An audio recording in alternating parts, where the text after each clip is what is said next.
We are live. I don't know if we're going. I'm reading your description here. Are we going to be mutating much? I don't know if I got a lot of mutations left in me. I've got mutations to work on.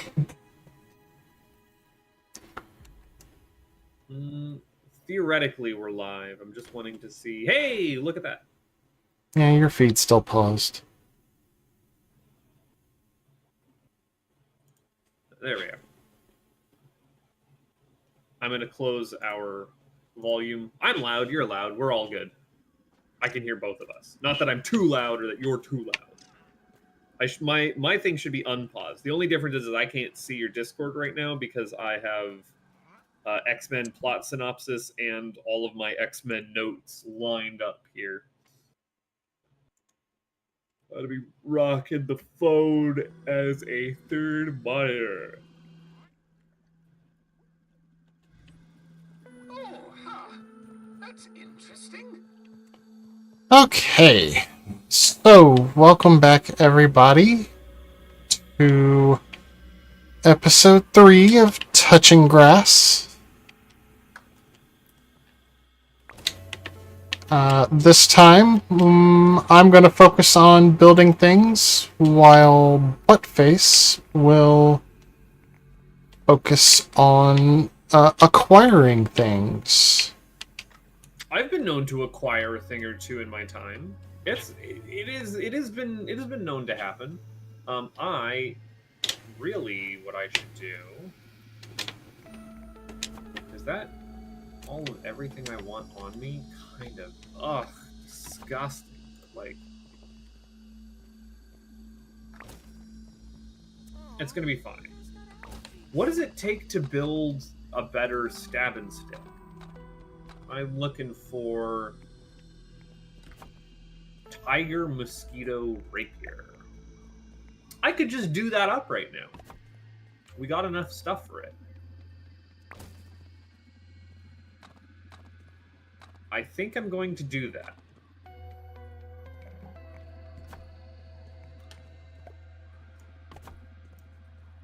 So, last time on Touching Grass, we talked about X-Men movies. Is that what we did?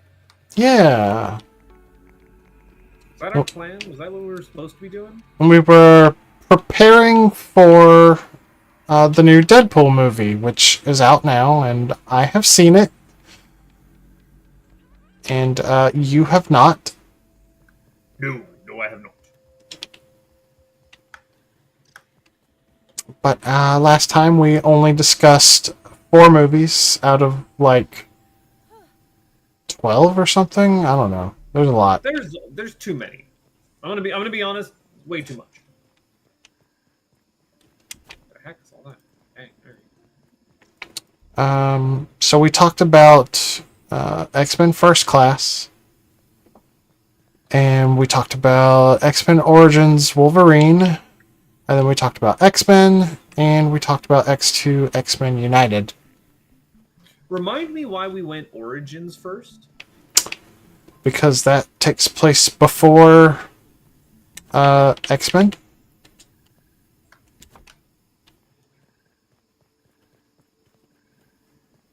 Sure, okay, I'll follow you down that road.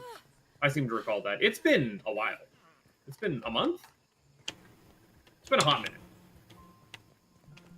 I'm glad that we're not going to have to deal with any like timeline shenanigans today so that I get even more confused. So first up on the docket today is to talk about the last of the original trilogy. Ba-na-na-na-na-na. What was that? That was the X-Men theme. Ba-na-na-na-na-na.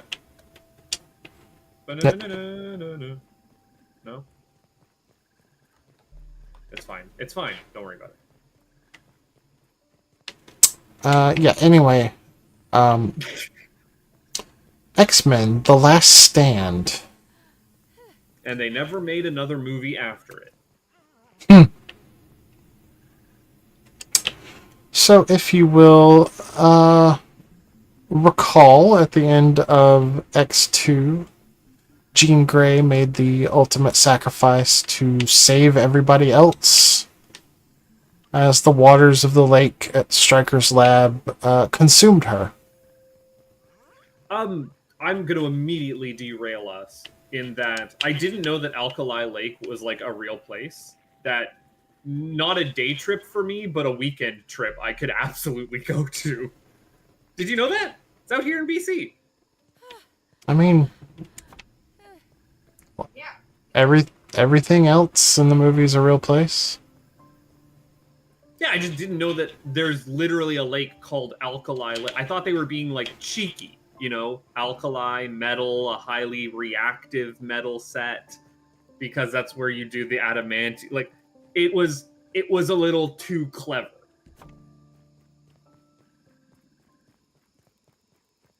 So our movie opens up.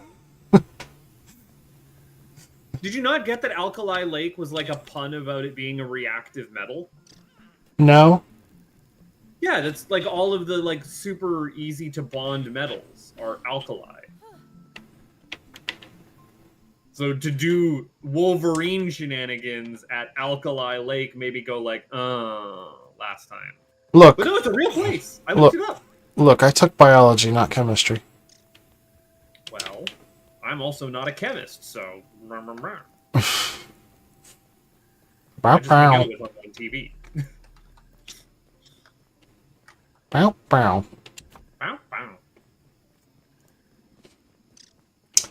So anyway, our movie opens up with a flashback of Professor Xavier and Eric Lyncher, also known as Magneto, paying a visit to a young Jean Grey, whose parents seem to be just super done with her because of her mutant powers. And not just in the way that most parents are done with their teenagers.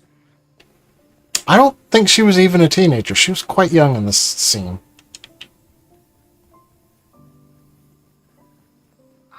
You're right. She is still just a wee little kid. But they are paying her a visit to convince her to come to Xavier's school for gifted youngsters.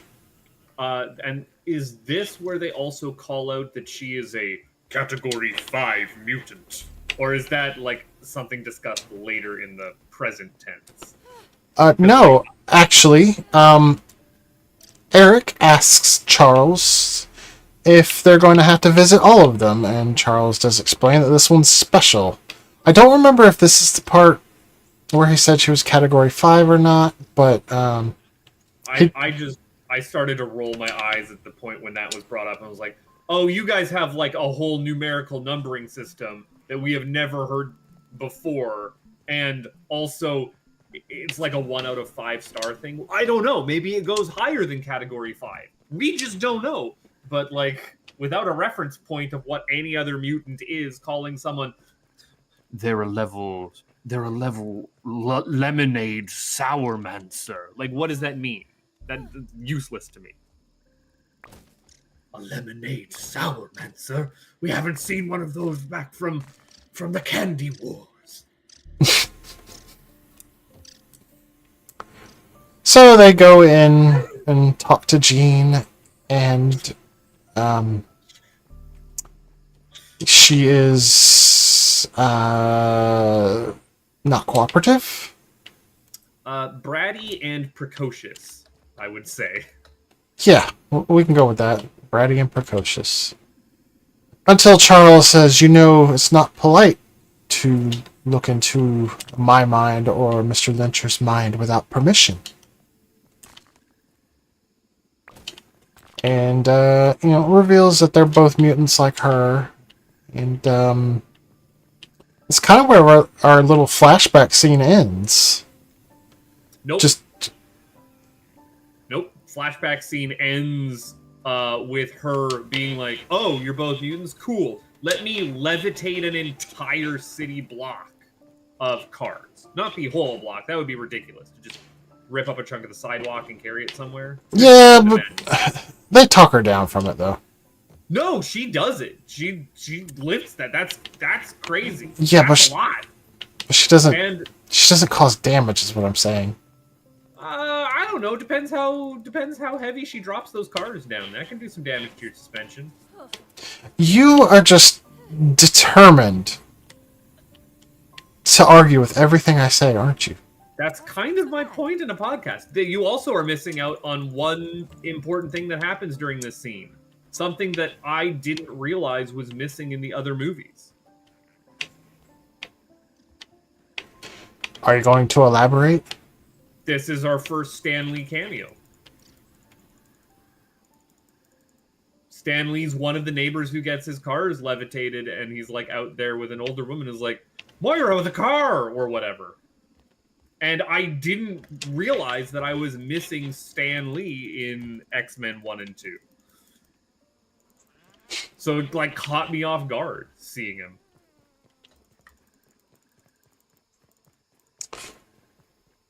Yeah, I didn't really give much thought into that. To me, it was just like, oh, weird.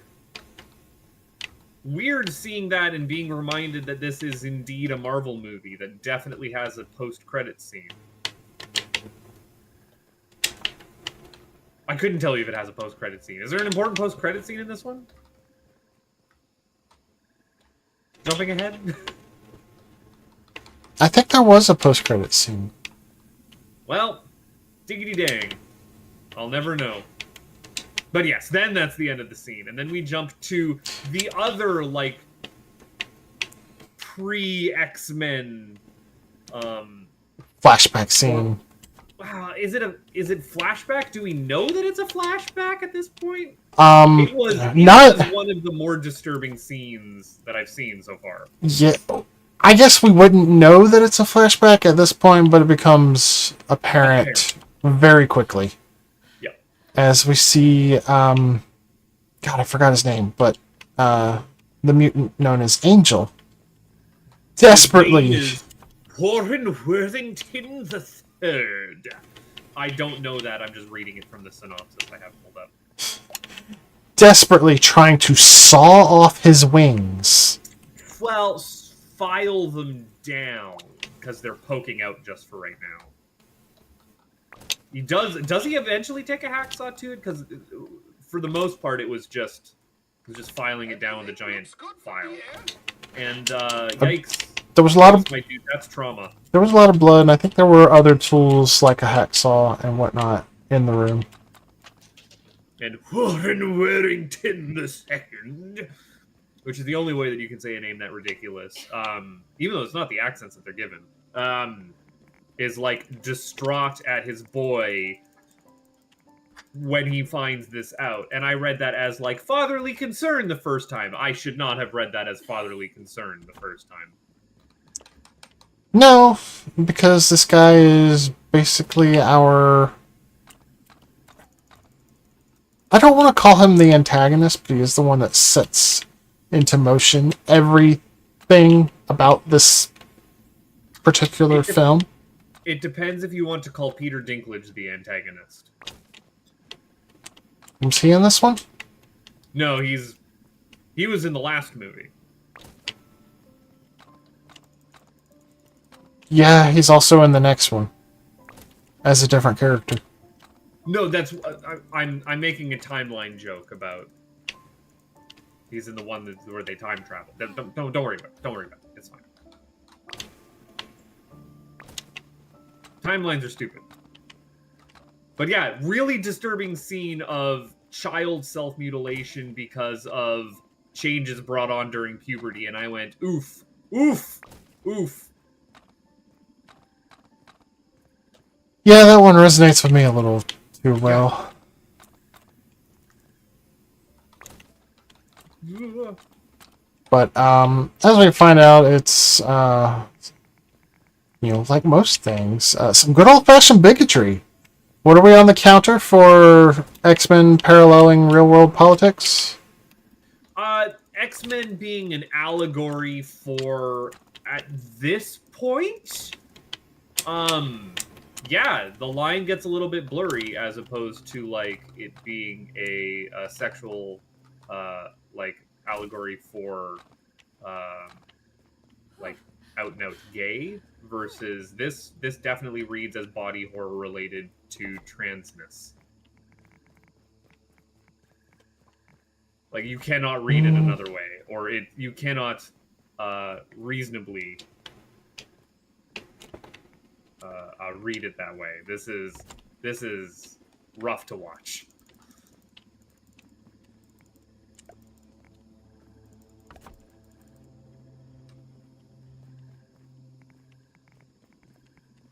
But we then move on. The next scene is actually like, well, you know, we had a little bit of exposition, and now we have a fight scene. And the fight scene goes on for a while. Is there a fight scene that fast? Yeah, we're immediately into a big fight scene. Like, it's an all-out battle. It's the end of the world. The robots are attacking. What? What are you trying to do here? That's what it flashes to immediately. It does the opening credits, and then it's the end of the world. The robots are attacking. All of Charles Xavier's School for Mutants are like in a giant battle. It's life or death. Wrong People are movie. getting blown up. No, that happens. Wrong movie. Nope, this is happening. Like, Colossus and Wolverine are like teamed together to like get thrown at a giant robot, which we only find out later that this scene is a training exercise. It's set up to be the X-Men fighting the Sentinels, is what you're watching. It's not the wrong movie, Blau. That's the opening scene in modern day, is them in the training exercise. Yes, they're in the training exercise, but it is not what you were describing. What do you mean? Yes, it is. There's nothing to indicate that they're all wiped out. Yada, yada, yada. It just looks like a bog standard fight. It's, you know, things are blowing up. It's dark. It looks climactic, is all I'm saying. And without anything else grounding in us kind of like jumping around the timeline, my first thought went, oh, the X-Men are actually fighting big robots now. Cool. I've heard about this. I know this one from context. But it's a fake out. Well, your sensationalism aside, yes, they are in a training room, which... You don't know it's a training room until they completely, like, throw down the, like, hollow... They're in the holodeck right now, is what they're in. Yes. Anyway, Wolverine and Storm are training up some of the younger students. I believe it was Iceman, Kitty, Rogue, and Colossus, right? Yep. The crew, the regular old folk. Is Colossus regular, or is this his, like, first real appearance? I want to say Colossus was in 2. I can't remember if he was or not. Like, legitimately can't remember. No, I'm fairly certain we had Big Metal Colossus in 2.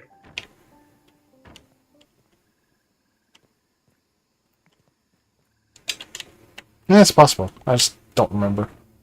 Yeah, no.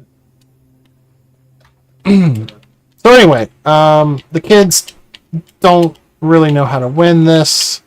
They're making lots of mistakes, and Wolverine loses his cool and goes on the offensive, which Storm reprimands him for because this was a defensive training exercise. To which Wolverine replies, "Best defense is a good offense, right?" I mean, yeah, unga bunga, attack in face until dead. That's my motto. To which Storm quips back that it's a team building exercise. Hard to build a team when they're all getting their butts handed to them.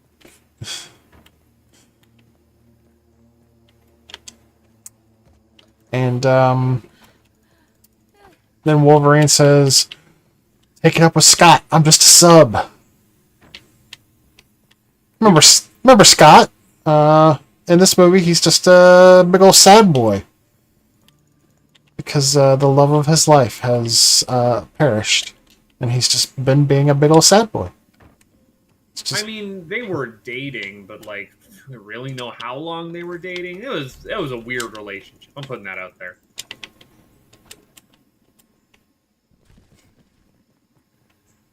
He had a thing for her. She had a thing for Wolverine and also Scott. And it was the feelings were complicated. I'm not on Facebook, but I believe that there is a setting that's like it's complicated.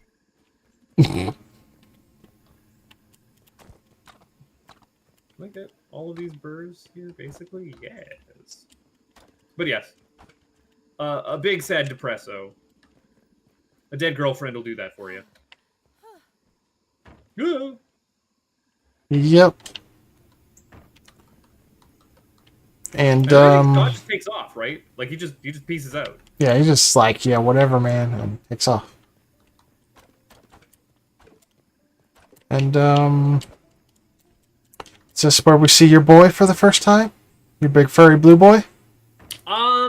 Yes. This is, we also then, because X-Men is just a series of scenes intercutting between like high school drama to like giant world building implications on the scale of like civil rights. We then cut to like the UN discussing what to do about the mutant crisis, and it's a crisis now, I guess.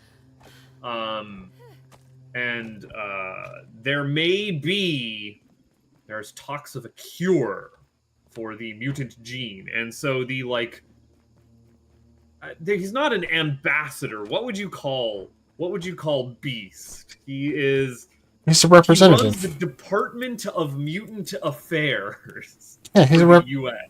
He's a representative. He represents mutant kind. Yeah. And he is himself, yet again, another big blue mutant. There's a lot of blue mutants, I'm noticing. Oh, we've talked about Hank before. Yeah. He was in First Class. Well, that was young Hank. He was Twink Hank. And this is your boy. Yeah. Would you call him a bear? I would absolutely call Hank in full bear mode right now. He's got the sideburns. He's looking choice. He's looking nice. Fills out a suit real well. I'll put it that way. Yeah, and unlike his younger self, he's just always in the big blue form. He's also a little bit. I don't know the actor who plays him, but he's like a little bit more eloquently spoken. Yeah. Like he doesn't come off as like a shy, awkward nerd. He comes off as like confident, commands presence, but like still very much an intellectual as opposed to just a brute. Right. And yes, they're there to discuss potentially having a cure. This was a cure developed on a facility situated on Alcatraz Island. And I think this is then just publicly announced that like this will be available. I kind of like that they put a lab on Alcatraz. That's some fun implications in the world building. And it's I come bearing spiky burrs so that you can do things, by the way. And it's important to note that you took we had a house! You undid an entire street. It's fine. I'm doing stuff. I've noticed. You're undoing stuff, more like. Will you just focus on what you're doing? I was bringing you material and talking about X-Men. What are you doing? Trying to talk about X-Men, but somebody's freaking out about construction projects. Who could that be? Who else is here? Are they in the room with us? The call is coming from inside the house.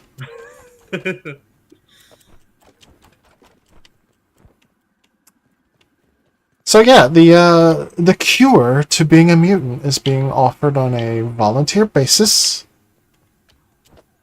You know, it's very much panned as a, you know, these people need our help type of deal.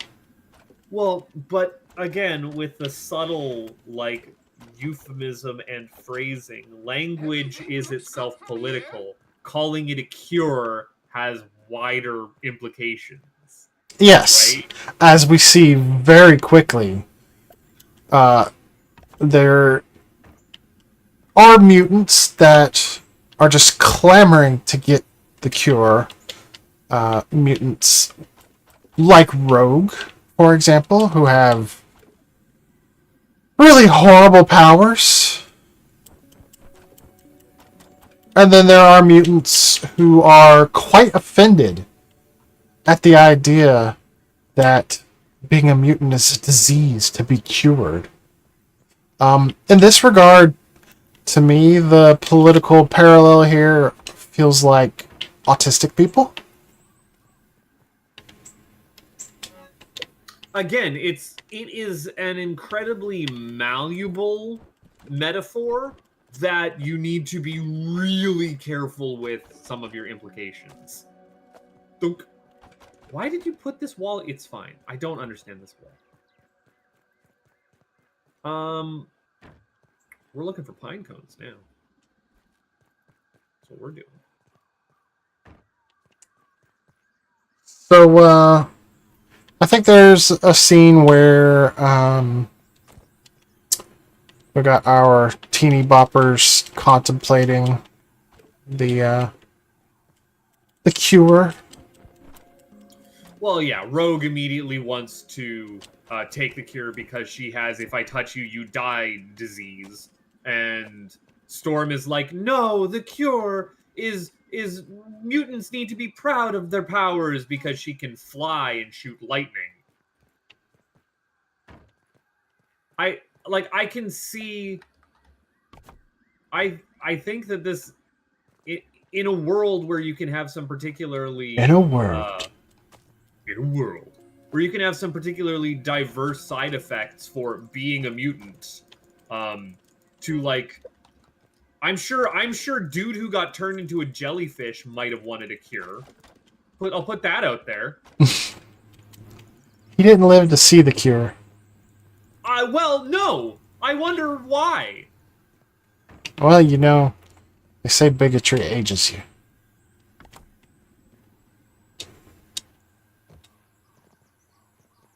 Oh, I'm having a fight. I'm having a fight and things are happening. Meanwhile, there is a, like, town hall with a bunch of mutants going on where they're discussing this cure and what it means to mutants, which, of course, the party is crashed by none other than Magneto.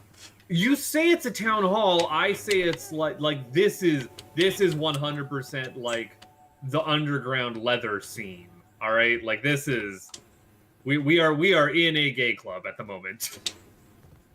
This is your rave. This is your LGBTQ space. And who shows up but ye olde freedom fighter, Magneto.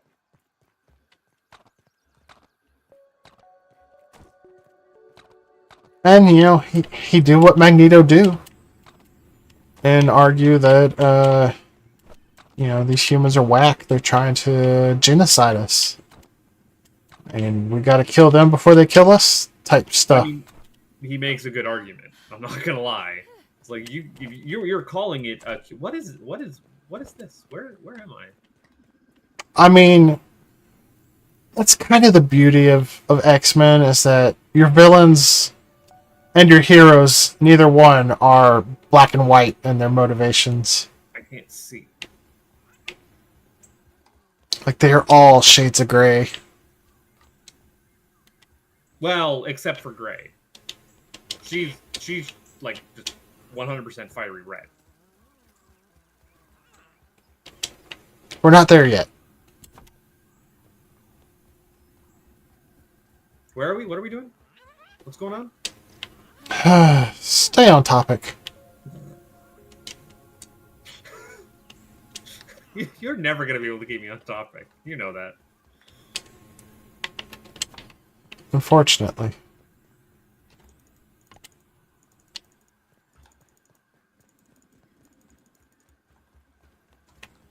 Town Hall, Magneto, convinced. We find that he's able to recruit oh, no, I can't do that. I just about smacked a tooth that I just found. Reminder, there's a tooth there.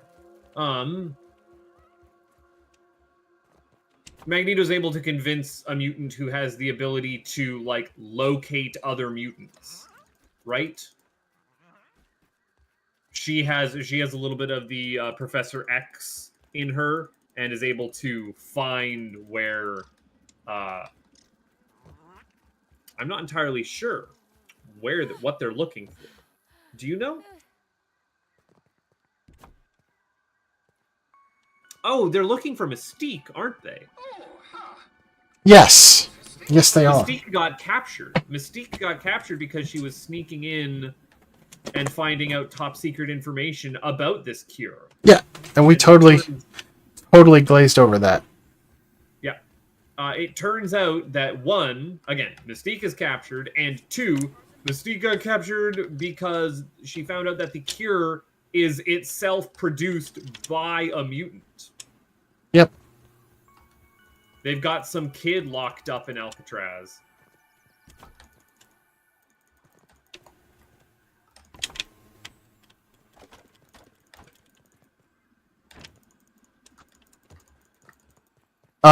So we get a bunch of protesters. As you do. Protesters on the side of... some protesting the cure, some protesting that mutants should not be allowed to live, I guess? Or at least not exist openly. I think it's just protesters protesting the cure.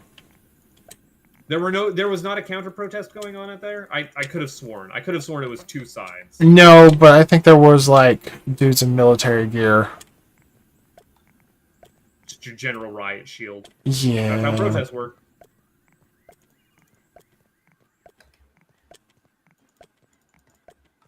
There we are. Thank you. And this is at the corporation of... it turns out, because again, the person offering this cure is that dad from the opening, which we now learn is a flashback, whose son was cut down on his wings, and he's going to be the first to get this cure, like yes. in a public demonstration. Yep, and he shows up, and he's starting to have second thoughts. He's like, "Dad, can we talk about this first?" But his dad's insistent. He's like, "This is everything we've dreamed of." And then he gets strapped to the torture table and he starts to have, like, second thoughts. Like, he starts freaking out. Well, they didn't have to design it to be the torture table. And we see that they didn't have to design it to be the torture table with the buzzsaws and... Because, like, later on in the movie, spoilers, the cure is just a needle that you can get injected with, and then you're cured, and everything's fine. Don't worry about it. Yeah, and they actually loaded into guns. Well, you know, what's the quickest way to get a needle into you? Shoot you. Exactly. I get squeamish around, like, getting blood work and stuff. I don't do needles well. I have been known to faint. It's a bad time. I am ticked off at, like, any medical professional who's like, okay, we're gonna take your blood. Just it'll count down of 3, 2, stab, and I'm like, you mother, you know what you did. Can I not have ticks on me right now? It's funny you mention that because I've been watching Iron Fist with my wife, and we just watched Luke Cage and Jessica Jones, and like every time someone gets a needle, they do that. All right, count to 3, 1, stab. I hate it. I hate it. And I fall for it. I'm the idiot who falls for it. Anyways, yeah, turns out we're not gonna go through with this whole like mutant demonstration. And he busts out and spreads his wings and quite literally jumps out the window and flies away. oh, you know what? Afterwards, if I went through puberty and came out looking like he does, just a Greek god with beautiful angel wings, yeah, maybe I'd keep that. I can fly.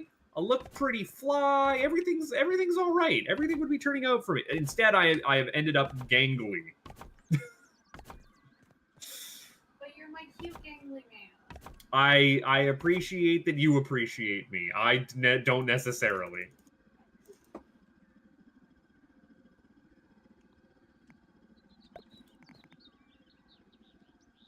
Oh no! You know what?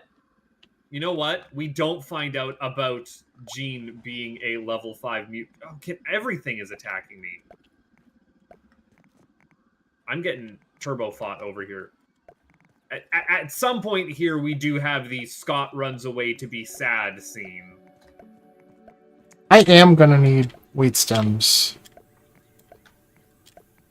I brought a bunch back from the main base area there, but I haven't gone out to get any more.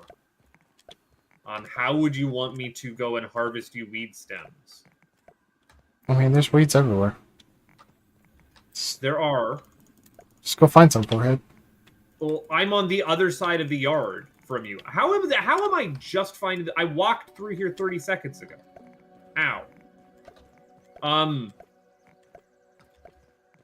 Whoa! What the heck is that? How did you... I bugged the game out. It's fine. Like, I can come back. I'm on a acorn... Or not acorn, pinecone gathering mission right now. We need acorns, too.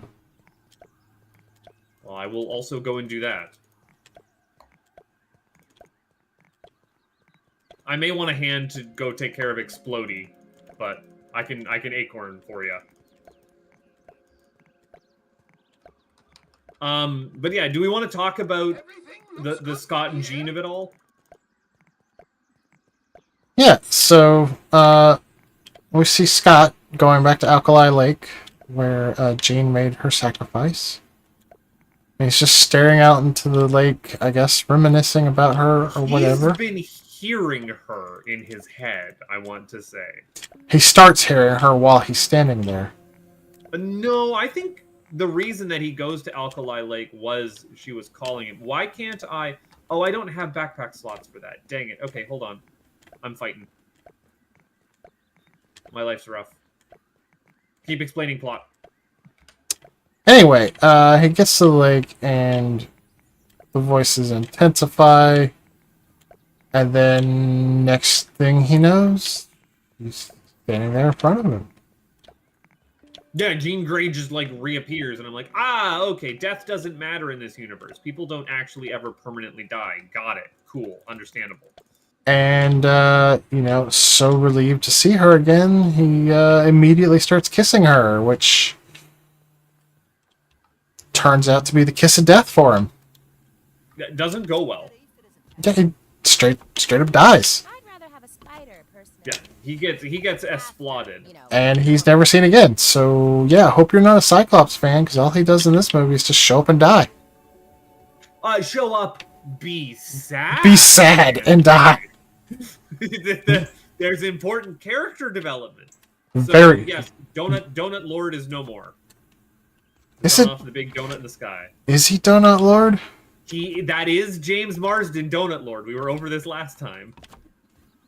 Look, I've only done better with actor names insofar that I know that it's James McAvoy. Which he isn't even in this movie, so it's kind of neither. Those old patty cakes. Jean-Luc Picard. I don't think I've seen a single episode of whatever the second season or the second show. I can't think of it right now. Next Generation. Voyager, Next Generation. There we go. Just never watch Star Trek. But we're not here to talk about my lack of watching Star Trek. We're here to talk about your lack of watching The Princess Bride later. You are like 2 weeks too soon on that one. We gotta stay on track. We gotta stay on focus. We'll get through one movie, I swear. So anyway, Scott's dead. Rip. And then Jean really unleashes a psychic attack, which reaches all the way to the school for gifted youngsters. Yes. And reaches out. I don't know if it's either reaches out to Logan or reaches out to Xavier, but like they're alerting, like, hey, maybe we should go back and check. I can't believe that they didn't dredge that lake to begin with, looking for her body. Well, it reaches out to everybody, and then they rush to Charles, who tells them to go to Lake Alkali. Yeah, but it's been a while. I would say it's safe to say it's been years? Question mark. And no, not once did they think to like look for Jean Grey's body in that lake. Not a river, not the ocean, a lake, a contained body of water that there is a finite, like, I've been out to lakes before on boats where you just have like a little sonar on it and you can see the entire bottom of the ocean. Not the ocean, the water. It's super neat. You can just do that. Dredging is totally fine. Nope, never crossed their mind once. You know, there are some bodies of water out there that it's not safe to actually dive into. Although, I don't know if Lake Alkali is one such body of water. Do they not have a mutant that is a merman? Like, come on. There's got to be one merman. I also don't know. This is completely unexplored territory. Do we have water-based mutants outside of Mr. Freeze? I am completely out of wheat stems. Well, I'm coming back to the base. I have a full inventory, and then I will go out and hunt down some weed stems for you. Make sure that my ant armor is ready. But yeah, they pop. Logan pops over to Alkali Lake. I guess actually everyone does, and he is kind of noticing that there is a anomalous gravity zone as things start just floating all around him. And then wouldn't you know it, he finds Jean Grey. And then she passes out. And then they take her home. And then she's laying in bed, and Xavier starts getting a little bit weird with it. Not just in bed, on the very same table that Wolverine and Jean first met. I want to correct you that Jean Grey would have met Wolverine while he was unconscious back in the Wolverine, but I don't know if that's true. You mean X-Men Origins Wolverine? Sure, you know what? These movies and their names.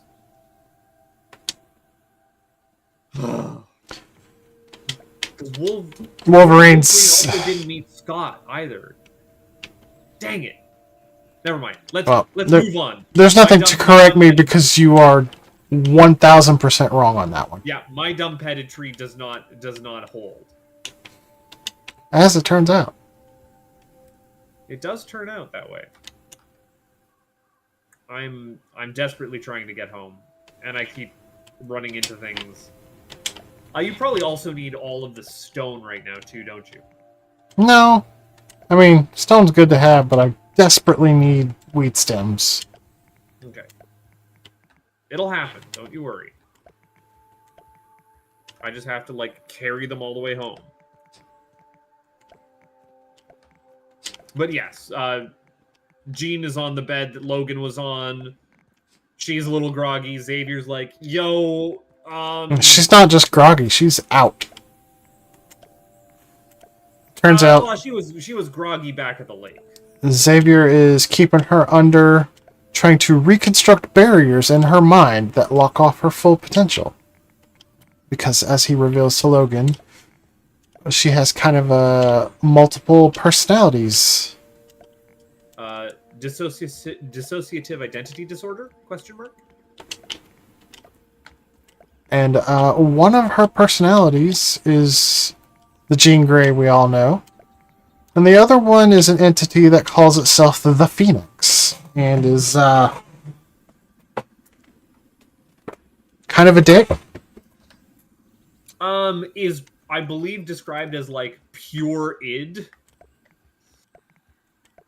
Where did you put... Have you moved a bunch of chests? You have. Nose. I need to dump off some more gunk. Gunk dumping. There we go.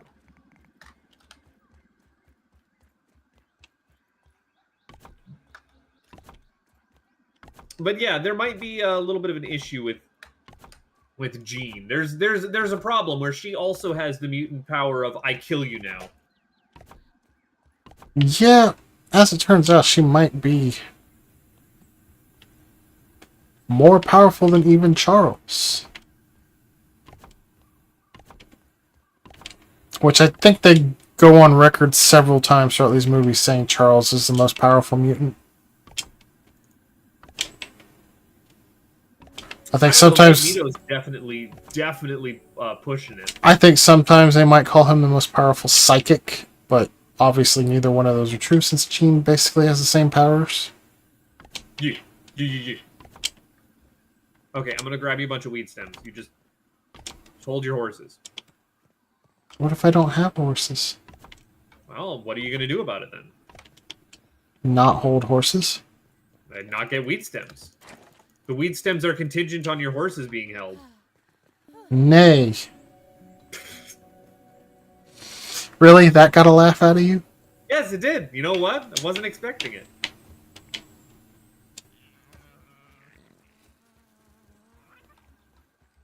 Well, actually, what's going to be contingent on... Bombardier beetles are basically the horses of this game. You can't tell me otherwise. Real shame that they never had mounts in this game. They didn't, did they? Nope. Single mount. Unless you're hiding one late game for me.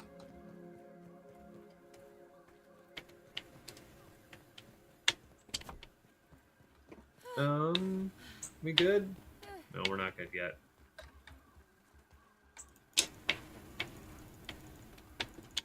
Ow. Having armor like this sucks. So anyway, Wolverine doesn't like the idea that he's stopping her from being her true self because of his own internal issues with being compared to an animal. And I think more so that it's his concern about like being caged and or controlled. yeah, like I said, his own internal issues about being compared to an animal. Ooh, there we are. Oh, I should be grabbing these too. Why am I not? Well, because I need. I'm losing it. Don't mind me. I'm mumbling to myself here. And so then, of course, the one person who objects with locking Jean Grey up is also then left to, like, be alone with her as she is locked up. This goes about as well as you could expect. Don't we have, like, another interlude, like, political interlude or something first? If you're talking about, like, my synopsis here is saying,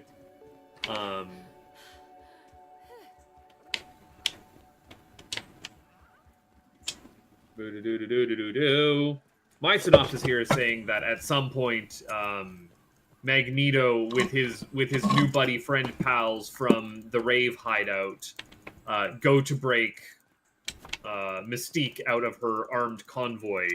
Yes. So I get to add this movie to my list of movies that have a really cool heist into a moving vehicle, which, like, there is the Mission Impossible 7s and Tenants, and I'm sure one of the Fast and the Furious has someone breaking into a vehicle while it's, like, on the road. No, but it's a train.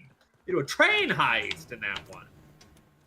And they released several powerful mutants in there. Including my man, the guy I always like to see in movies, Vinnie Jones, the footballer. He's an absolutely terrifying screen presence, playing a character that I guess I should be familiar with and know as a meme, the Juggernaut, but I do not know who this is. He does come with a warning to always keep confined, because once he builds up momentum, he is unstoppable. I don't understand how this is a mutant power. I do not understand what the Juggernaut be doing. I don't get it. Exactly that. Once he gets moving, absolutely nothing can stop him. Yeah, how? What does that mean? That means he can charge through anything. People, buildings, steel, adamantium, vibranium, what have you. How? Nothing can stop him. How is that? Like, he's just an... But it's not like he has, like, a speed factor. Like, he's not a speedster, and he doesn't have super strength. He just has, like, uncapped momentum? I don't... But that also breaks like Newton's laws, like all of Newton's laws. Like, for every action there is an equal and opposite reaction, and all of that, it just falls apart. I don't understand. I don't understand how this guy works. We're talking about a series where people can fly and read minds and move metal through midair, and you're worried about Newton's laws of physics? I mean, I just don't understand how this mutant power works. That's all. I don't get it. I don't get what he's doing other than, like, they just... Someone writing comic books was like, what if we just had the Unstoppable Force? And they're like, that's a dumb name. What if we called it the Juggernaut? And so, well, what does that even mean? He does have to build up a little bit of speed. So he does have to, like, at least be jogging or something. But like... The Juggernaut. So, once he gets moving... That got you? That was a good one. That one? No, it was not. It was a lot better than the one you laughed at.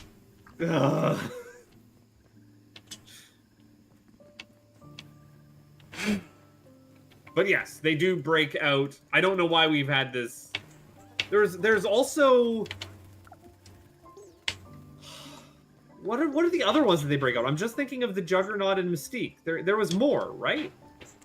Yeah, but Juggernaut's like the only one that matters. Fair enough. And, I mean, you cast Vinnie Jones. You're gonna do something with him, right? It's clean. No. And I don't know if they talk about it in this movie, but he's got a helmet that is very similar to Magneto's. None of that was true. Except for the part I about assume the that that's to stop him from getting a concussion when he runs full force into a wall. It also protects him from psychic attacks. Well, why? Why does he have that? Well, wouldn't be too useful if someone didn't even have to attempt to stop you, right? I guess. That's not wrong. I mean, I don't know a lot about the Juggernaut, but from what I do understand, he was designed in the comics to be every bit as intimidating as something completely unstoppable sounds. Yeah. So, to that end, they give him a helmet that takes away the most obvious vulnerability, which is just get in his head and make him stop. You know, when you got not one but two psychics on the main cast.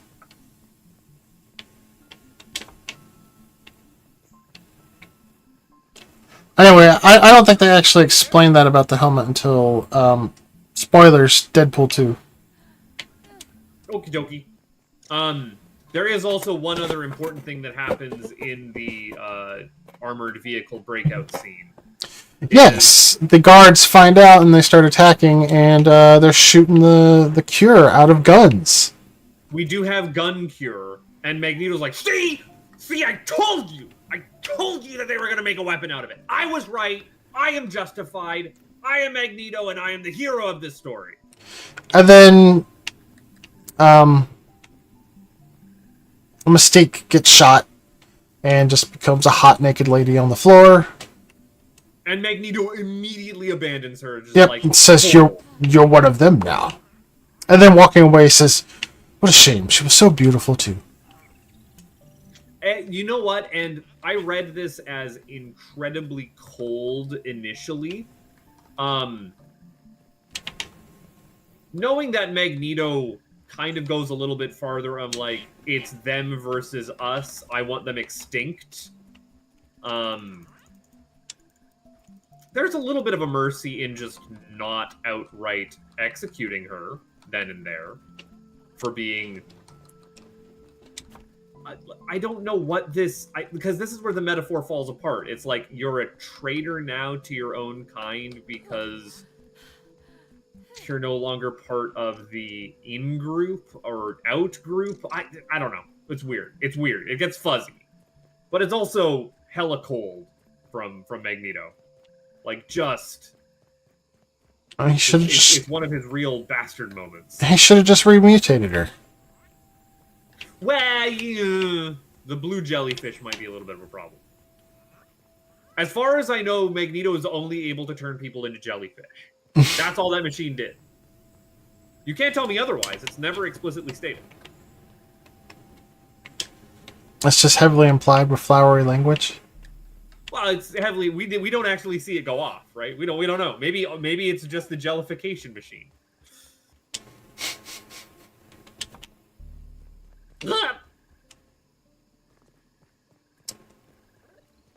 So what happens next? Do we want to just say that... oh, yes.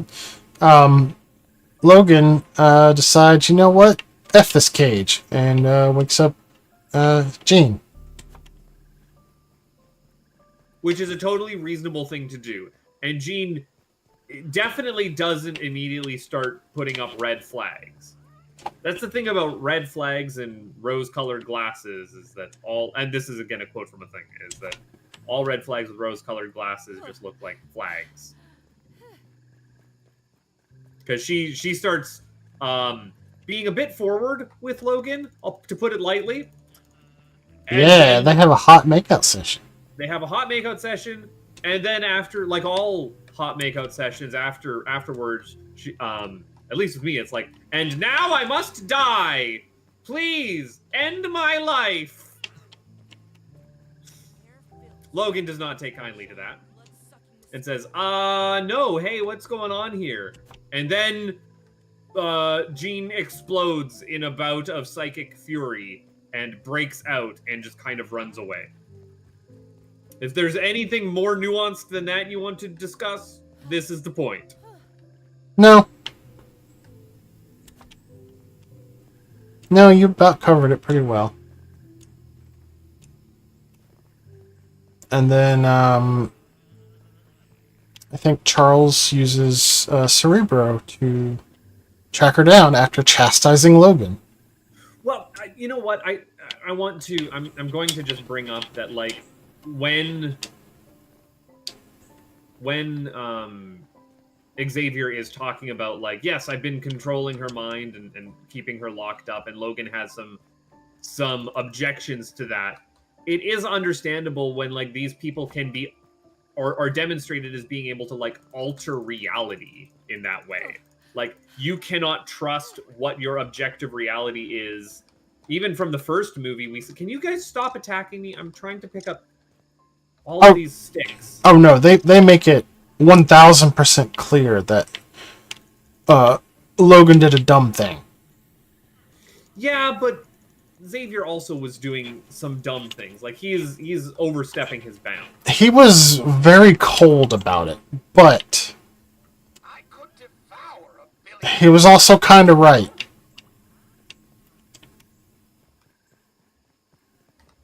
He was doing the wrong thing for the right reasons. As opposed to Magneto, who is also doing the wrong thing for the right reasons. Yeah, it turns out, morally gray. No. I think it's better to say Xavier's doing the right thing for the wrong reasons.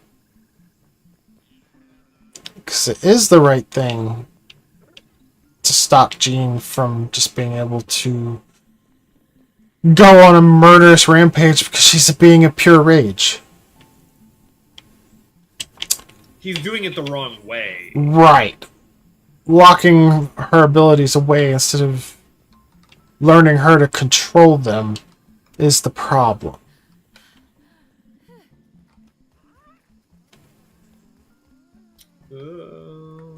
So,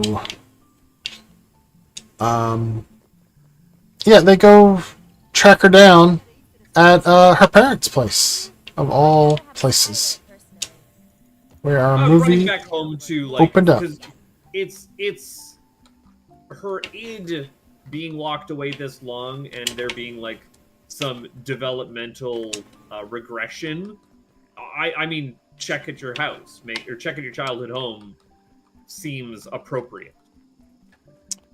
And of course, the X-Men are not the only ones that show up, because also Magneto and his crew show up. They have separate interests in the Phoenix.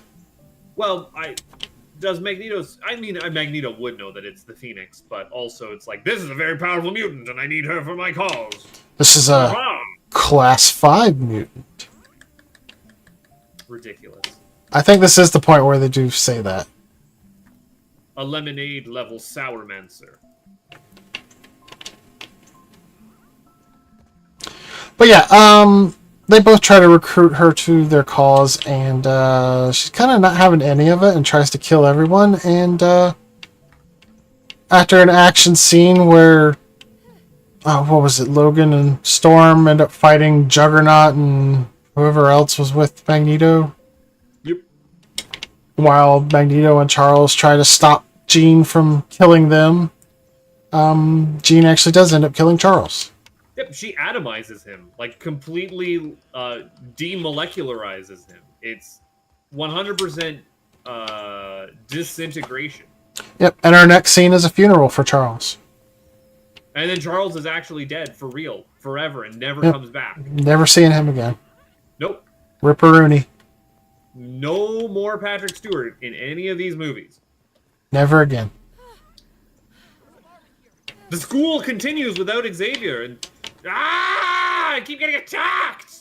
Well, they have a meeting trying to figure out what to do, but while your hairy boy Beast suggests shutting down the school, Storm remembers... No, Beast Boy is from Batman. I didn't say Beast Boy. You said your boy Beast. I said your hairy boy Beast.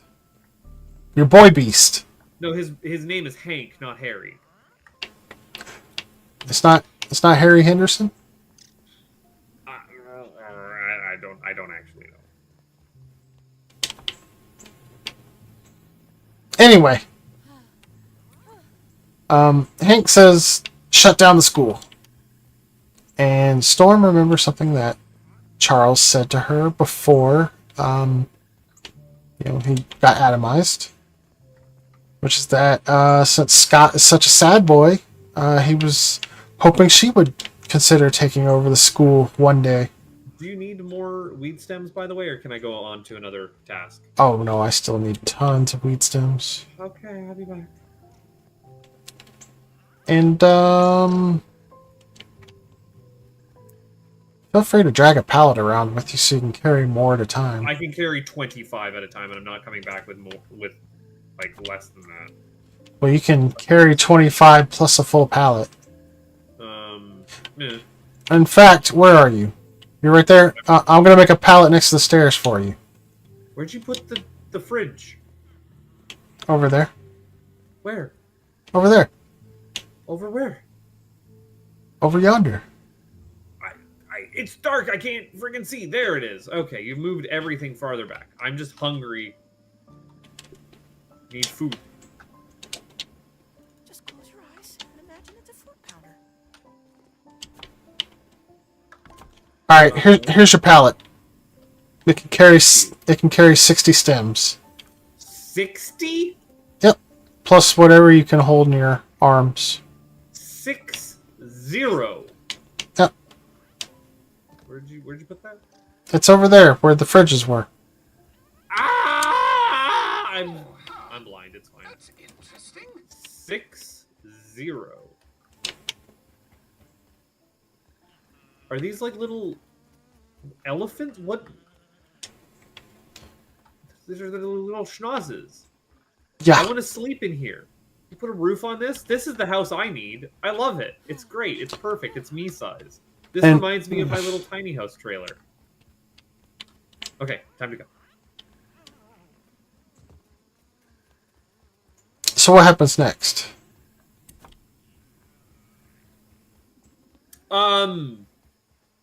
Storm decides to keep the school open. And Because Phoenix is out with Magneto. Like Actually- they're teamed up.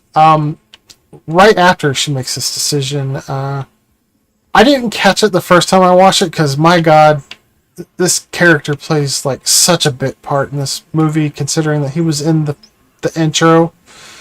But yeah, this is when Angel shows up. Like, I got no place to go. Angel is a really rad design that they do almost nothing with every time he shows up. Yeah.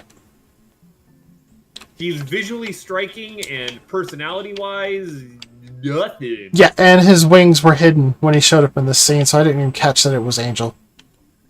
Does he not do the big like swoosh reveal here as well? His No. only trick? No, he doesn't. No swoosh. No. I totally missed that it was even that character the first time I watched this movie.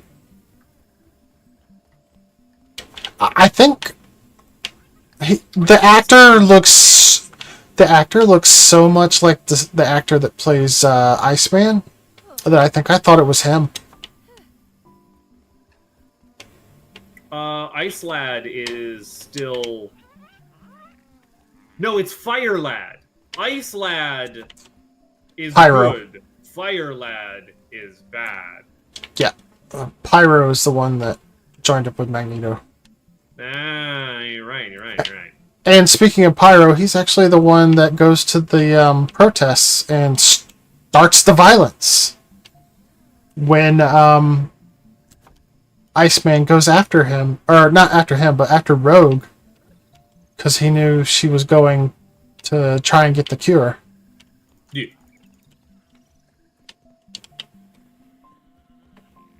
And yeah, in the crowd he throws a fireball and panic ensues, and I think this is the point where they like try to militarize the cure.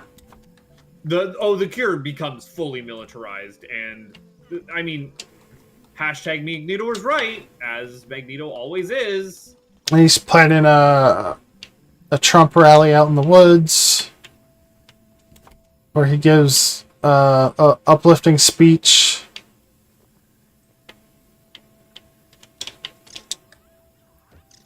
And of course, the mutant who is made out of a metal skeleton also tries to infiltrate this rally and talk not- to Jean. Not before Magneto has a one-on-one with her, and she, just in a display of her power, dismantles the gun and poises the syringes straight at Magneto, to which he has to plead with her to stop this at once.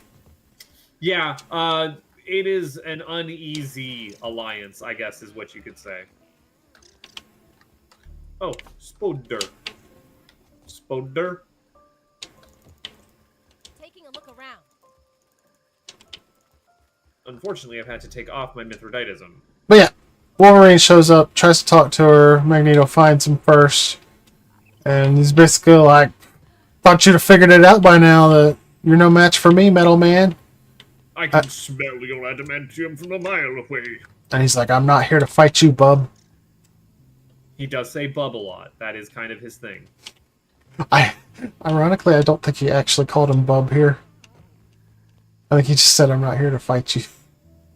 And then Magneto's like, well, that's the first smart decision you've made today.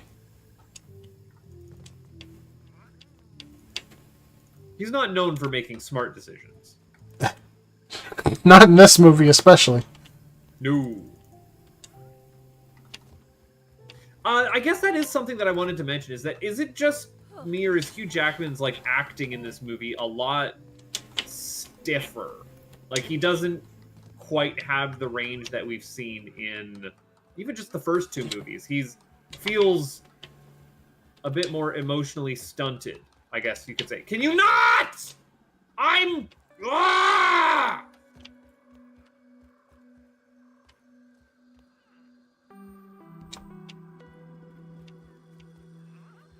I don't even see your marker.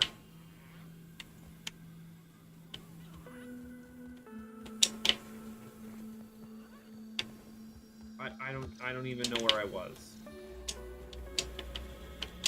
Everything looks I good don't from even know here. where I was. Oh, I should have a backpack there, right? Question Yeah. mark? If you had anything on you.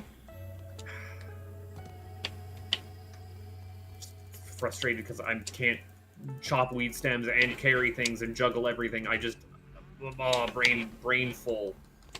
Too much focus on things. It's fine. It's fine. I mean, this is probably. But yeah, well, Wolverine feels particularly stunted in his performance in this movie. He doesn't quite have the range. So I can't really say anything negative about his performance in the X-Men movies because when I saw Deadpool and Wolverine during the credits, they showed a bunch of like interviews and stuff from like past movies, like X-Men and Deadpool movies. And one of them had Hugh Jackman just talking candidly, and I was like, holy crap, that's what he sounds like? Yes! Like, he's Yeah. super Aussie. Yeah, he's super Australian. Are you kidding me? I've literally never heard him speak outside of his role as Wolverine, and I did not know he had such a thick Australian accent. Well, you find out that that Hugh Laurie isn't American. Well, I know that. And I have heard him speak with his British accent. Wow, that filled up pretty fast. I guess I go home now. Okay, alright. Or try to. Yeah, it seems... It's definitely a more... Again, the word I keep coming back to is stiff performance. I Well, don't know if it's just the lack of him, like, having things to do in this movie, or, like, it's not... This is not a Wolverine movie in the way that the first two X-Men movies were. I disagree. He's, like, pretty central to everything that's going on. I think he's just more reserved because he knows that he has seriously effed up. And also, he's still kind of... Before Jean shows up, he's still kind of mourning her. I guess, yeah, it's a bit more of a downer of a movie too. So like, you're not going to have as much upbeat energy going on.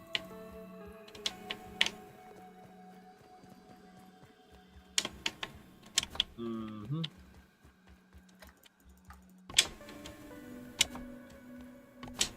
I don't know. I never really questioned it. I felt like there's plenty of reason for it to be that way.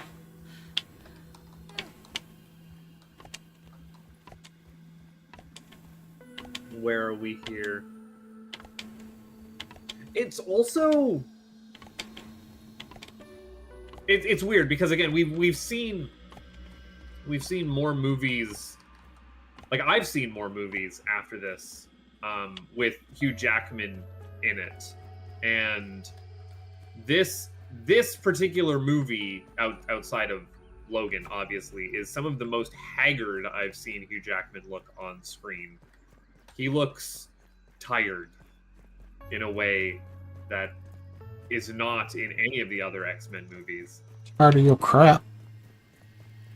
Well, he's not the only one by the sound of it. I come bearing gifts.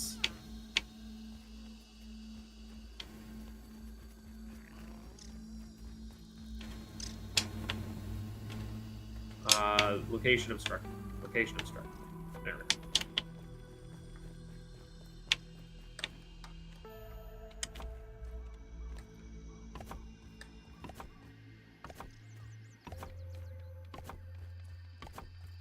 go. Where else am I looking here? I'm looking on my synopsis.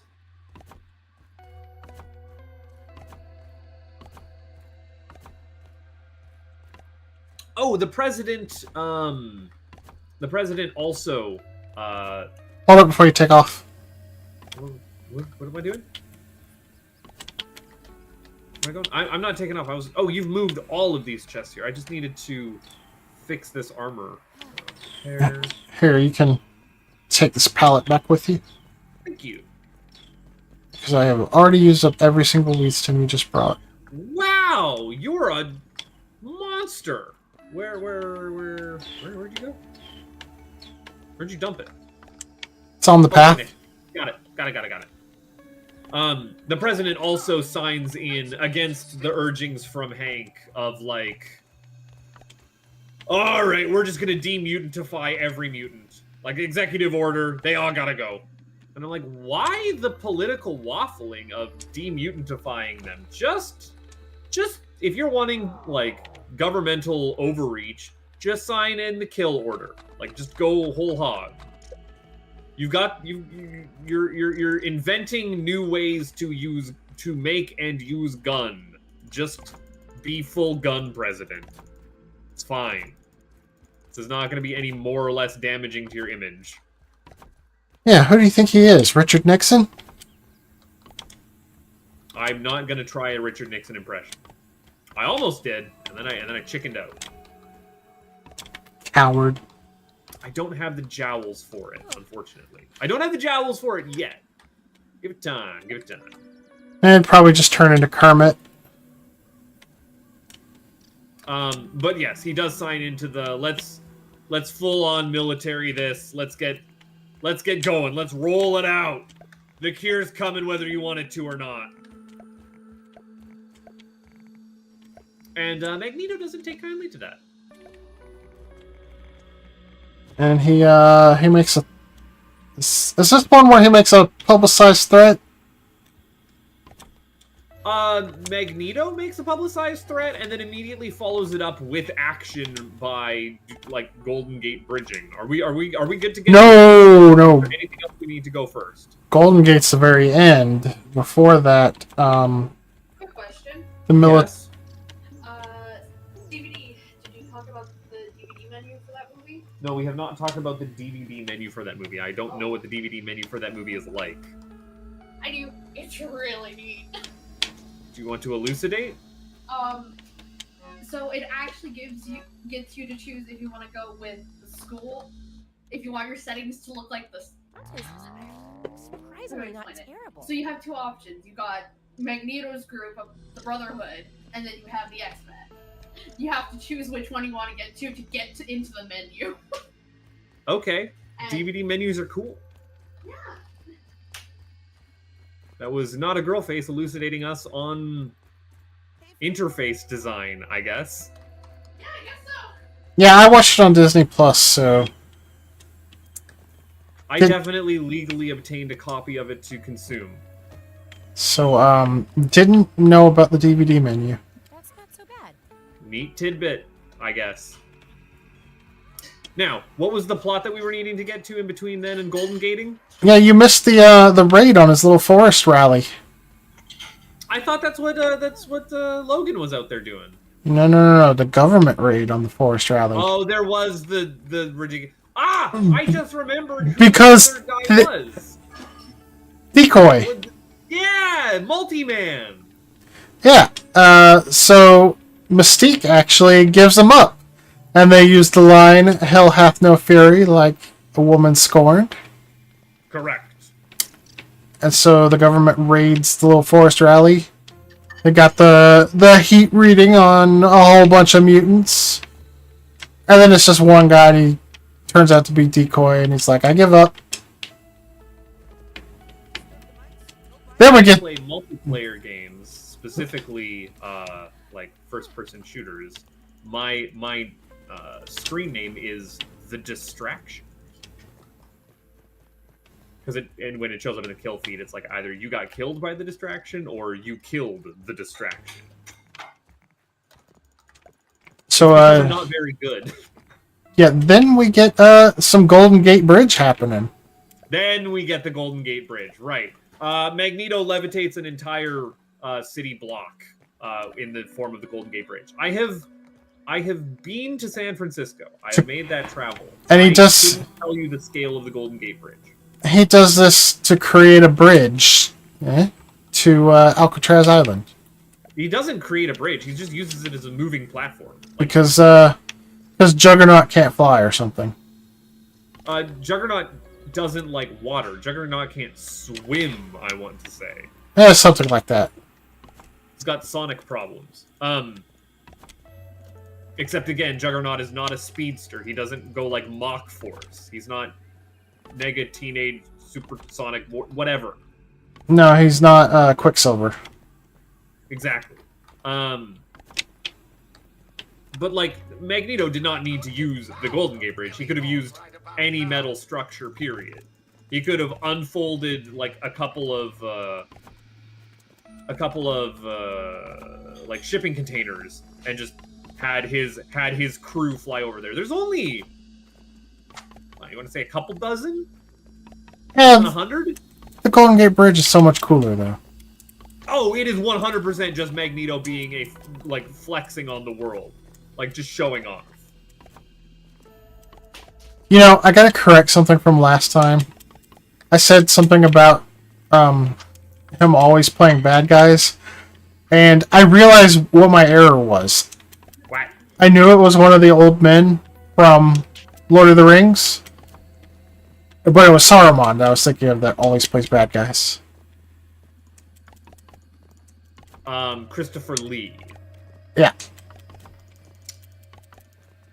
I'm trying to think of a Christopher Lee performance where he's not a bad guy, and you're not wrong.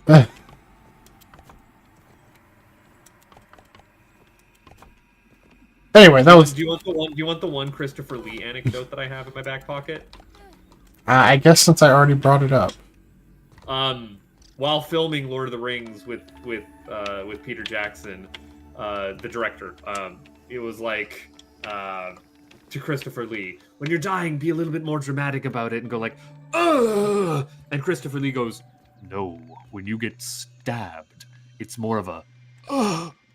They don't really let out a sound. And then Peter Jackson's like, oh yeah, I forgot you used to be in the British Secret Services back in the wars. I won't question how you know that. That is Christopher Lee. A terrifying screen presence. Not appearing in this movie also. I don't know. Correction over. The non sequitur is done. Magneto flies the Golden Gate Bridge over to Alcatraz as a show of power, bringing like 100 guys with him, and then they all, it's an all-out attack. They're going to storm the compound and kill the mutant. Kill the mutant? Yeah. Yeah, I think that's the goal. Their aim is to kill the mutant that's the source of the cure. And it turns out... like the needs of the many versus the needs of the few sort of situation here. We haven't really mentioned it, but the kid, he's kind of a cool kid. And he's actually well taken care of at the facility, you know? He's in a room with some toys and video games and whatnot. And there was one scene where Hank went to go meet him and went to extend his hand for a handshake, and his fur just went away. Yeah, the kid has like an anti-mutant suppression field around him. It's just an innate ability. Yeah, he can't control it. It just is. It always is. Where did you put the things for me to drop this stuff off? You know what? There. Huh? Huh? Or you can just start putting them in the floor. Well, I'll help you with this, and then I will take an empty one back.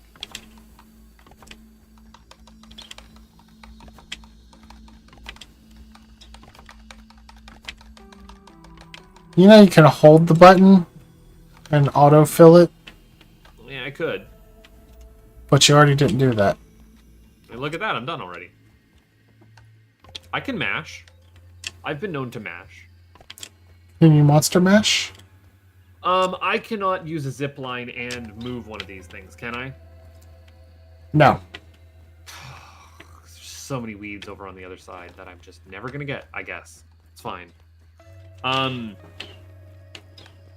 This is an interesting war, quote unquote, and I know for a fact that they call it a war, and I'm like, okay, Eric, maybe you're being a little overly dramatic. This is a fight that's been going on for like 20 minutes, and you've got 100 armed guards versus 100 mutants. It's not a war.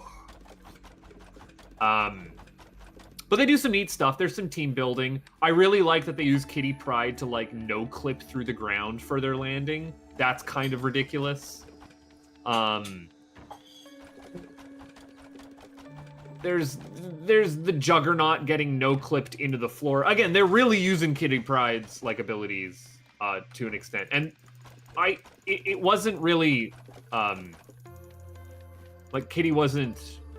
Oh, I'm starving. I should have eaten, and I already did do that. Ah, heck.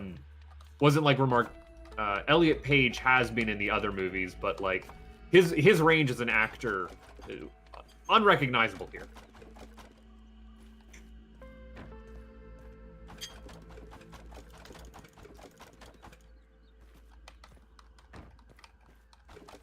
Can I get anything else? Do we have easy to? That's interesting. You know, I guess I'm a bad trans person because I didn't even recognize that was Elliot Page. Like I said, unrecognizable. Why am I bringing this back? I'm fumbling on my to-do list here. Don't mind me. And during this fight, Magneto also is like, it's going to be a bloodbath. We're going to lose so many soldiers. He's like, that's why I sent the weak mutants in first. No, he made a chess comparison. Said that's why the pawns always attack first. Okay, yes, because it's always chess with Magneto. That's definitely not going to be brought up again in a minute here for the ending. It's always a chess match thing. These are themes. Because chess is a zero-sum game, you see.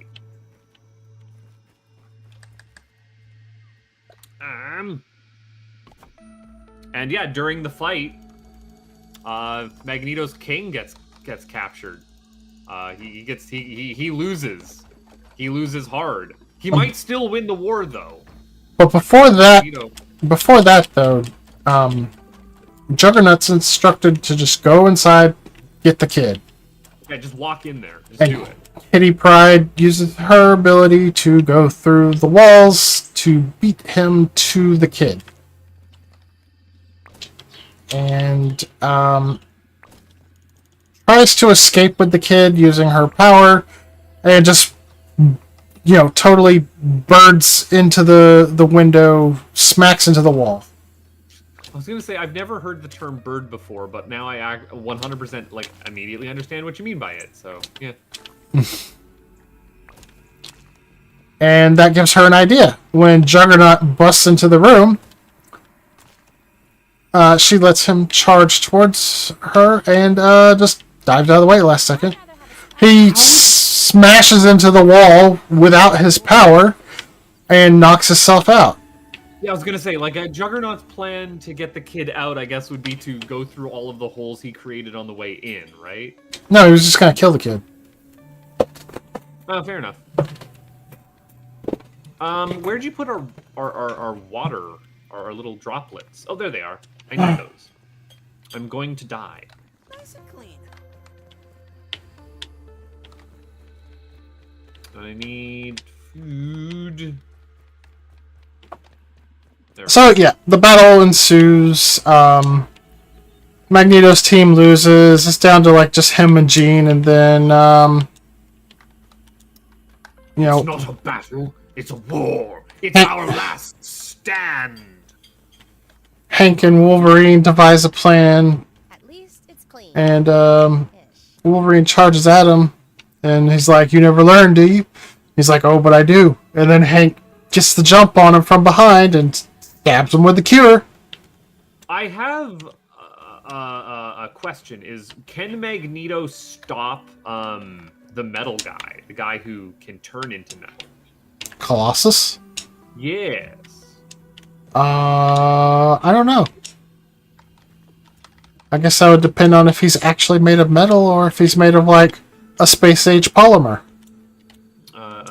Is it non-ferrous? Is that a non-magnetic metal? I don't actually know. I'm not a chemist. We've been over this. In real world, yes. Cool.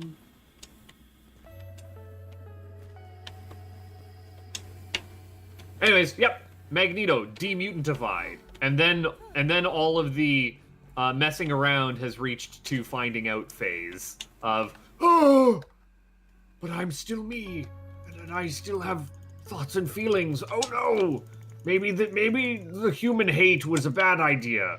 Heck. Like, there's instant regret. It's not just like sorrow in his eyes, Yeah. but regret. And Jean's the last mutant standing. And he's like, "See, they want to do this to all of us." Oh yeah, still full on radicalizing his troops. No worries there. Most troops at this point is just Jean. There's not any left? I think it's just Jean. Diggity dang. After all, the king can't let the troops see him bleed. Fair enough.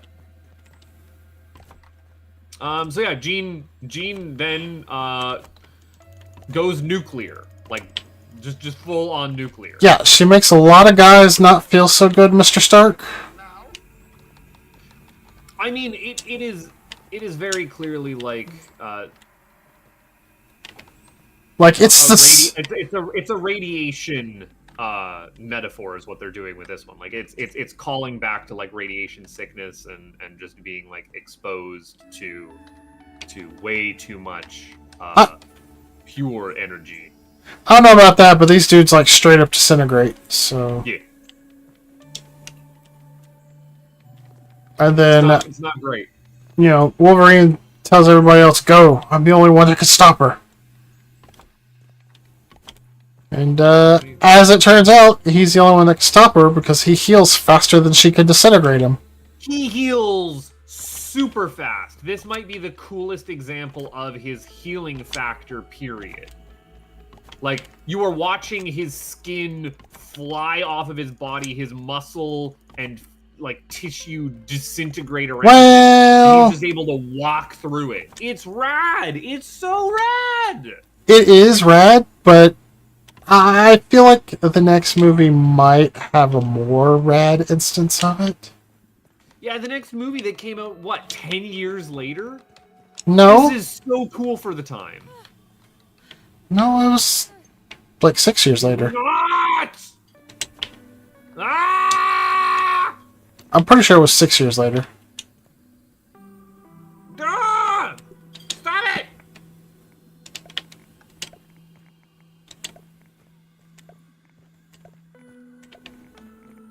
Are you done? No. No, can we not? Oh, can you not be in a...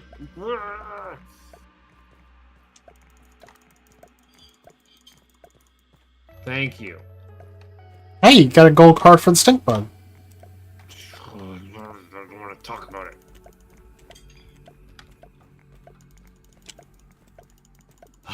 I'm having a time. And I'm the time of my life. And I owe it all to you.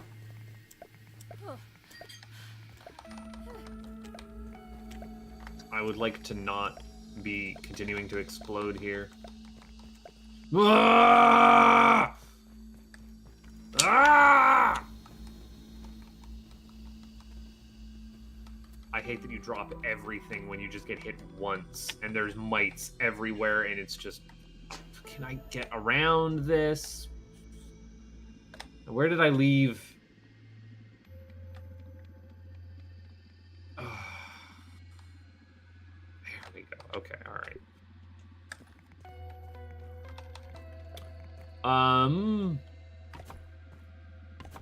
But yes, Wolverine walks up, finally listens to the woman in his life and gives her what she wants. That being the sweet release of death. Stabbed through the heart, and you're to blame. Darling, you give love a bad name.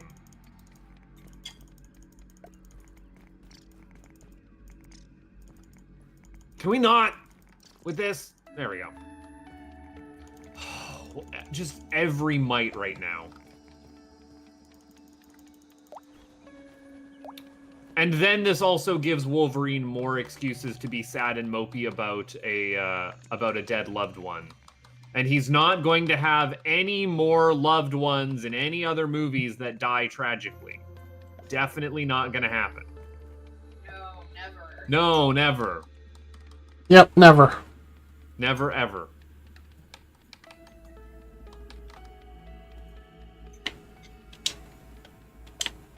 Anything else regarding Last Stand currently?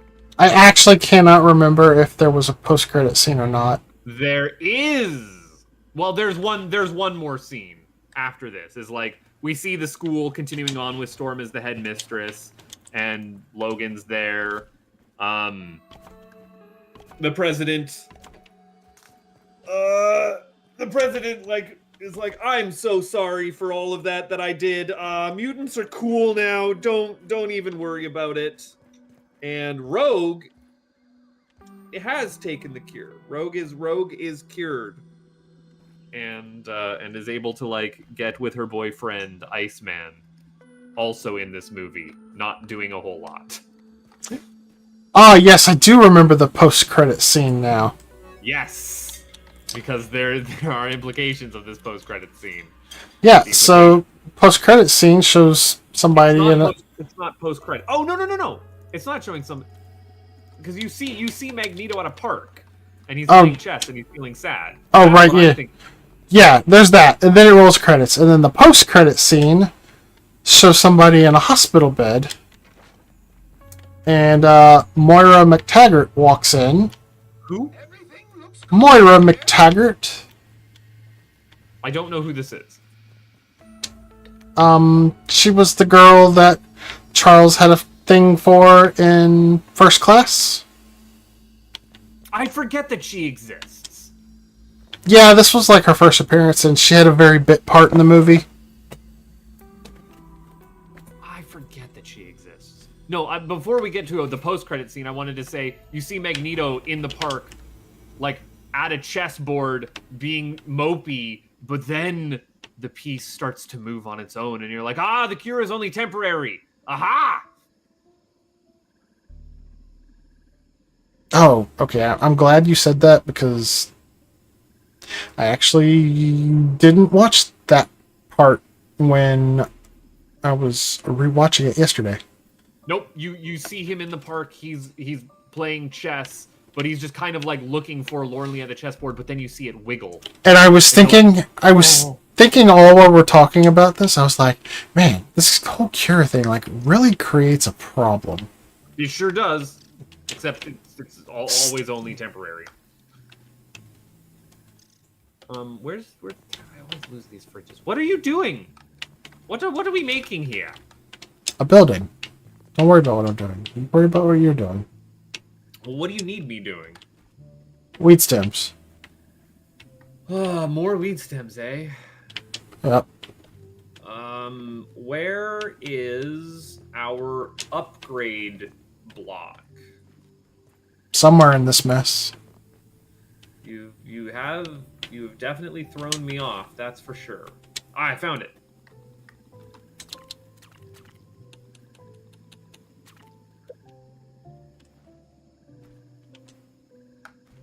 Okay. Moira McTaggart walks in on someone. That's all I heard so far. Yep. Moira McTaggart walks in on someone in a hospital Wow. bed. She's looking at the I have a chart. treat for you. And then we hear the voice of this person suddenly speak up and say, "Hello, Moira." And she gasps and says, "Charles." Oh, nice. It finally happened. Where are all of our dandelion tufts now? And so, we find out that Charles is still in charge, as it turns out. How did he not get disintegrated? Don't By know. the way? Don't know. Wolverine's not the only one with special powers. Okay, cool, fair enough.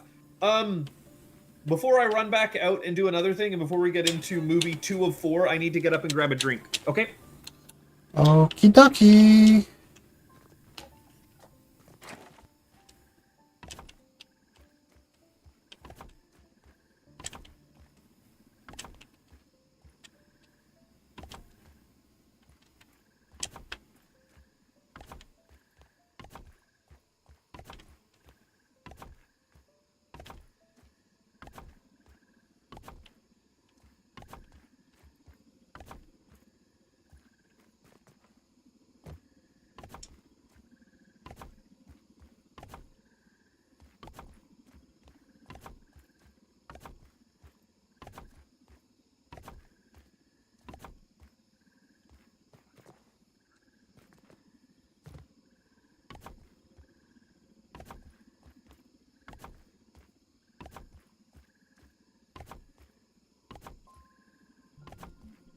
What's on your mind?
I could devour a billy hog right about now.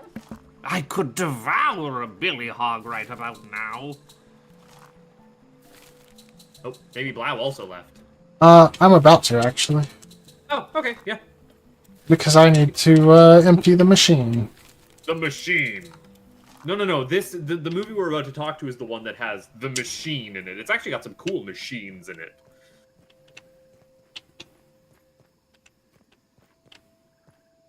But yeah, go and run away. I will keep the kitties safe. I also need more spiky burrs and weed stems. Well, I can do one of those. I can go and get you spiky burrs if they've respawned. You can actually do both at the same time because spiky burrs grow on weeds. Yes, but I'm not going to be going over to the spiky burr place and then walking back with the weeds. That's just ridiculous. Anyway, I'll be right back. See you.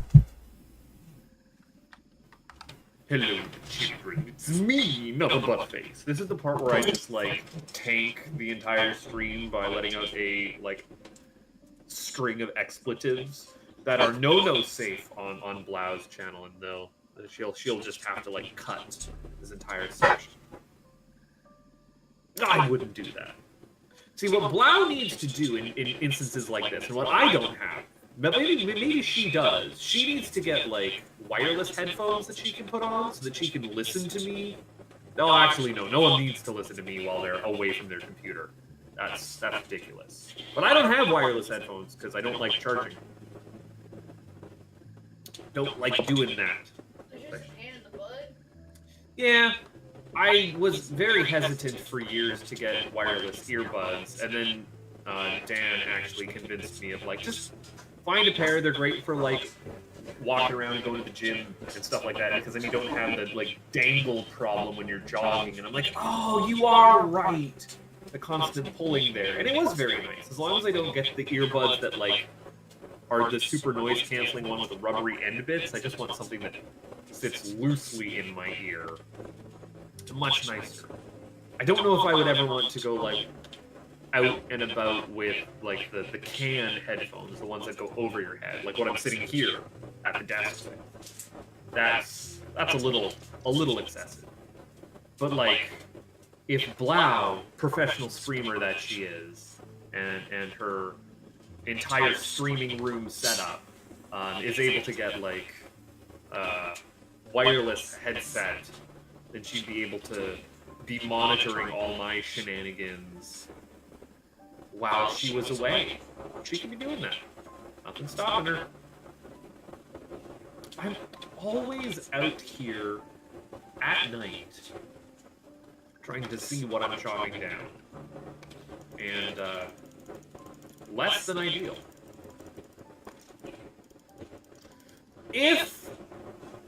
If Blau is desperate to get all of these weed stems back, what she should do is build another, like, spiral tower here that leads all the way back to the base, and then I can just, like, send her weeds. That would be no problem. But we already didn't build that over here. She didn't build it, I didn't build it, and now it will not be built.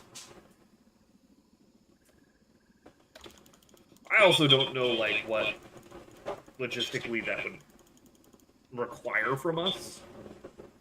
It can't be nothing. It would take a little bit of effort.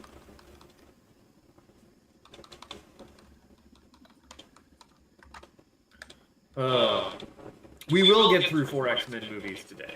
We had a lot to say about the end of an arc for that first one, which I quite enjoyed. You know what? I'm going to say that those first 3 X-Men movies still hold up pretty well, all things considered. They get the butt-face seal of enjoyment. I don't know necessarily approval, but it's a good way to waste a couple of hours. Stop it with the schnoz. Stop it with your schnoz. It's fine.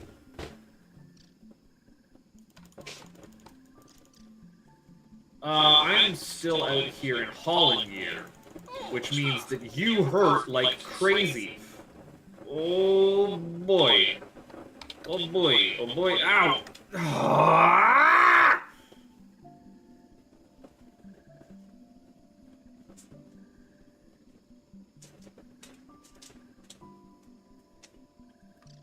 Ah!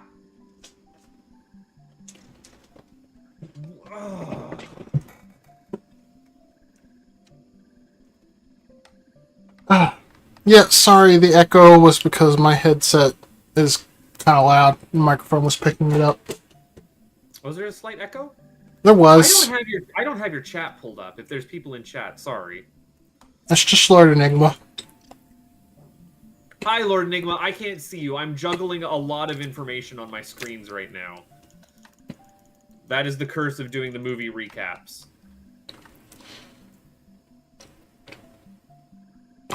You could have just rewatched them in 2 days like I did. I had a job that I had to do. So did I. Yeah.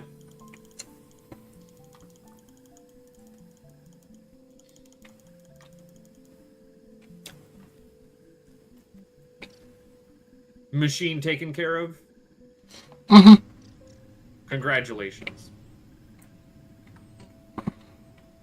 I can't even see where I was or what I was doing or how I was supposed to be doing it.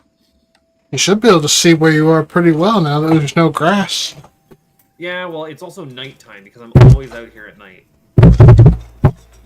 It feels like I've been out here at night for like months already, and it's only been like 1 week.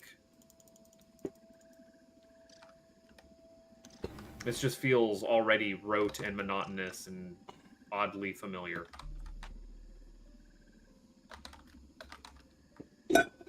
Ugh, I'm so sneezy today.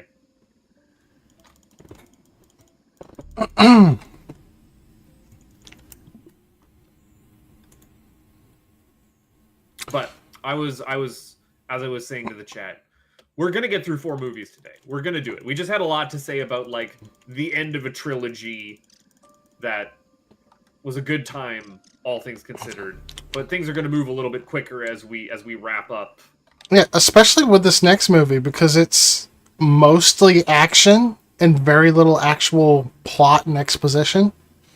It's got good theming, though. It's got good themes, Blau. Why are you defending it? I didn't say it was bad. No, I mean, like, I got things... We'll get through it quick. We won't necessarily be talking about the plot, but I got some stuff that I want to talk about in it. It's cool. Yeah. Got some cool stuff. But first, plot. Okay, let's plot. Let's plot. So, the next movie is The Wolverine, which, in production order, was the second movie after The Last Stand. The first one after it being X-Men Origins Wolverine, which was not a great first showing for this Wolverine trilogy as it's known. Is it a Wolverine trilogy? I think they were all directed by the... Logan? Yes. Okay, alright. That checks out. I believe they were all directed by the same guy.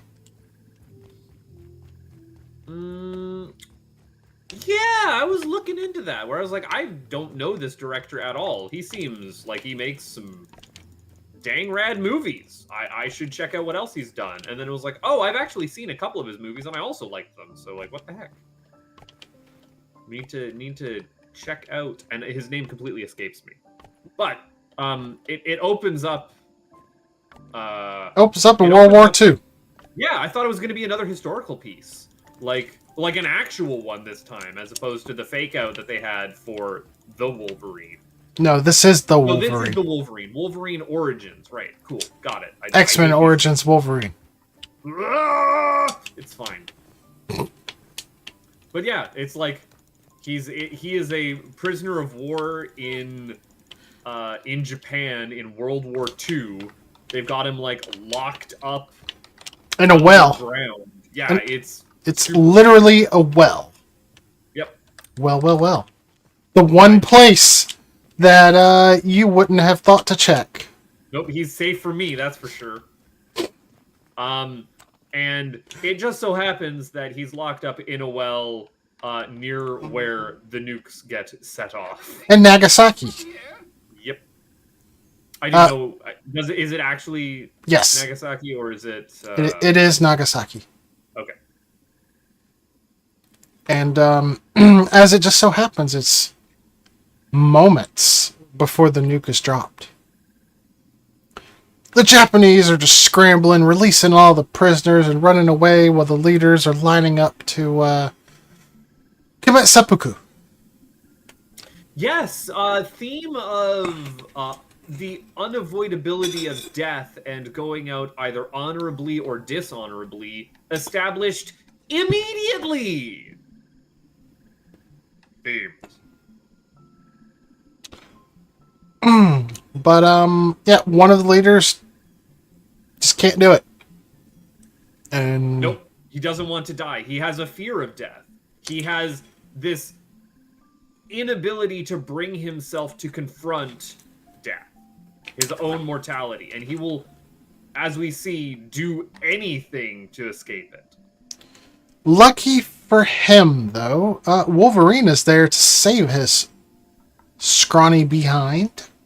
I don't think that this is comic book goofy nonsense. This is Indiana Jones in the fridge BS. But you know, He Wolverine throws him down the well. Yeah, throws him down the well and then shields him with his flesh body, not his adamantium body, his flesh body. Yep, he does not have adamantium at this point in time because that happened in like the 70s.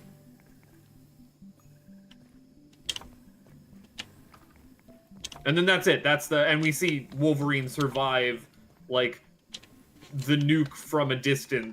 But this is probably the coolest example of his healing, in my opinion. It's an extreme version of it. It's one that we have like a real world analog to be able to understand. Can you stop it? It is super badass. Like, you see all his hair and skin melt away, and he's just like screaming while holding a piece of metal over the dude to protect him from the blast.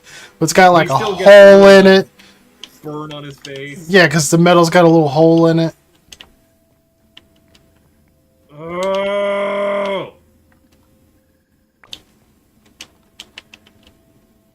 What? I'm having a heck of a time with these dust mites even right now. It's not doing great for me.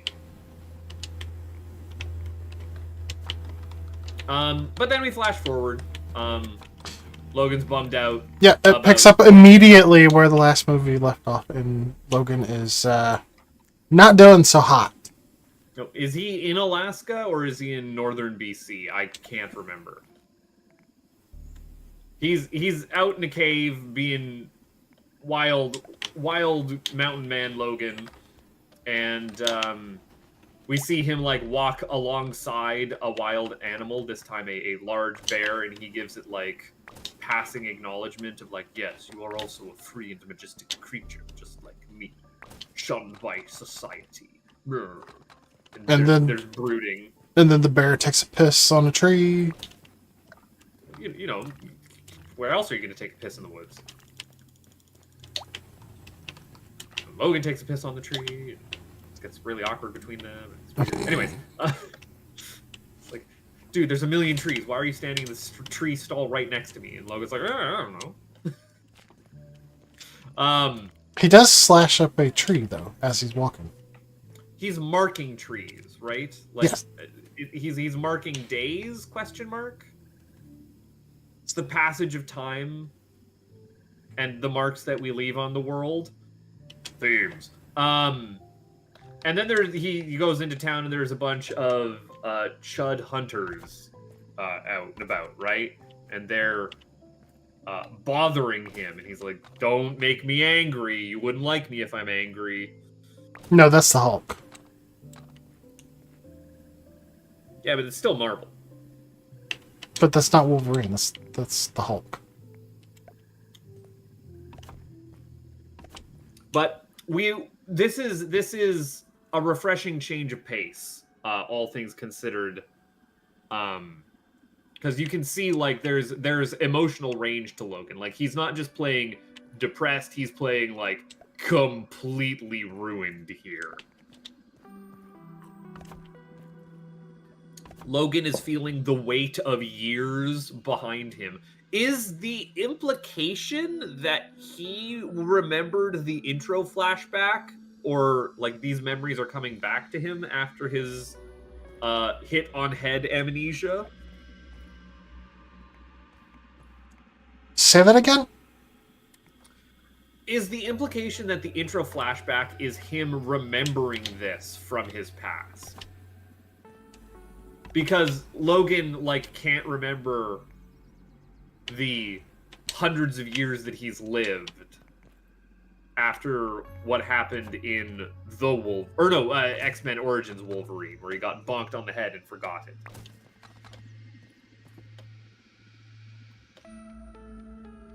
Correct. So the implication is that he's beginning to remember all of this. Well, it's a nightmare. Right. I could devour a billy What hog right is... about now.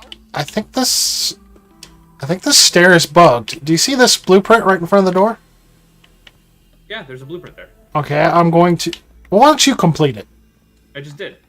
Why did that work for you, and every time I did it, it made block move? I'm Here. magic. Watch it when I do it. Oh, well, now it wants to work. Well, It looks like it worked. except it's facing the wrong direction. Well, you're going to blame the builder, you're going to blame the tools, or you're going to blame the thing that's having a mind of its own? Okay, now it's doing the weird stuff again. Now I'll watch it again. Well, now... never mind. I got it. I think you're just making fun of me. I need to cook just anything to eat. Might loaf? Nope, can't do that. Funguspacho? Nope, can't do that. Ravanya. I'm just hungry. Just a hungry guy. I guess I gotta go out and slash something with my fire stick. But yes, like, Logan is definitely feeling his incredibly long life and all of the pain and suffering and people that he's, like, left behind, and he's feeling it. He's feeling it, Mr. Krabs. Can you get over here, Aphid, please and thank you? Where?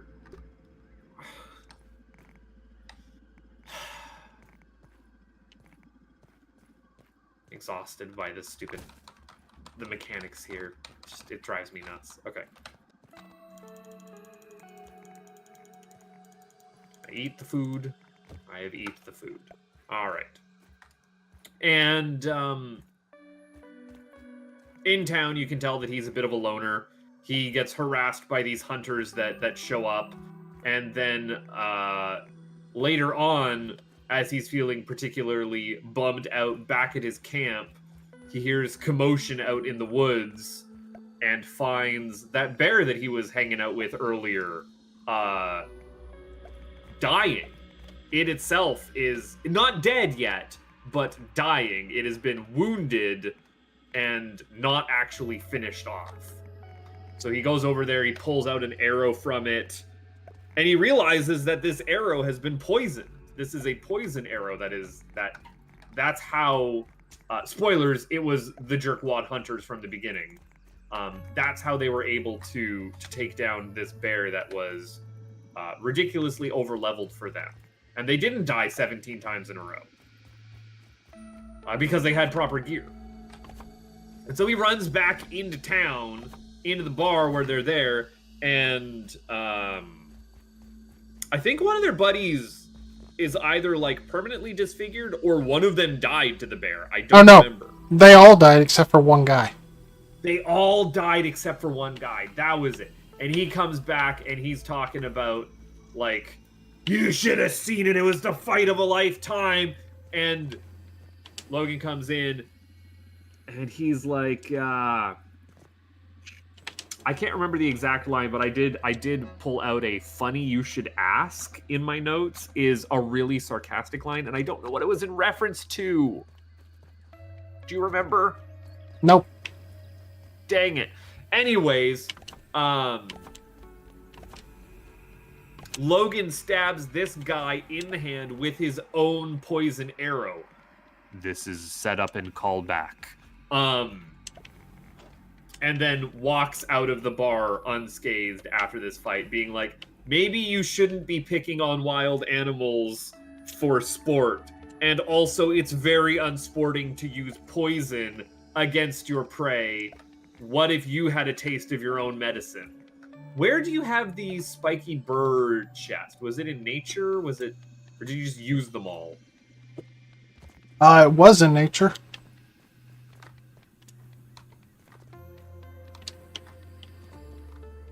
You've used them all, I see.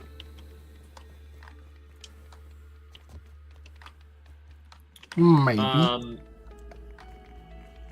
But Logan finishes his dealings in the bar, and he's now, after avenging this poor innocent that just got caught in the crossfire of dudes wanting to show off how manly they are, or whatever it is that hunters do for sport hunting. Yukiko? This is Yukiko, right? Yukio. Hi, Yukio. Sorry. Yeah. Not High Wade. There is no High Wade here. It's a different actress. Still the same character, though. Yes. Shows up and is like, "Yo, Logan, my boss wants to talk to you." Logan's like, "Who? What?" And then we have exposition. Do you have anything for exposition? He says, "I'm not going to Japan," and then he goes to Japan. Yeah, he said that he's not going to Japan, and then Yukiko gives the sad backstory, which we already saw of, "Yo, my boss remembers when you saved his life back in Japan. Please ignore the fact that he was allied with the Nazis." But he's like, he doesn't want to die. He's been doing a whole lot. He's a philanthropist now. He's been funding a bunch of medical research out in Japan. We're getting stuff done. And his dying wish is that he gets to see you and talk to you. He might have something for you. Nudge, nudge, wink, wink. And then Logan's like, "Fine, all right, fine, whatever. I'll fly. I hate flying." No, he Why says. does Wolverine hate flying? He said, "Love it." This time. Yeah, that's sarcasm, Blau. It's a running gag that I wanted to point out. Okay. Because, almost every movie he has to fly and someone comments on it. And so this time he's like, "Love it." I just wonder, are we going to get deep, important lore implications about why he hates flying? I think he just don't like heights. I think this is just a useless setup that they never actually did anything with, and they should have probably had an entire movie dedicated to Logan taking on This is big probably planes. what clouded water is. Logan should have fought Boeing, is what I'm saying. You are the most butthurt individual I have ever met Yeah? about everything. About everything? All the time? Yes! When are you gonna come up here and fight me, huh? I've been this nonstop nemesis force in your life for long enough. I don't want to get crossbowed. Fair enough. We don't have a crossbow, we have a compound bow. I've been lied to. I think Not a Girl Face has corrected that. Corrected what? That we have a compound bow, not a crossbow. Yeah, compound. Yeah, it's a compound bow. Nada deserves a whack. I don't know what I'm doing. What do you want me to do? Whack a guy, off a guy, whack off a guy? Because I'm married. What? I don't know this quote. What are you talking about? That's from Family Guy. Okay, alright. But anyways, I almost called him Wade. You can tell what's on my mind. Logan goes to Japan. He goes over to Yoshida, and boy, do we have some cinematography. We are definitely doing isn't Japan rad? Isn't pagodas awesome? Wouldn't it be cool to go and hang out at a Shinto shrine? This is great. We love it out here. Everything is beautiful. It's high tech. it's traditionalist, everything's neat. And I'm like, yeah, this is cool. You are doing a cinema. So Logan goes to like this guy's temple house. He sees that there is some family politics, let's call it, between his son and his daughter. There's some bits about arranged marriage. There's some bits about who's going to inherit the family legacy after old man dies. We also are informed that Yukio. Hi, I want to put Yukio. an extra K in there. Yukio. Alrighty. Her mutant ability is that she is psychic, in that she can tell when people are about to die. She has deadly premonitions, if you will.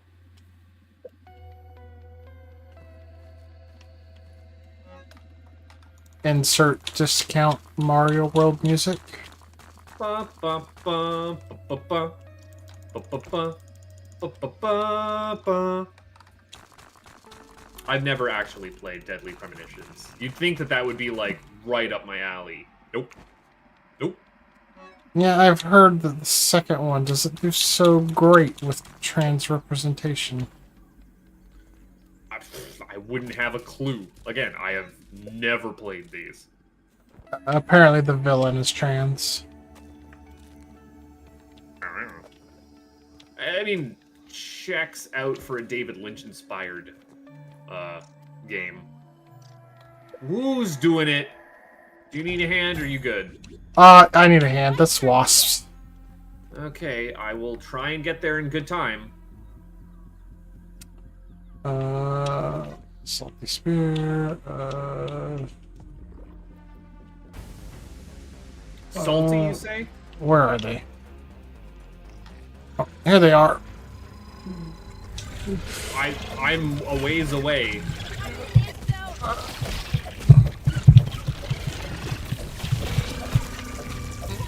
This is awful.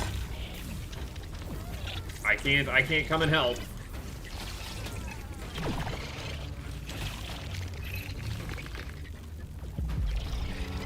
I'm coming. I'm trying to come. There we go. While I'm on my way back, turns out this man who is dying in his high-tech bed has developed a way in which he can... Is it explicit? He says that he's able to, like, remove Wolverine's immortality. I don't think he states at this point that by removing Wolverine's immortality and allowing to give him, like, a warrior's death that he's always wanted because he's lived so long, he implies it but doesn't outright say it, and then he's like, and then I can take your immortality for myself. But if you know how any kind of villain movie is gonna go out, that's you pick up on his subtle innuendo there. Have you moved all of our? Because I don't have armor right now.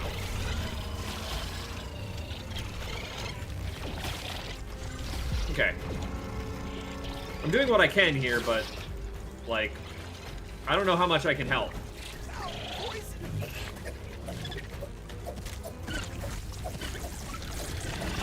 This is not great. This is bad. Are they just gonna wreck shop? Yeah.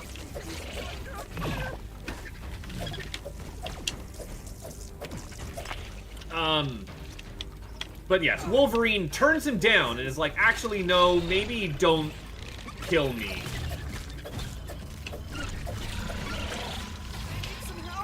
Ah.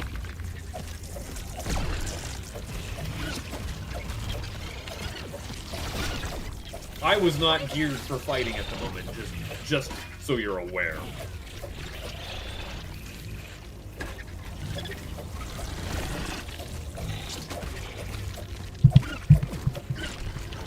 Our beautiful home that you were already tearing apart.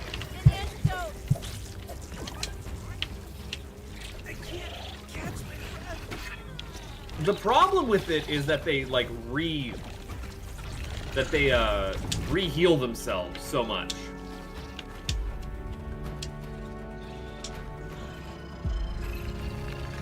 Oh, this is going to cause problems for us. Why'd you have to go and tick off the wasps? Why'd we have to go and do that? Ow. Where? I can't. Got one of them.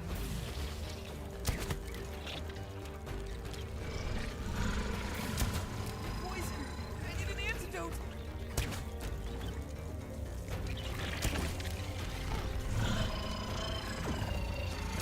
I got another. They're not going down. This stuff's burning me up. I wish that you'd stop screaming like that. But yeah, Wolverine's like, maybe I'll take you up on your offer next time, bub. And he's like, I'm dying. I will not be able to offer this to you again. Poison.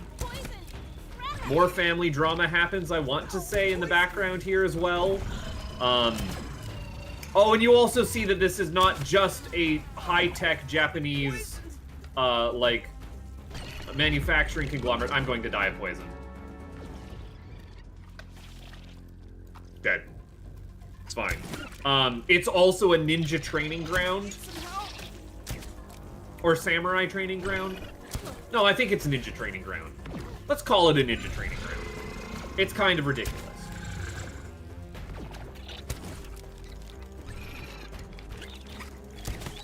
When you're on the ground, I like that a lot better. When you're not healing yourself, I hate that.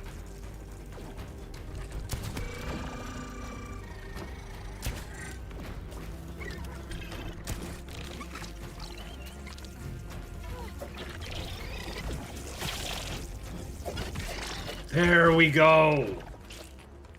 Woof! So how bad was that? It was really, really bad. What did we lose? We lost a lot of materials. On your mind. Everything. That's a problem. We did not get 100% return on every single thing they destroyed. That sucks. Hey, Fid. I'm gonna go get us some more acornage.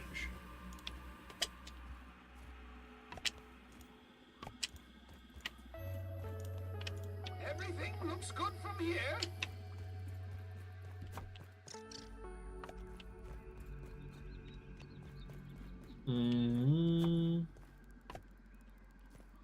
Okay, all right.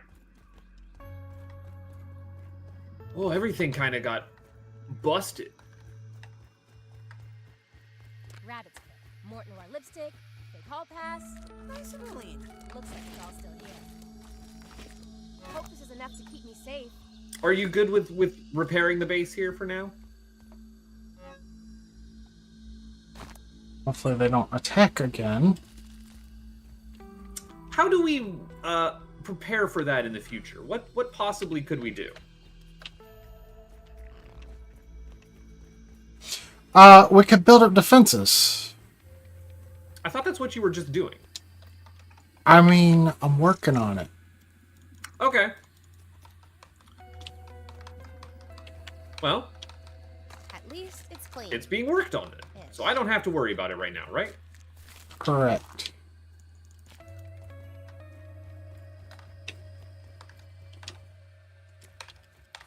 I'm getting all kinds of nonsense for you. Hopefully. Can we not with the...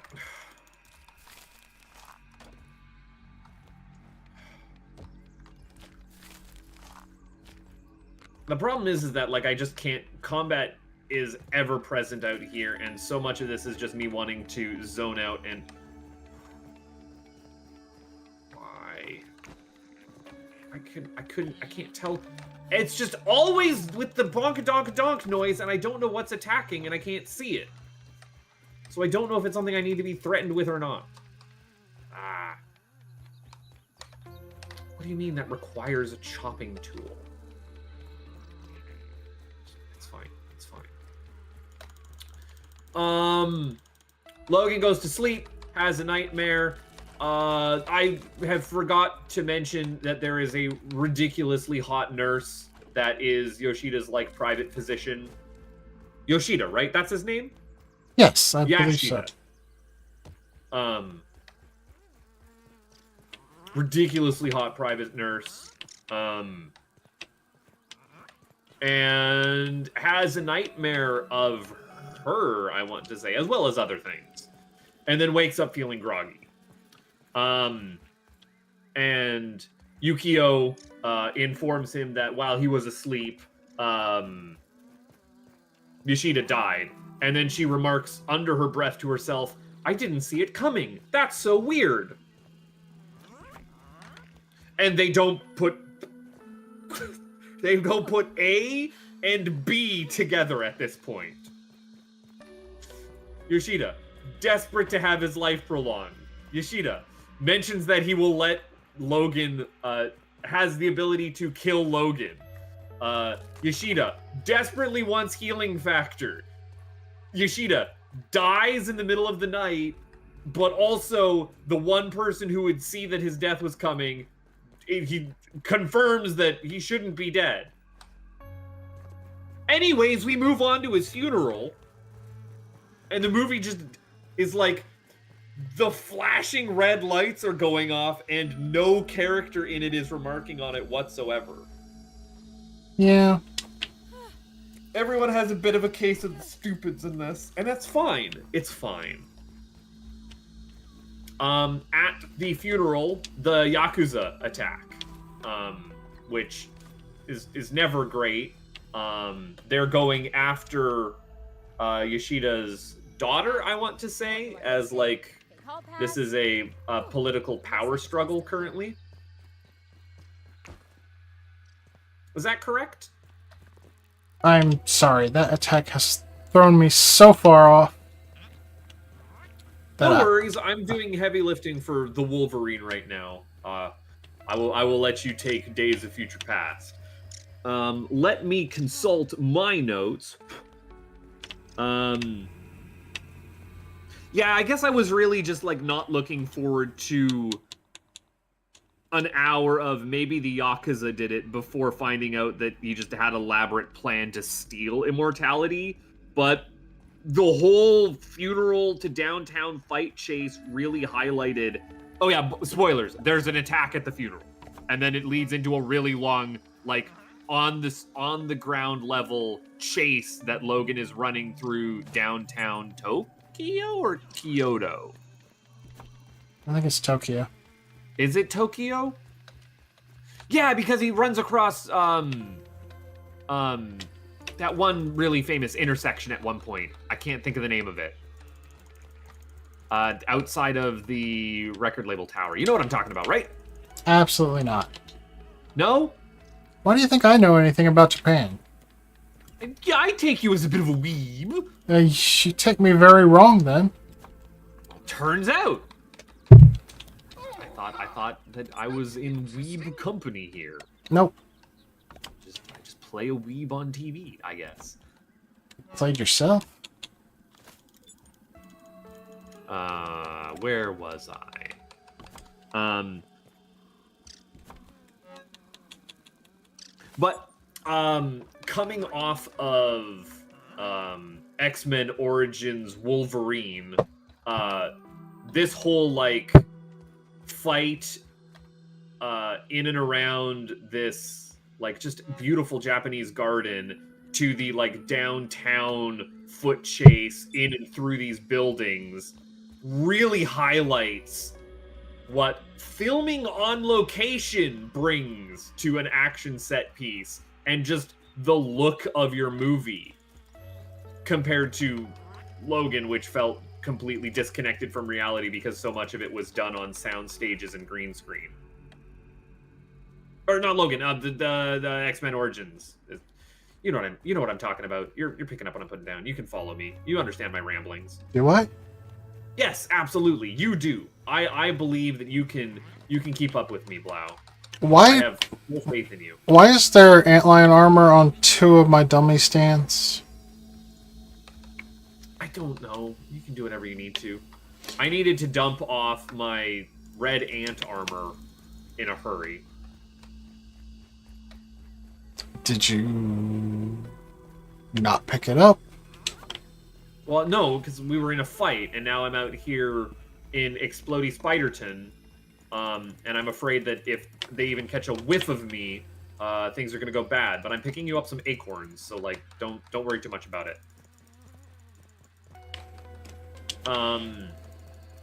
And yeah, while this whole fight and chase is going on, because the Yakuza is after this guy's daughter, Logan is taking bullets and stab wounds and is feeling it. Like, not healing it.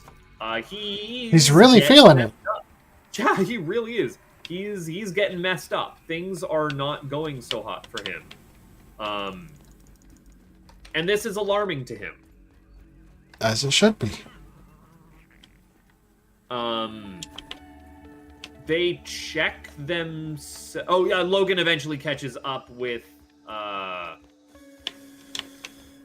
Yoshida's daughter, who I don't remember the name of. And the two of them check themselves into a love hotel for a ridiculously cheap price, and it is like a fully kitted out themed love hotel. I don't know where you are getting like this full Disney resort experience. Apparently love hotels are a common thing in Japan. Yeah, oh, absolutely.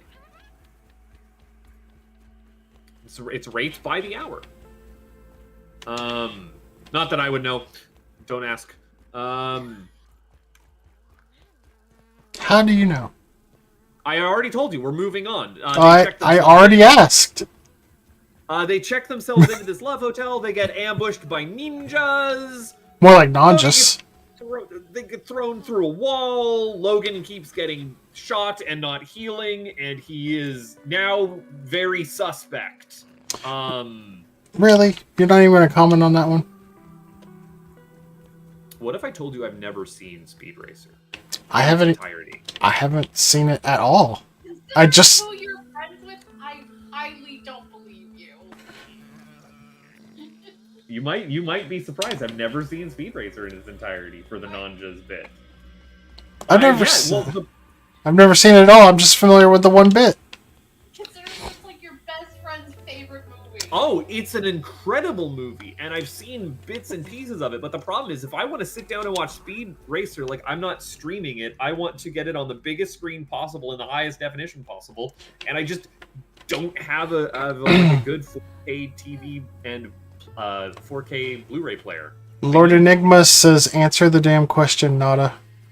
Not what question about what? Where Logan got thrown The love through a wall, hotels. and what about them? How you know? What do you mean? Google's a thing. You can find out information.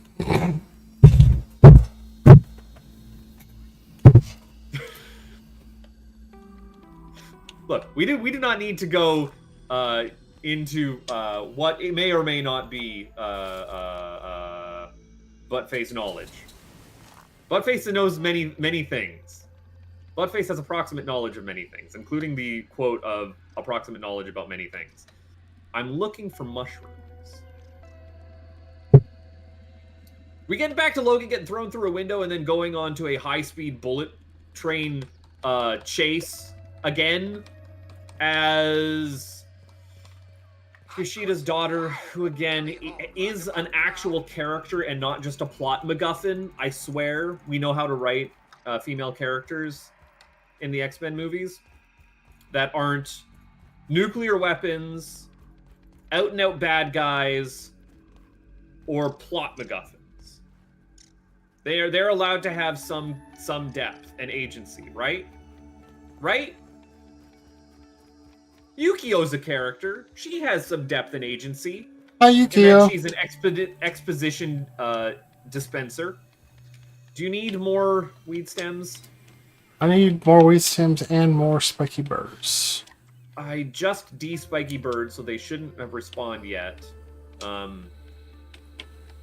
But I can go and try and hunt weed stems. I need different armor if that's the case. Where is all of our armor stands? Right over here. Where the ant armor? Right here. This one Let's keep me safe. looks to be. Safer. And I still have my proper mutation on for that. Hauling hero. Yup.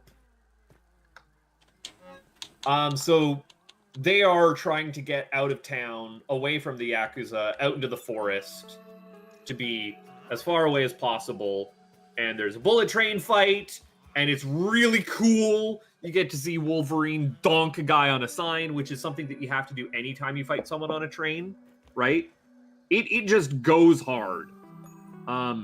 We also had a train fight again in that last Mission Impossible. So weird that that's like 2 Mission Impossible callbacks that I am thinking of. Although this would have been Call Forward.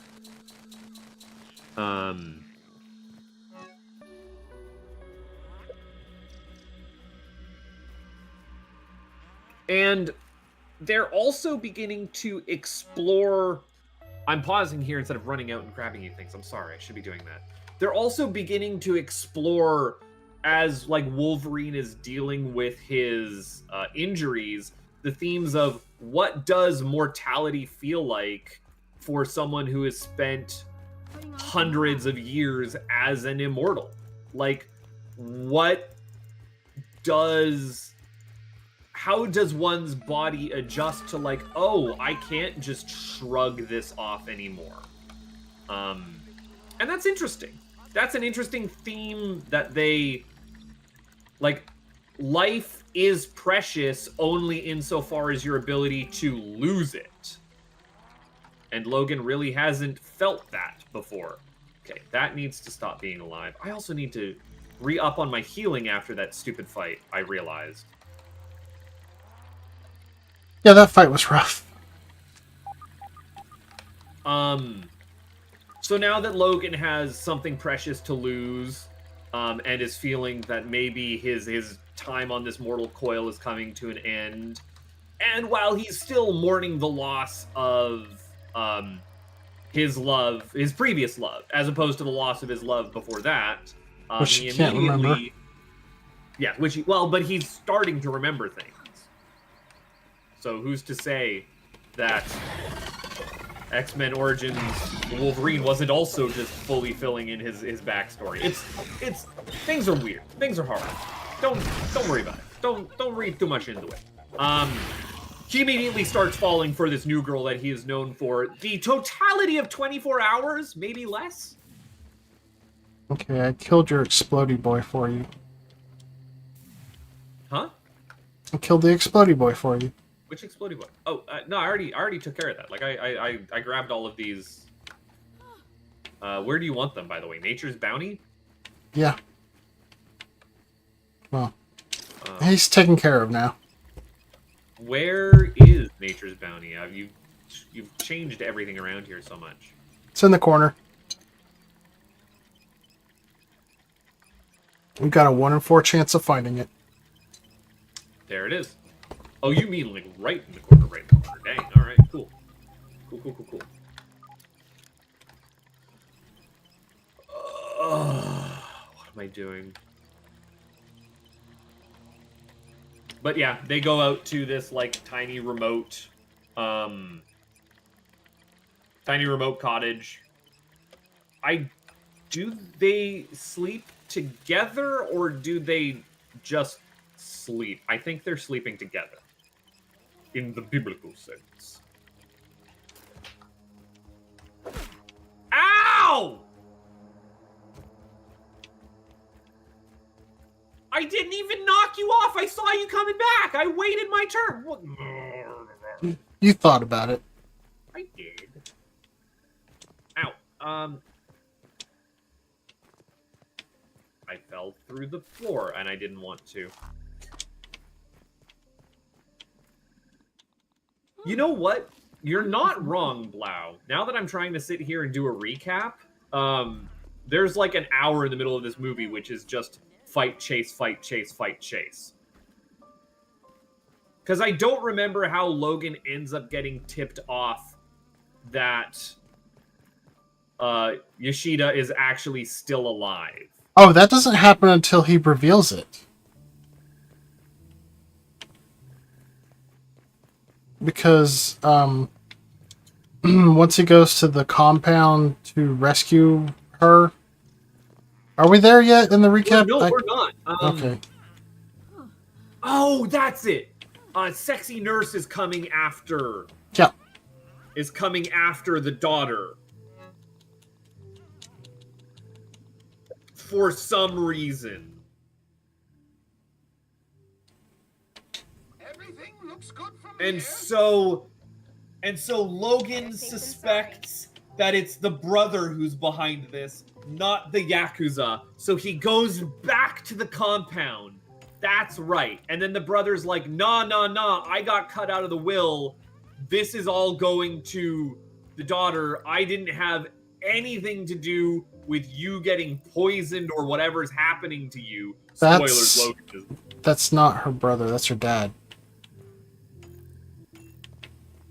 Is it her dad? I thought it was the brother. Yeah, because she's the granddaughter. Granddaughter, right, okay. He skipped over the generation. I don't remember. It's not particularly important. It's family melodrama is happening. And we have a rad scene where Logan realizes that he gets himself x-rayed on Yoshida's magic science bed and finds one of those tracers that they stick in you from the Matrix. They're stuck in his chest and it's sapping his regenerative ability. I'm here to grab a thing and I'm just not doing it. I'm sitting here and talking more. And so Logan's like, well, there's only one solution for a thing inside my chest. I'm just gonna have to perform open heart surgery. I'm going to have to deglove my rib cage. Right back to that, huh? Oh yeah. You don't think that I am just entirely full of callbacks? I plan every social interaction. It is not just on the fly shenanigans. A tight script doesn't leave things that are unimportant. They're always either setups or callbacks. Everything else can go. I'm incredible. The audience doesn't know it, but I'm doing a lot of heavy lifting. And yeah, so he does open heart surgery, and it's really rad. It's this really tense scene. Yukio gets to do cool sword stuff in the background as she holds off. Is it just ninjas, or is it also Dr. Sexy Nurse? Nanjas and Dr. Sexy Nurse. Nanjas and Dr. Sexy Nurse. Because spoilers, Dr. Sexy Nurse is a mutant. She's a lizard person. She's a lizard person, and she's one of them toxic lizard persons. And Aren't they all toxic? I don't know. I think I could fix her. And that's your toxic trait. Yeah, it is. But Logan does eventually get this little buggy out of him, and then immediately he kicks into, I have the ability to heal again. It just turned off, turned back on again. No problem. Because Don't even worry about it. Because that parasite was actively blocking his ability to heal.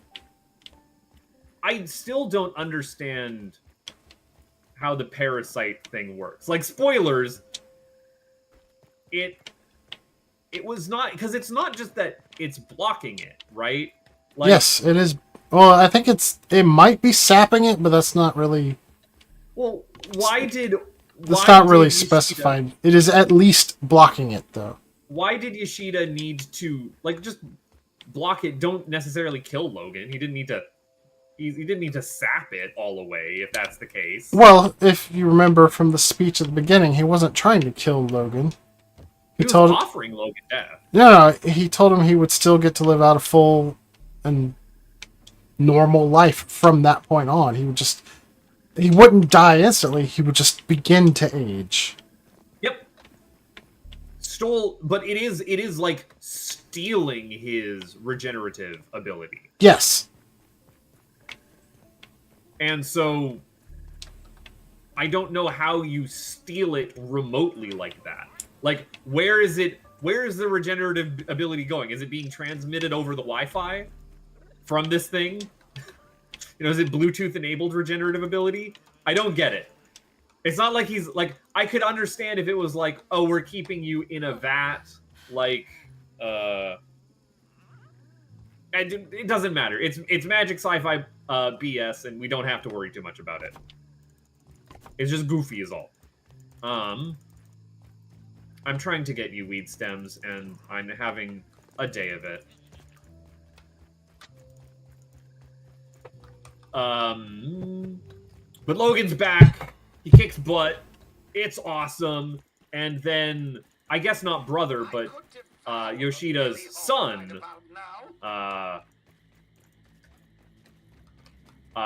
suits up fully in a ninja suit and is like, I'm gonna take on Logan. I'm gonna do this for reasons because I'm big mad, I guess? Big mad at Dad? And you're an extension because you know Dad when you were from the war or whatever. And yeah, they have a rad double ninja sword and claw fight. And it makes me think, man, I kind of want to see what a Takeshi Miike superhero movie would look like. And then I remember, like, all of the dreck that Takeshi Miike has actually produced, and I go, maybe I don't want to see that. Maybe not. Maybe if Takeshi Miike was given a budget and actually felt like doing this, rather than just the endless content spew that he is in right now.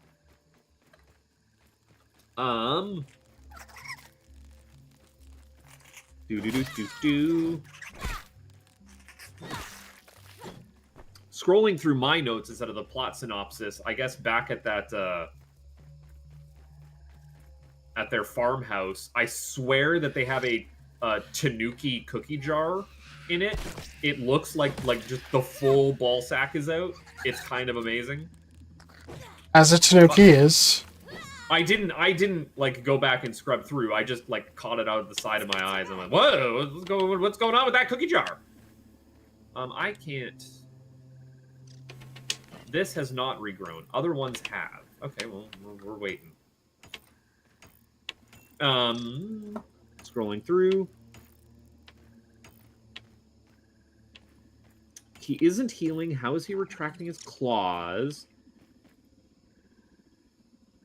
I can retract them, it just wouldn't heal up. Man, we missed out so many scenes. This synopsis sucks. My synopsis is way better. So we find out that Dr. Sexy Nurse, like way back, Dr. Sexy Nurse wants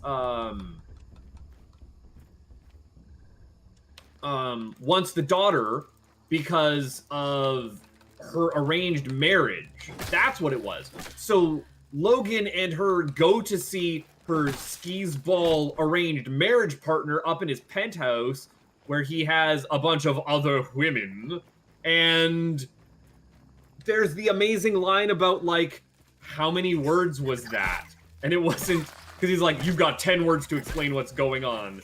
And that's some like superhero witty banter that we've had for a while, as well as the skis ball husband being thrown off this like 20-story roof into a pool below. And she says, how'd you know there was a pool down there? I didn't. Like, I will allow that is, we are now in the 2010s of it all, of superhero banter. And I don't mind it at this point. It's just light enough where it's not the constant, they fly now. You know? Y'all need to stop. Oh, I'm getting sick of these guys.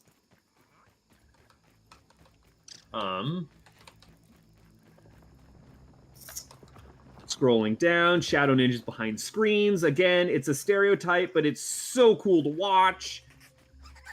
Oh, they're also the Shadow Ninjas are infiltrating this compound while Logan is doing open heart surgery, and they're like doing like just needless flippies all over the place, and it's cool but stupid. I think a lot of this movie falls on the right side of cool but stupid, if you know what I mean, right? Yeah, like, it's cool, but, like, it's stupid. Yeah. Can I get this chewing gum? One piece of chewing gum for all of that work. Cool. Cool, and I hate it.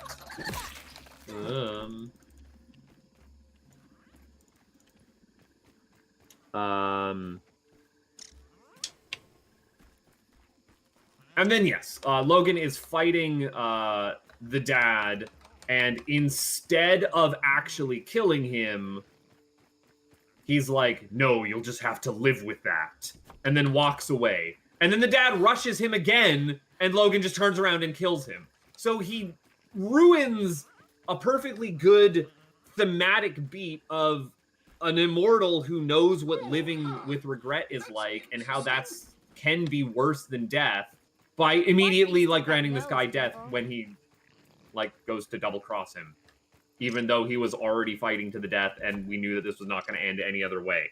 It's kind of silly.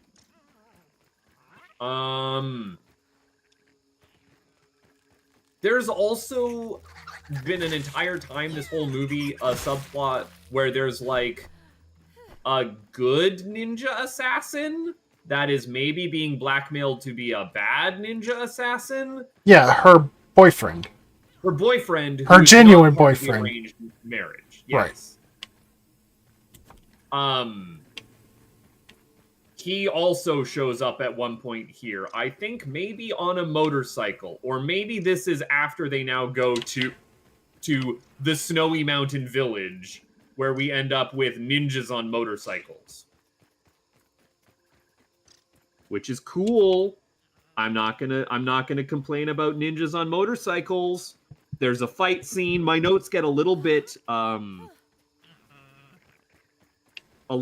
scattered here, where I just say snowblower mulched a dude. Heck yeah. They just got Fargoed. Putting a cigar in, and me thinking about how is he gonna light that? And then, oh yeah, a car explodes and he lights it on fire that way. Logan gets pin-cushioned by arrows, but they're arrows that have rope hanging off of them, and he's getting held back, and it's such a cool image, and they're putting all of this neat stuff on there. Oh, and then we have, like, the princess is locked away at the top of the tower, and it is imagery. See, They're this doing is so much imagery here, and I don't care about any of it. Sorry. This is why I let you take charge, because I would have just said, and then there was like an hour of action. Yeah. It's really cool action, and there's lots of very neat stuff going on. But, like, at the end of the day, he goes to the tower, he fights Dr. Sexy Nurse, and, knocks her off. There's... What? Knocks her off the, like, balcony thing they're fighting on. He does. He And does. she lands on one below, where she sheds her skin and then ends up fighting the granddaughter. Yeah, she has really cool wig game in this as well. You'll notice. There is a big robot samurai. And it tries that to is- cut off his claws. He does. He gets off one of his claws. It's not great. So he cuts off his claws that are part of his metal skeleton. Can you will his healing power let him regrow bone? Yes. Will those come back with bone tips? Will it come back as adamantium? Bone will regrow. Adamantium should not. Okay, then in Logan, if this movie is canon, is this movie canon? Yeah. It's definitely canon. In Logan, does he not have the tips of those claws? Like, they're down. He has the metal claws back as early as Days of Future Past. How does he regrow those? I don't know. They don't explain it. It's a plot hole. It's never explicitly stated. It's just flowery language. But yeah, it turns out, spoilers, Yoshida is in the big robot metal samurai suit. He's been stockpiling adamantium. There's like actual like business politics intrigue that's been going on this entire time in the movie, and the plot, like they set up a really interesting mystery plot of being like, well, actually, see, like Yoshida's been tanking the business this entire time because of his like dogged pursuit of trying to find a cure for mortality, and so his son has been hiding it from the investors, and he thought that he was going to be inheriting the business, but instead Yoshida sees it as like a sign of weakness, and so he's gifting it to his daughter, and then that's why his son went and did all of the Yakuza nonsense. Well, None of it matters because it is so bloody obvious this entire time that Yoshida's the big bad. well, actually, his reasoning for giving it to his daughter is because she didn't care about it. She didn't want it. And, granddaughter. And his son, that's all he ever dreamed of. Sure. I mean, it's stated explicitly in the movie. That's why he gave it to the granddaughter. 'Cause she didn't All want I'm it. saying is none of this matters. No, not at all. It's well done. It's an interesting plot. They did a good job with it. It's okay. Totally superfluous. It's okay. If it was a good plot, it wouldn't be superfluous. It would actually mean something. Let me rephrase that. It is well set up, and there's logical reasoning to it, and it could be a like, you know, The plot, crime movie plot in any other movie. the plot They is just staple it literally, on- it's literally just a means to get to the action scenes. This is, But they staple it onto an unnecessary movie about like a superhero who's reckoning with his mortality. Like the rest of it ties into a nice, neat little bow between the poisoning and the callback to the bear at the beginning and all of that. It's great. They've taken two movie scripts and stapled them together, and one of them gets a lot more plot resonance and weight behind it, and the other one is an excuse to set it in Japan because ninjas and the Yakuza are cool. honestly, I don't really get the vibe that the movie is about Logan reckoning with his mortality. I feel like it's more about him learning to get over Jean. I don't read that at all in the theming. Then what's with the like allegory of the poison bear? Why have Jean in the movie at all if it's not? Oh, we'll get to that.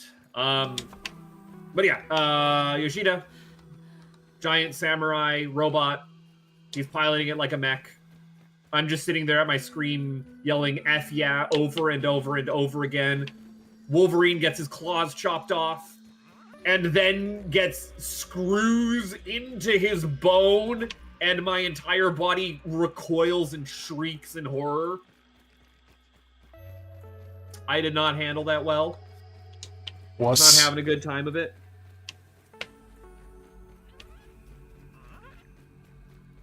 But like, if the mutant stuff is just all genetics, I don't see how you have to transfer it. You have to like upload it into you and remove it from someone else. Like, why can't you just duplicate the like immortality gene? Why is there like equivalent exchange in this scenario? It's odd.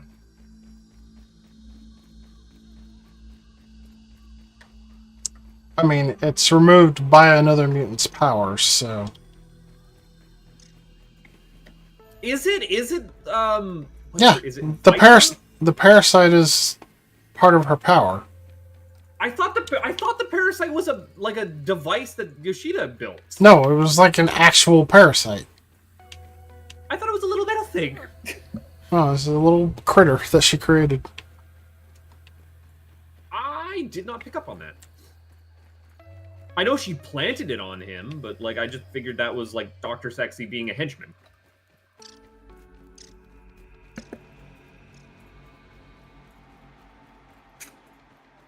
What else do we have here? And then Logan, the fight scene continues. Good boyfriend ninja helps out and maybe kills Yoshida? A question mark? I forget.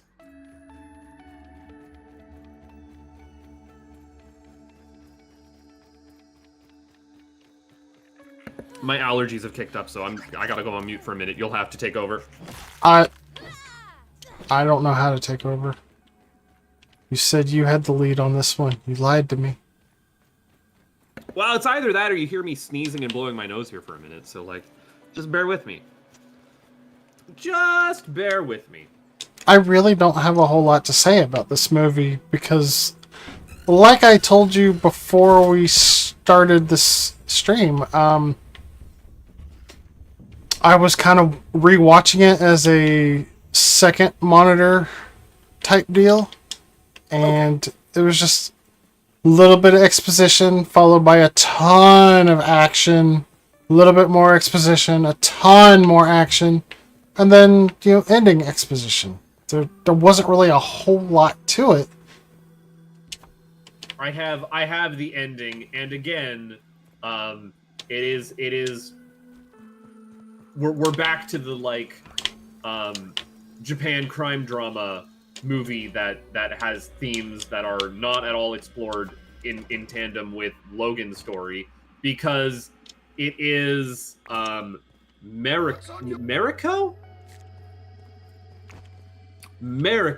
the boyfriend. Thank you, plot synopsis, for giving me the name.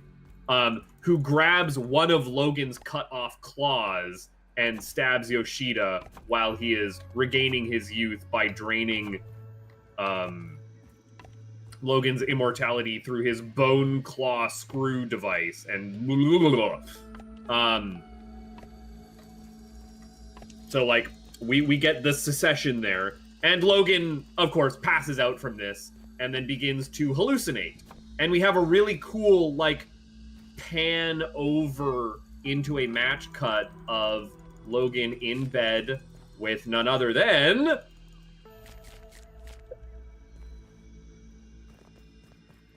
that was I was setting you up for the takeoff because you had things you wanted to say about this, I thought. Nope. Oh, it is in bed with Jean Grey, turns out. And we see this is the part where it's like getting over Jean Grey, but instead my read on it was that this is Logan coming to terms with like death and mortality, and like I don't know. I'm not into it, but like maybe like you will still be with your loved ones in the afterlife sort of thing. Except Logan's never gonna get there because he's immortal. But he's at peace with it, at least. He's at peace with other people being at peace. It's not so much that he's just constantly surrounded by death and violence. He can learn to let go for other people's sake. And then he says, I always will love you, Jean, is like the fade out from there. Immediately into kissing a new chick. As he fades back into the real world and is like, I still got a chance with this hot granddaughter? No, you don't. She is in love with Ninja. And then that's the movie! Is there a post-credit scene? Yes, there is. And it's actually an important one. You want to explain it? Because I don't know. Was there anything else we needed to go over for that ending? I checked out while you were talking about it, to be honest. Turbo checked out? You're in build zone? I'm going to be honest. The Wolverine didn't really do it for me as far as I loved it. Plot goes. I think that great to watch. The action was really well choreographed. I think I might have enjoyed the Wolverine more only because I came off it in watch order after X-Men Origins Wolverine. So like it was, I mean, that's fair because fresh air. X-Men Origins Wolverine is so bad. Yeah, not great. It has moments of brilliance, whereas this one is just competently made. So the post-credit scene has Logan in an airport getting hassled by the TSA, as one does in an airport. Does he set off the metal detector? Is that the bit that they do? Yes. Oh, that's lazy script writing. And then suddenly everybody freezes. This is a trick he's seen before. And he hears a familiar voice. It's Charles. Logan, we need your help. There's an even greater threat or something. I don't know. Pretty much. Ah, damn it. And Magneto's there too. Oh. They're both asking for his help. And they don't really explain what's going on, but then the scene kind of pans to a poster on the wall that says Trask Industries as it just kind of fades out. What is Trask? That name is ringing a bell. Well, Trask, you see, is a short man with big ambitions. Does he work for Essex? No, he's the owner of his own company. Oh. He tries to create a way to defend against mutant kind. But like, okay, imagine if in a world like, what if Trask Industries ended up getting bought out by a larger corporation like Essex, and then we never actually got the resolution of this post-credit scene? Anyway, I thought that was a nice little bow on that one. Buttface's amazing amount of butthurt aside, Endless. that sets us up for the next movie, Days of Future Past. I'm gonna pull up my Days of Future Past notes. I'm going to close that tab on the window. All right, what do we got? And this movie basically opens up with everybody dying. Just ripperoo. Just straight up, everybody's dead. It's a pretty cool action scene to start with. I like these Yeah, robots. These are neat robots. You got a slightly older version of Colossus and Kitty, Iceman, Pyro's there as well. A guy we haven't seen in the movies up until this point named Warpath. So my notes actually just pre-watching, because the order that I watched these in is the way that I have my notes now, and we're caught up is like, I've already seen this and I know that I like it. Let's see if I need to see it again to enjoy it. Oh no, wait! I thought I was watching First Class. Never mind. I guess I skipped past this one after doing that Wolverine binge. Wow.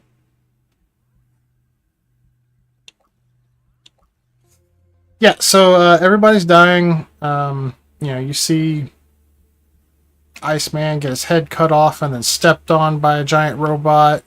See Colossus going toe-to-toe with one until it just kind of mimics Colossus's power and turns metal and starts beating him. There's another mutant named Blinks that's playing with portals. I mean, if you've ever played the game Portal, she's just a living portal gun. And like they use that to really, they use the really cool effects in all the action scenes that she's in. I'm just saying mutant powers are at this point just 100% magic. But all of them fighting are just a distraction for what's really happening, which is Kitty and Warpath are going into the furthest into this building they can, and she's doing something to his head while he's laying down. And just as the robots are about to reach her and kill them, she says, "Too late, assholes," and so everything disappears. It should be mentioned who is in this fight scene but Scott. Huh? Scott's in this fight scene. No, he's not. Yes, he is. No. Yes, he is. No, he's not. Scott's dead. No, Scott is in this fight scene. Scott Summers, he's dead. Remember Jean killed him? I know he's in this fight scene. I promise you he's not. I just watched it a couple hours ago. This one is fresh on my mind. Why is...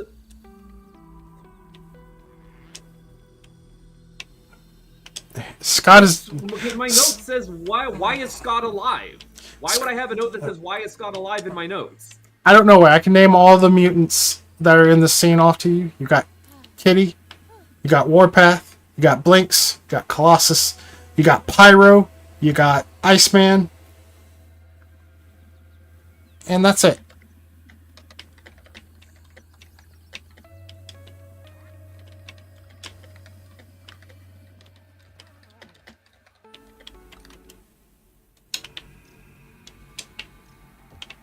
No, you don't need to hear that. What do we...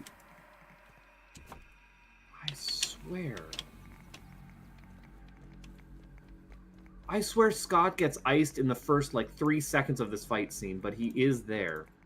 He's not.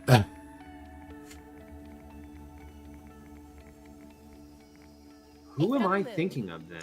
Why am I thinking of this? Maybe you're thinking of the Sentinels because they shoot laser beams from their faces?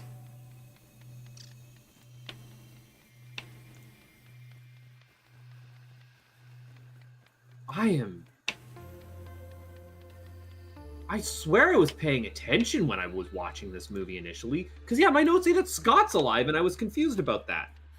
Anyways, people are getting decapitated left, right, and center. They just have different X-Men powers, and, that's it. But I could have sworn... Don't mind me. Completely derailed on that one. Yep. Super wrong.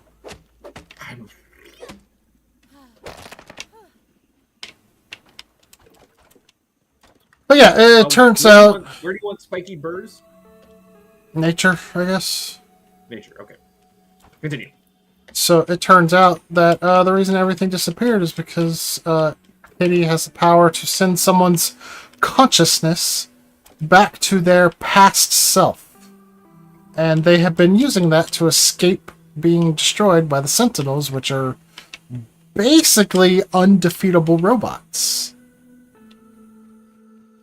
They're the world's perfect fighting machine, and they are programmed to only target mutants. Yep. Right? Yep. And they also have been targeting humans that are capable of producing mutant offspring. I don't think I picked up on that. I think it gets stated later in the movie. It's not like an important plot element, though. But if you're a carrier of the mutant gene? Basically, yeah. Wild. So what we're left with is a world with very few mutants left. And basically all of the allies of mutants that aren't mutant themselves are also, thrown in the concentration camps or whatever. And all that leaves behind is just the worst people in the world to run the place. So, the gist is that everything has been awful. It's a lost situation. There is no hope. We are living in a bad timeline. You feel rested, but you're still hungry. So, Charles ends up tracking these mutants down along with Storm, Wolverine, and Magneto in tow. And Charles is still alive. I didn't realize that there were post-credit scenes in which you saw Charles still alive, so I immediately went, oh, this is like an alternate timeline, not the one that we've been following this entire time. Nope, it's canon. Yeah. I didn't realize that. It's also part of an alternate timeline, but we'll get to that. As if it wasn't confusing enough. So anyway, Charles and company track them down, and they find out, firsthand what they're doing. They're basically just escaping before the Sentinels ever get there. And sending Charles warnings. is working with Magneto right now. Yes, because they're basically the only mutants left alive in the entire Well, world. because Magneto was right that mutants were going to be hunted down to extinction, and this was just a straight up genocide.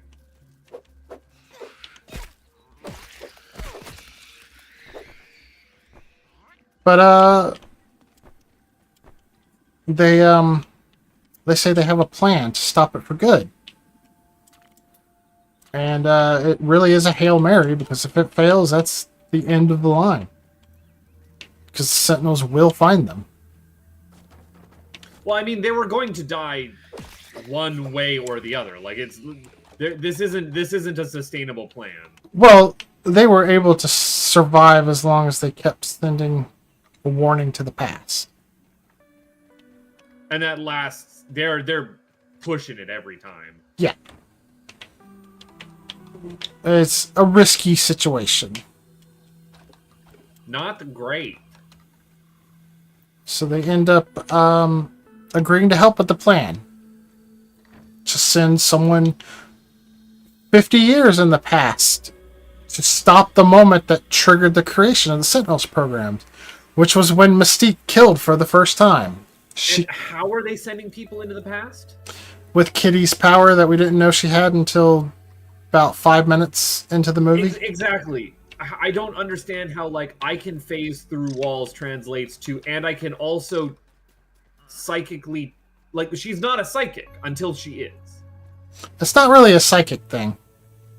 I don't know how sending consciousness in any direction, past or future, is not considered psychic. I mean, she doesn't go into their minds. Not like the way Charles and Jean do. No, she's sending a consciousness. Right. That to me sounds like mind control in some way or the other. But anyway, they've identified the moment of the Sentinel program's creation as when Mystique killed for the first time, killing Trask. Sorry, his name is Bolivar Trask, and that is an amazing name. It is my favorite name. I love this name. I need to name one of my worms next time we play Worms. Bolivar Trask. And he's portrayed by Peter Dinklage. The Dinkster. But yeah. So she kills Trask, who had been unsuccessfully trying to pitch the Sentinel program to Congress. She went after him because he was experimenting on mutants, and she found out about it, and it turns out it upsets her a lot. She did this back in, like, the... 1973.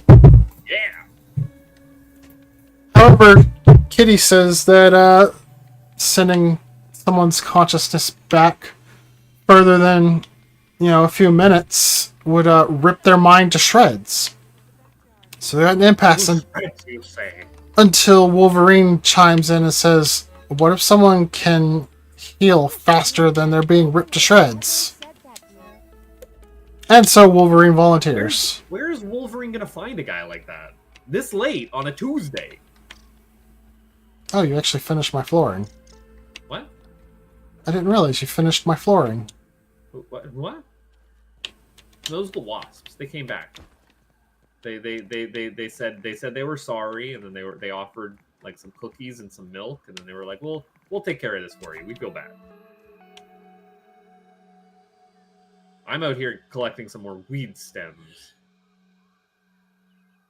Can I build the next level of bed yet? But yeah, Wolverine wants to get into the danger bed and get blasted back to the past to play the games that no, that's wrong. Sorry, wrong thing. Never mind. So yeah, Wolverine goes back to the past and wakes up looking at a lava lamp, and he's in bed with some chick. Wolverine has had a long and storied history where he has many different partners that he is in various states of romantic involvement with. And unfortunately, he is unable to get over Jean Grey. I blame maybe some maybe his mind is being played with by Jean Grey. We just don't know. You can't trust. If you can't trust Xavier, how can you trust any other psychic? Think about it. So anyway, he gets up, he looks out the window, realizes that it worked, and he's just astonished. Starts getting dressed when a bunch of thugs bust into the room, saying, "What the heck, man? You were supposed to protect the boss's daughter, not sleep with her." Also, there was no thought because, like, Magneto and Charles are both like, "Oh, we were very different when we were young. You might have a time trying to convince us of anything." And then at no point do they discuss, "Oh, by the way, Wolverine, what were you doing in the 70s? What if you were, like, out in Malaysia or something? You've traveled the world. What if you just weren't around and couldn't get to her in time?" No, they didn't think to even bother bringing that up. And it's lucky too, because he's like in the same general vicinity of where he needs to be.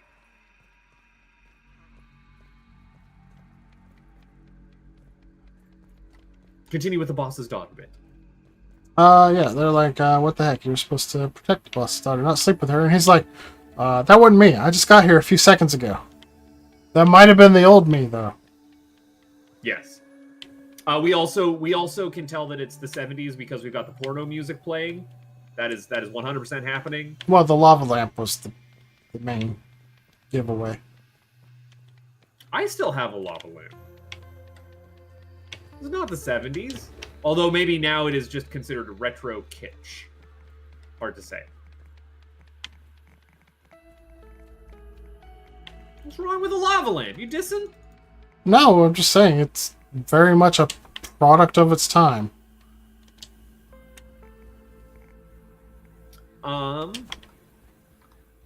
Just give up.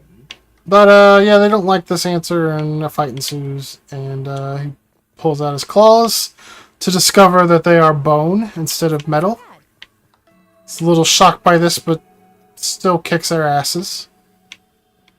Well, it's a lot to get used to, right? You have body modification for so long, going back to your old body would feel super weird.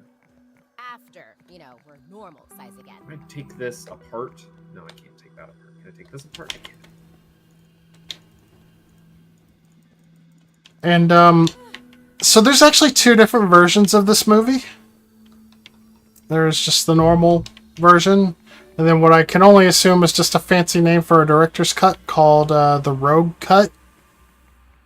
Well, it's a joke because, like, oh, we went and did a different version of this movie, and we went rogue, but also Rogue is the name of one of the characters. They're being cheeky. They're being clever.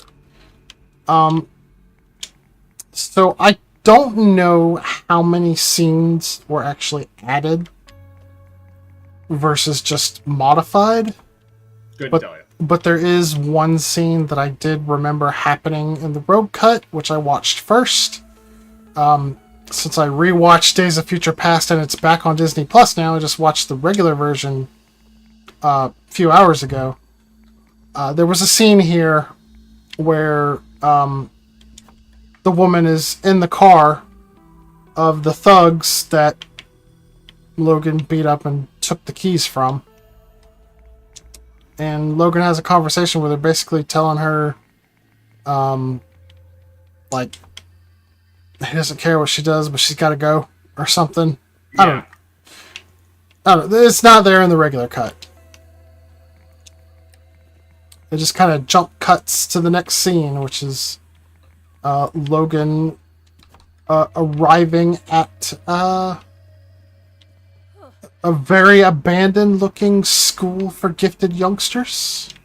X is at least a cool letter to do geometric design and landscaping and architecture, and you can be subtle about it.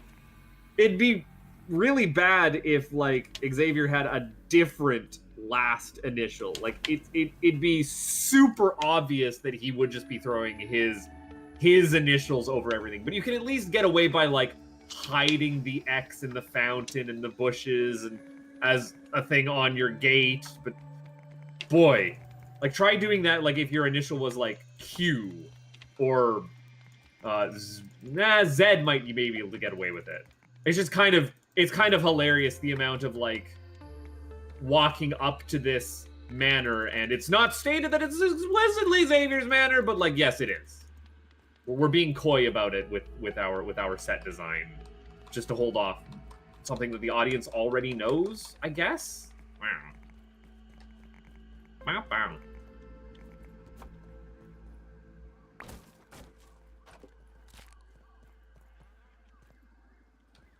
And then we walk into the manor, and we've got young Beast, and we have James McAvoy, and I always keep forgetting how much of a crush I have on James McAvoy. We have been over this. This is the first time in my rewatch where I got to see McAvoy, and I went, oh no, yeah, these movies are going to be a problem to get through for me. I'm going to be distracted. Well, as it turns out,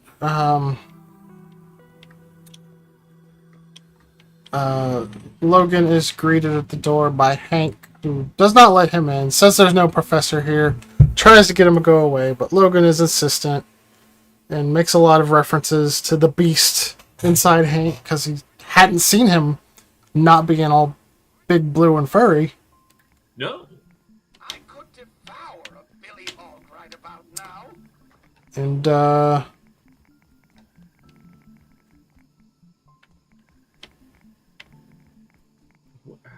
where did I leave this? And we also see, and again, like they have a little bit of a fight scene where he beasts out. yeah. Yeah, they have a but fight then- scene when he basically forces his way in.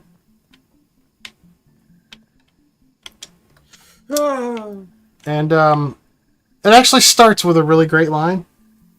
Because Hank doesn't initiate the fight. But Wolverine forces his way in. And he's going. And Hank's insisting that he leave. And then Logan's like,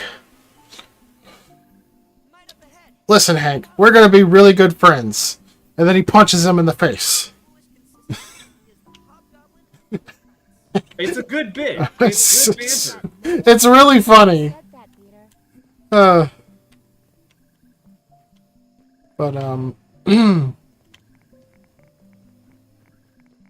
yeah, so a little bit of a fight as Hank beasts out and goes after Logan as he goes deeper into the mansion to try to find Charles. And he gets thrown back into the foyer with Hank hanging from the chandelier, about to do something, when Charles walks down the stairs. Sorry, I'm going to need you to emphasize Charles walks down the stairs, because last we saw Charles couldn't walk. Why, yes. If you remember way back in first class, it ended with Charles taking a bullet in the back that paralyzed him. Yeah, how's this working? As we find out,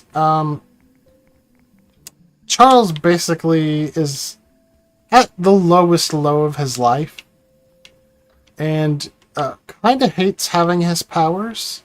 And Hank devised a serum that would allow him to walk, but it also neutralizes his powers. Hank takes just enough to keep himself balanced so that he can still use his powers. But Charles, as it turns out, doesn't want to hear the voices, so he takes way more than that so that he has no powers. It is like a drug addiction metaphor. It also... I'm sorry. The fact that Charles Xavier is a powerful enough... Does Charles Xavier have telekinesis? Or is it just when he's freezing people, he's like causing them to stop walking by like shutting down, like pausing their brain? He does not have telekinesis. Okay. Because I was gonna say he could tell. I've been sitting there thinking about like why doesn't he just He has himself? He has telepathy, and like basically he just has every imaginable telepathy related power. He can read Right. minds, he can control minds, he can speak to minds. it gets fuzzy because Jean Grey has telepathy and telekinesis And fire. pyrokinesis. Yeah. So like, I assume mind stuff and kitty powers and just everything. Mutations are magic and they need to be whatever they need to be to move the plot along. But anyway, so it kind of explains to him that he's sent by Charles from the future.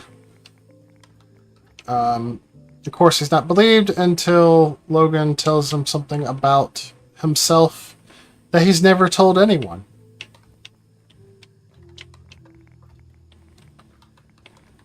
And after consideration, Charles ends up saying, "Ah, yes, I do remember you now. I recall we came to you to ask for your help, and I'm going to tell you the same thing that you told us. F off." I do want to say that I think that it should be like even the "I'll tell you something that you've never told anyone else" shouldn't work specifically on Charles. Because he's a mind reader.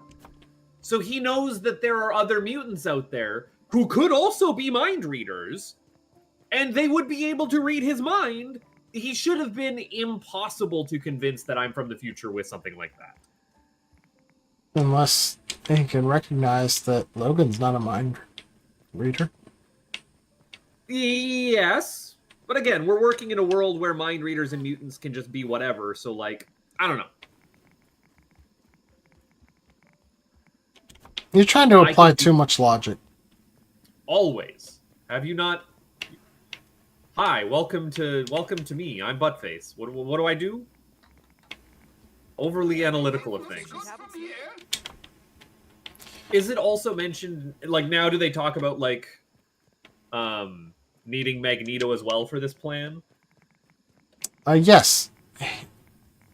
This is actually where they do talk about Magneto, and Charles is like, "Ah, well, you know who he is, right? Good luck getting him to help with anything." And Logan kind of blows his mind by saying, "Well, actually, he was there too." Talking about in the future, asking Wolverine to go back to ask for help.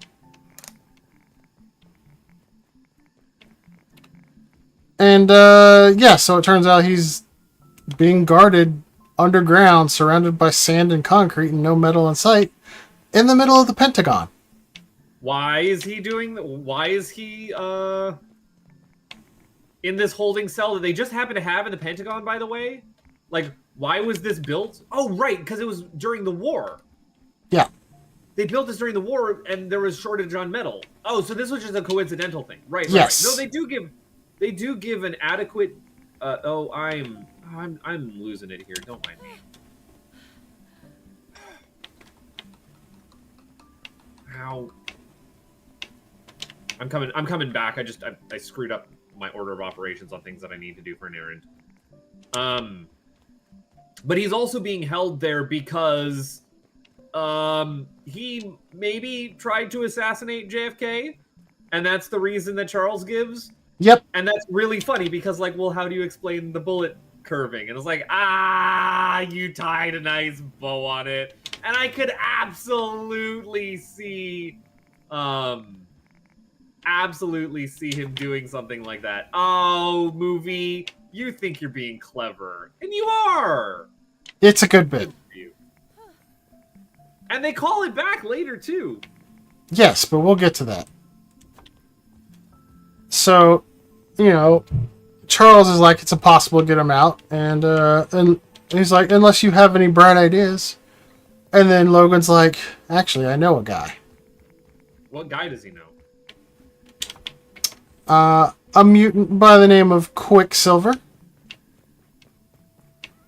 Who is actually the sibling of the Scarlet Witch. Who? Scarlet Witch. I don't know. Played by the Olsen girl. Not present in this movie franchise. Actually, she is in Days of Future Past. Not played by the Olsen girl, obviously, because it's just a little girl. I thought that was a different little girl, and the actual little girl was upstairs. We never actually see the Scarlet Witch.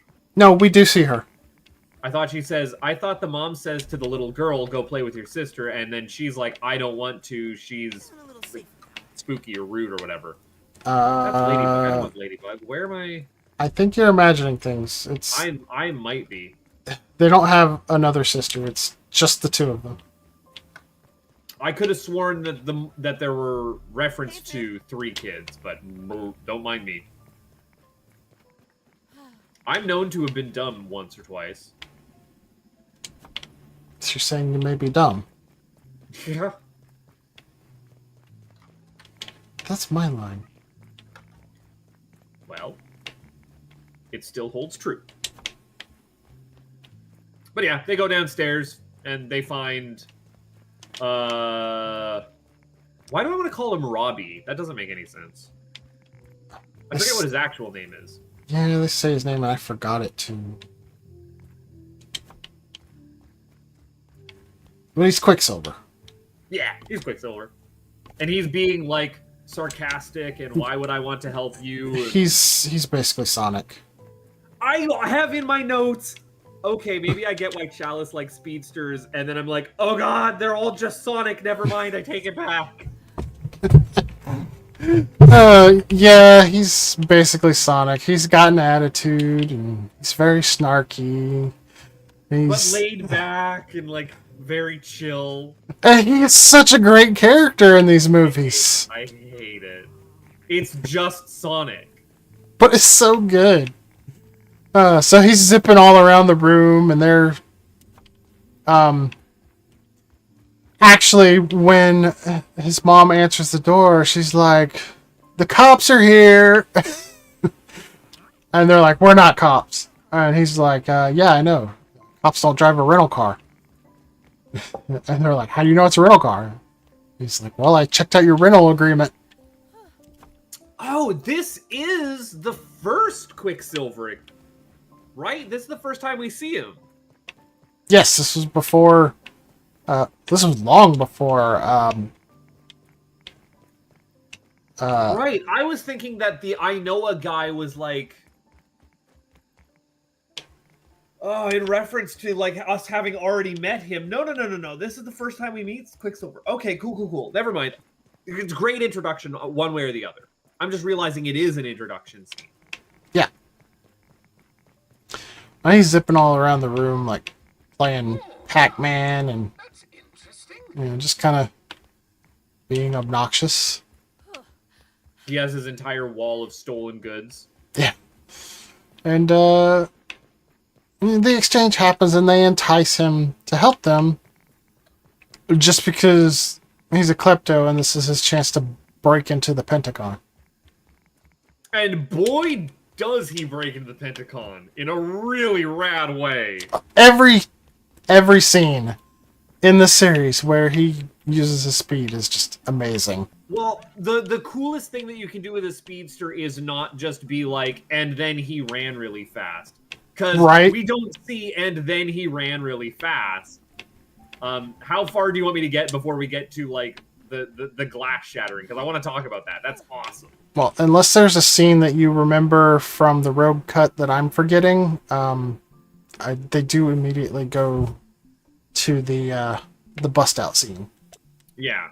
So he gets into the elevator, rides it down, goes to see Magneto. Magneto's like, how are you going to get me out of here? And the speedster I'm just going to call him the speedster, just puts his hand on the glass and then vibrates it to find the resonant frequency.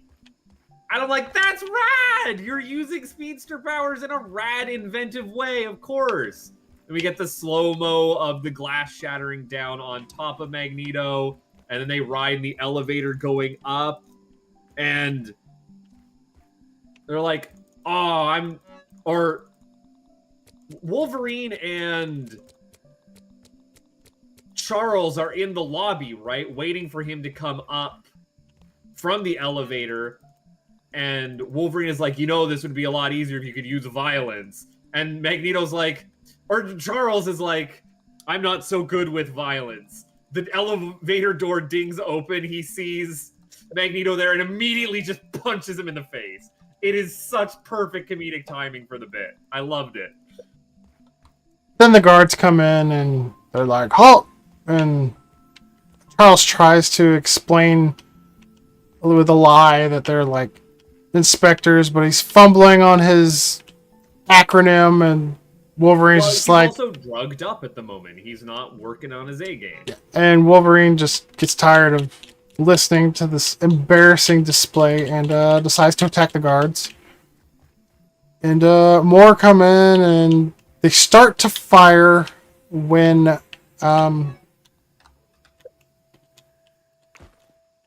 Speedster. Quicksilver comes into the room. I'm gonna call him Quicksilver because it's his name. I have never called any of these people by their name. Yes, you have. I have been nicknamed left, right, and center on these. You said I've heard you say Kitty Pryde. I've heard you say Wolverine. I've heard you say Charles. Heard you say Hank. Magneto. You are a liar, sir. Demonstrably, apparently.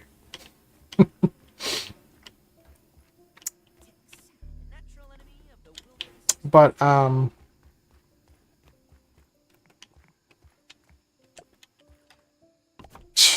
anyway, this is where they really show off the bit that they do with Quicksilver, which It's a great bit. It slows everything down to like how slow things move in like super hot when you're standing still. Like it's still moving, but it's just so slow. And It's great. you know, he just kind of casually walks around, moves bullets around, punches people in the face so that they can feel it later, and He gives someone a wedgie. I want to say that he gives someone a wedgie. yeah, he gives someone a wedgie. Because he's a jokester. Yeah. And after he's done with all of this, you know, he just I would even say that his speedster power, the ability to basically exist at stopped time, would make him a class 5 mutant mancer. He might even be a lemon.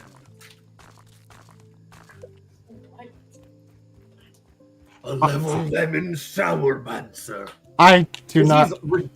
He's ridiculous. Like the level of like power that he has is broken, which is why they kind of just like excuse him from the movie after this. Like the ability to stop time and do whatever you want breaks a lot of scenes for dramatic tension. Well, his whole part was just breaking into the Pentagon, which he does. Right.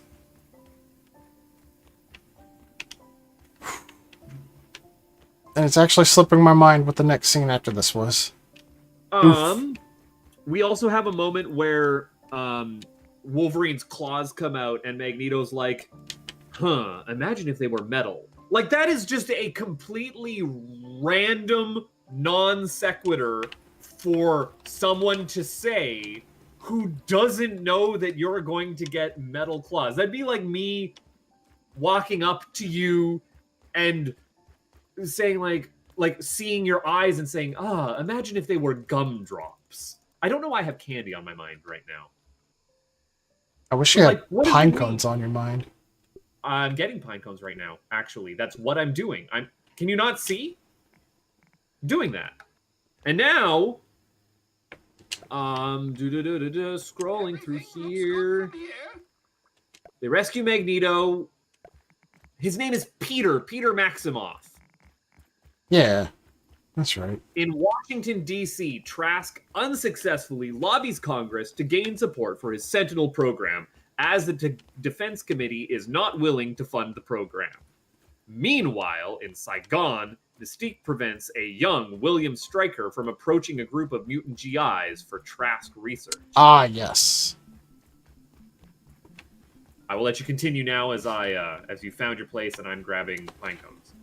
So we see a army colonel go into a restricted area, which he's allowed to get into because he outranks the guards, orders them to stand aside, And it's just a tent full of mutants. We see someone that clearly appears to be Toad with a long tongue.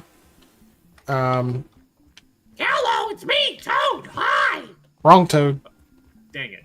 Do you know I had that in my back pocket? Well, at least we don't have to find out what happens when it gets struck by lightning.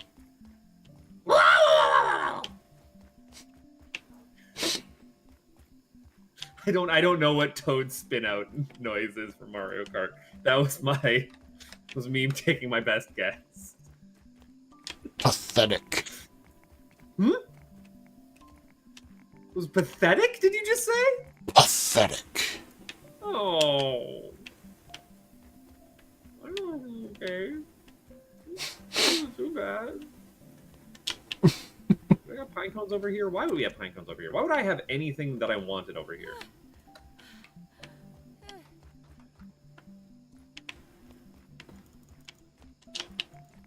So yes, Trask, Striker, mutants, tubes. You were saying. Yeah.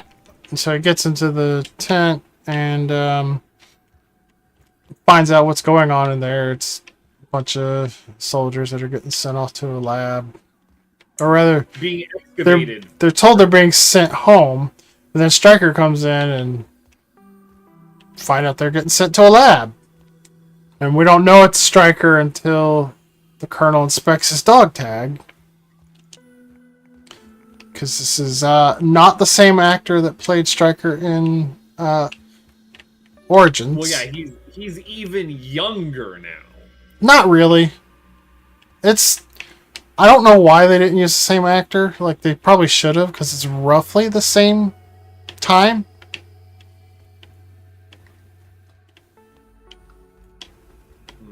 I don't want to be here. I'm at Me. a big creepy castle, and I don't want to be. Me, every day when I go to work.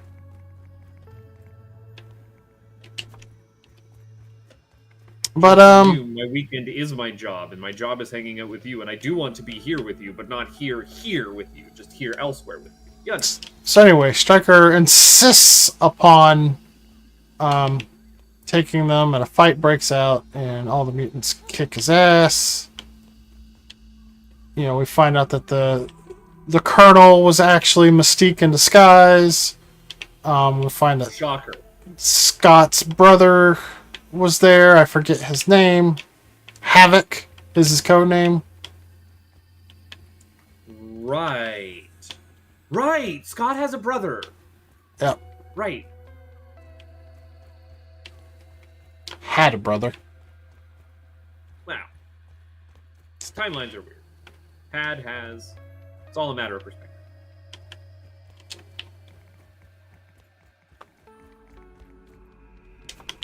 Ooh, another piece of candy. These do respawn in these candy bins, because I know I've scooped this one up before. They didn't used to. But yeah, after kicking Stryker's ass,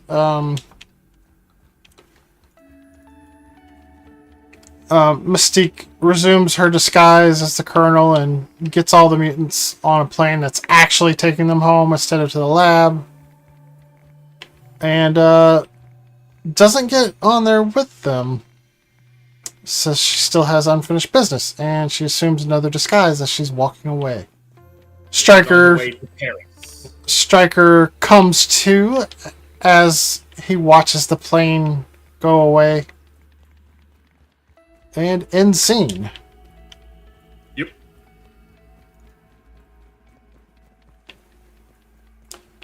And unfortunately, I cannot remember what the next scene was. She goes to Trask's office because she was tipped off to Trask doing research during that. Right. Yeah, she's And disguised. it's a really tense scene where she is disguised as Trask himself, I want to say. Yes. But then Trask starts coming in to the building, and she has to, like, grab her stuff and then disguise as someone else so that Trask doesn't come face to face with Trask as he walks into his office, right? She's looking at all of his, like... That's another scene that's only in the road cut. Okay. She's looking at all of his designs for these weapons as he's walking up to her. I don't know. And then also she also sees the files of mutants that he's experimented on that didn't survive. This is actually the scene that is in the normal cut, and the assistant is bringing something to Trask, and obviously she transforms in time when the assistant gets there, but she's shedding a tear for the mutants that she read a file on. And assistant's like, "Are you all right?" And she's like, "Yeah, just got some in my eye," or something like that. Mm-hmm. Brushes it off. Yeah. And then he says, "Will you type up my itinerary? I don't want to miss a thing." And then the scene that you're talking about, where the actual Trask comes in. I might have just been confusing that with like the secretary versus the actual Trask. Regardless, no, I do recall that scene. Now that you mention it, that's an extra scene, not in the original cut. Okay, but she's off to Paris. She's planning to kill him. Xavier, Magneto, Beast, and Wolverine are also flying to Paris because Wolverine knows that's where she's going to be because he has future knowledge. And on the plane, Magneto reveals that, well, actually, I didn't. I was trying to stop the assassination of Kennedy because he was a mutant. And it's like, oh, do we actually believe you, or are you're just doing a Magneto fast one? There's no reason not to believe him, but it's a nice little tying a bow on that whole subplot.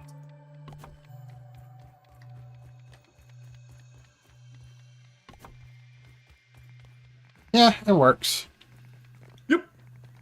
Then we're in Paris, and we're infiltrating this like meeting with Trask. I can't pause. I was gonna pause to scroll my notes because Trask brings out like this super cool microfilm projector thing that he has in his briefcase. He's using it like a laptop screen. It's in 1970s. It's like this really weird anachronistic, like, well, we wanted to have a laptop to show this, but we realized that we wrote our movie to be in the past. But this guy has future tech, so he has a thing that is reminiscent of what laptop technology is going to. It's a goofy prop. I like it, but I could see where it might like be some people like groan and eye roll. Yeah, well, he also has a space-age polymer to make his sentinels out of. Yeah. What does space age mean in this context? Futuristic. Right, but like, what is space age mean? The space race is happening right now. Like space age, we're in the space age, baby. Everyone's gonna have Rosie the robots in the next 5 years. That's the plan.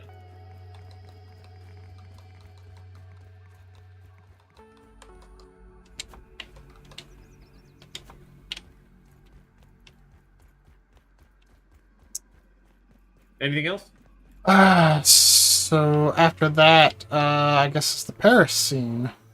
Yes. Where Mystique is planning to kill Trask. Yeah, I was talking about the Paris scene where he's showing this stuff off with his like little laptop. Oh, right. That's what I was talking about. We're at Paris. We're there. We're moving along. I'm a little tired. No worries. And we still got another movie to get through. Don't worry. Apocalypse we can blow through. There's nothing that happens there. It's just fight scene after fight scene. There is a lot of fight scenes in that movie. But yeah, so they're in Paris, and then he's showing off his stuff, and Mystique reveals herself the same way she always reveals herself, by her eyes showing off what they truly are. Which I still don't understand. Do you think it's just like a nervous tick or something that she does? Like it's an involuntary thing? Maybe. Would that be a charitable read on it? Probably. Everything looks good from here. Anyway, I have to figure it takes a lot of effort to be shape-shifted this entire time. Did you? No, there's my axe. Why is my axe not on my hotbar? But she pulls a gun on Trask and gets intercepted. As our team of heroes bust onto the scene to stop her. But Magneto's got a different plan and gets the gun away from her and points it at her, saying that she's too dangerous to be allowed to live. Yeah, if her existence is a threat to all mutant kind, then we've already seen what Magneto will do to that poor kid. Well, we actually haven't touched on why her existence is the threat, and her existence is a threat because her DNA is the key to giving the Sentinels the power that makes them literally unstoppable. Their ability to mimic other mutants. Of Correct. course, it would come from the mutant who has the ability to mimic people. So, Magneto takes a shot at her, misses because she's jumping out of the window, but the bullet curves and hits her in the leg. And then she like, full on out in the open. You cannot hide a blue mystique from the world, and the world is now aware of the presence of mutants. Because it's been pretty secret up until now. Except for all of the mutants that were in the army that, like, the army will go back and tell everyone about. But that's beside the point.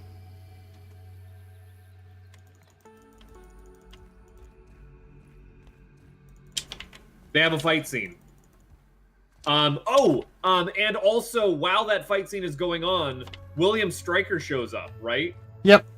And Logan starts to lose it. He's losing his grip because this is the first time he's seeing Stryker, and he's like, trauma response. Yep, and this causes him back in the future to extend his claws and start thrashing about, which happens to catch Kitty Pryde in the arm, making her lose her concentration, causing him to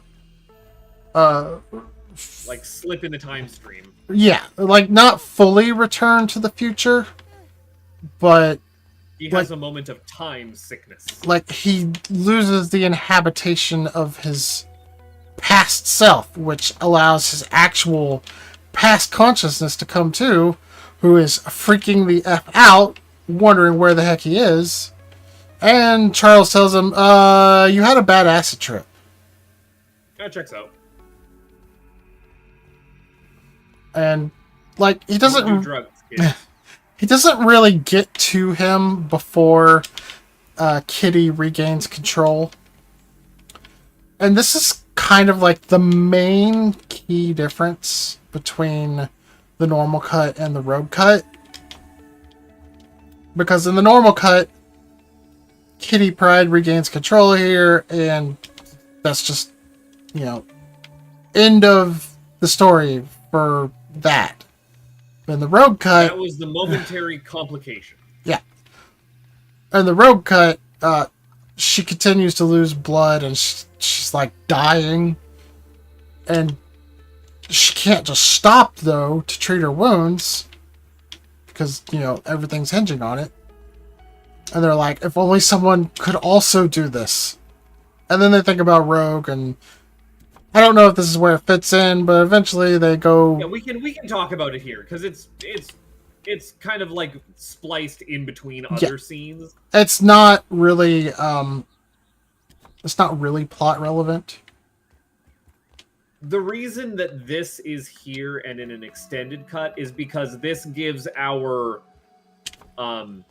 old cast, new cast, however you want to call it, the cast from the first X trilogy, something to do. You get to see Xavier and Magneto, and they get to have like an action scene where they re-infiltrate the X mansion to break out Rogue. And you have a nice little action bit. Yeah, and then they bring Rogue back, and she absorbs Kitty's power, and she takes over the role of keeping Wolverine in the past. No, I don't know how absorbing Kitty's power is going to help Kitty heal. If usually when Rogue absorbs your powers, it does catastrophic damage to your mind and body. Well, I think the idea is that when she's not having to concentrate on it, she can be treated and whatnot. I don't know. It's kind of a ham-fisted scenario. It's real. It's real whack and jank. Yeah. Well, like I said, it doesn't happen in the normal cut. But they have changed the timeline now. The timeline has changed. Trask is not dead. So, like, crisis averted, bad timeline has happened, we can all go home. We can fade out like Michael J. Fox. Except they still get a hold of Mystique's DNA. They do, from her blood that she left behind, and also the existence of dangerous mutants, and Richard Nixon does not like that. Yep. And Trask is for some reason in the office with Richard Nixon and sells him the plan that Congress rejected. And I guess because Nixon is Nixon, he does what Nixon does and says, let's put on a display and show the people that we're capable of defending against this threat. I like that idea. That was a pretty good Nixon. I was saving it. So you were lying earlier. You've already called me a liar. Well, this is only the first time you've ever actually lied in this series. The first time. I would never. Maybe. Anyways, continuing on. Nixon says, yeah, go for it. Let's go. All in. I want Sentinels on the lawn tomorrow. And then guess what? There's Sentinels on the lawn tomorrow. And this is where Trask makes his comment about the Sentinels not being made of metal. They're made of a space-age polymer. Yes, so that you can't do metal shenanigans with it. Why? Well, because Trask knows about Magneto and his powers and informs. Oh right, yeah, he was captured. Cool. Well, he wasn't captured, but Trask informs him of his power. Yep. He does get his ass beat by Beast, though. Has a really nasty gash on the back of his head. And we actually see Magneto using his power to give himself stitches. Yes, Magneto also confronts at one point Mystique in that in like a subway or something. In that subway, in like a phone booth scene, and he's like, I'm sorry that I tried to kill you, but also we need to stop this. This has to stop. Yeah, and she's like, what's to stop me from killing you now and ensuring my future? And he's like, nothing. It doesn't matter. They already have your DNA. They've won. Yeah, so now I don't have to kill you. I had to kill you then, but we've already screwed it so bad, like, let's let bygones be bygones. Because at the end of the day, Magneto is a practical realist. And he doesn't hate Raven. Oh, no, not at all. He actually does have strong feelings for her, even though he tried to kill her. But, you know, you gotta remember, he is still a Jewish survivor of the Holocaust. Oh, yeah. And that's, like, core to how he does everything. It's just survival at all costs. As Logan tells him on the plane at one point during the movie, he's a survivor.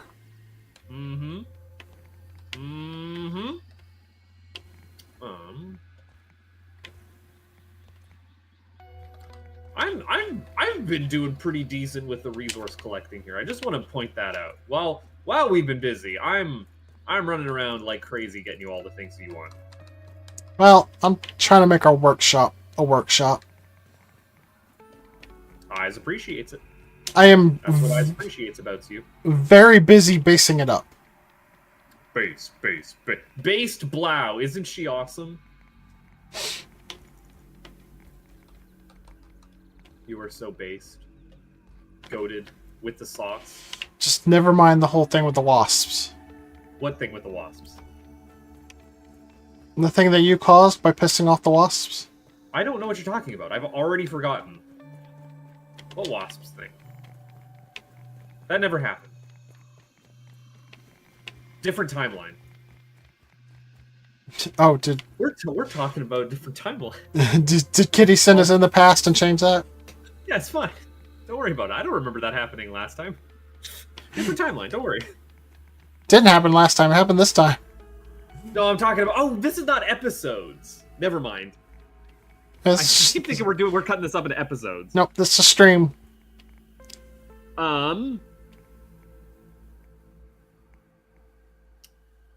Wait, hold on. Ba-ba-ba.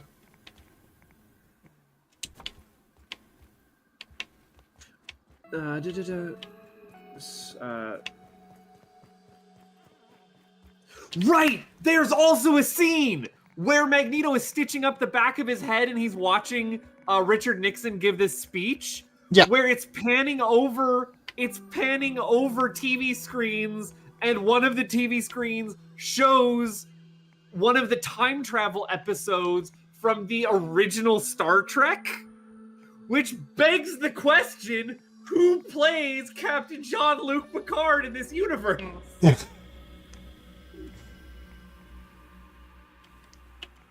That was from my notes. Clearly it's played by Charles Xavier. Exactly! Very clearly!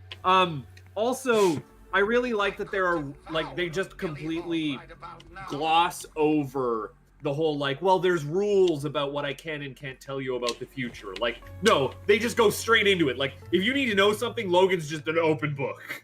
He will tell you. If he was there, he knows. He will let you, he'll fill you in where things go, what you need to be aware of. Well, as far as that goes, he doesn't really say much besides what's actually important to the mission. I mean, he's not out here telling them winning lottery numbers or anything, you know? Fair enough. But, like, they're not asking for winning lottery numbers. Do we have... Honestly, he was sent back in time very deliberately to change the past and really sticks to the mission. So it's kind of a non-point. Where have you moved, nature? It's over here somewhere. Right here. Do you want your pine cones in there? Sure. Cool. Candy. I just remembered where everything was in the last place. I'm gonna put it in a more sensible layout. As soon as I get enough big boxes, which means I need more lint and I need more pine cone. I don't have lint for you. I could go try and grab some lint. Yeah, I'll go do that. That's no problem. Where's your, like, good rocks? You know what I mean by good rocks. Oh, you moved all of the chests in here.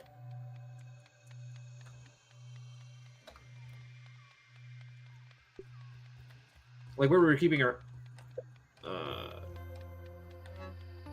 upgrade map stuff. Am I missing it? Is it back here?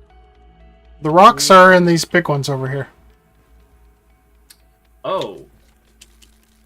Oh, okay, alright. Yeah, that was just full. I don't know why it didn't... I'm planning to get big chests for all of these instead of the small ones and line them up on stacking shelves back here.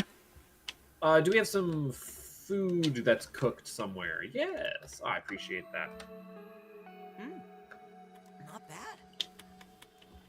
And I need... drop off some more dandelion tufts. Oh. No, where would we keep the brittle quartzite? Upgrade materials. Upgrade materials, there we are. Cool. Alright. And... water. So yes, there's a public demonstration of the Sentinels now being held on the lawn of the White House. Magneto doesn't take kindly to that. Yeah. And he takes like a football or baseball stadium or something and wraps it around the White House. It is a stadium, and he levitates the entire stadium. Because, like, why would showing off... Because old man Magneto, very powerful, but also old. He's probably a little rusty. You know what would be really cool? Magneto, at the height of his powers, just taking an entire superstructure, and I'm going to call a stadium a superstructure. Like, it's a big thing we built. It's cool. It's our version of a coliseum. We're popping them up left, right, and center. They are not going to last. And just vroom, vroom, vroom, vroom, vroom, vroom, vroom, over a city. It's neat. And he takes control of the Sentinels somehow. I don't think it's really explained. He shouldn't be able to because they're not made of metal, but somehow he does. We see how he does that. Not in the regular cut. Okay, because he as the Sentinels are being transported, he follows behind it on a train car and rips out like the train tracks behind the train car. Yes, now I remember. Shreds them full of metal. Yeah, that totally didn't happen in the regular cut. Nope, that is in the extendo cut. The Magneto cut, if you will.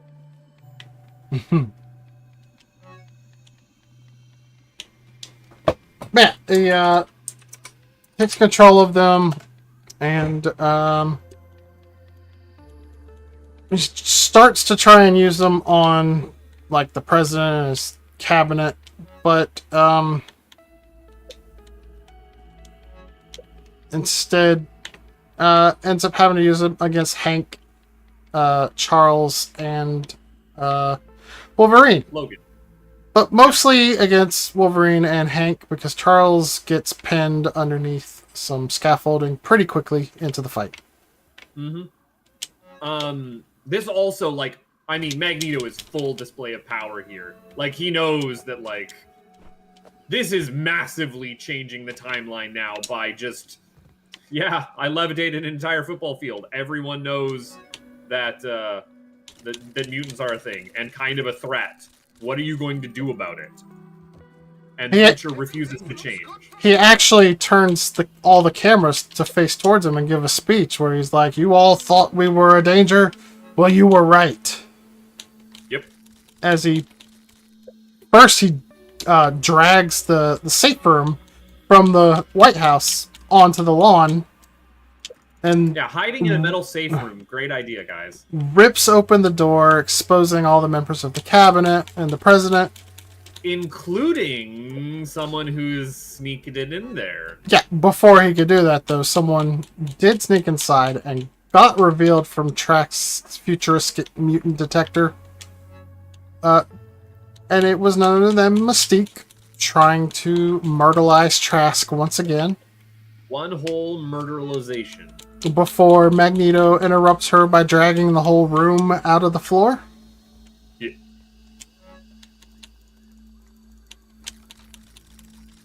And,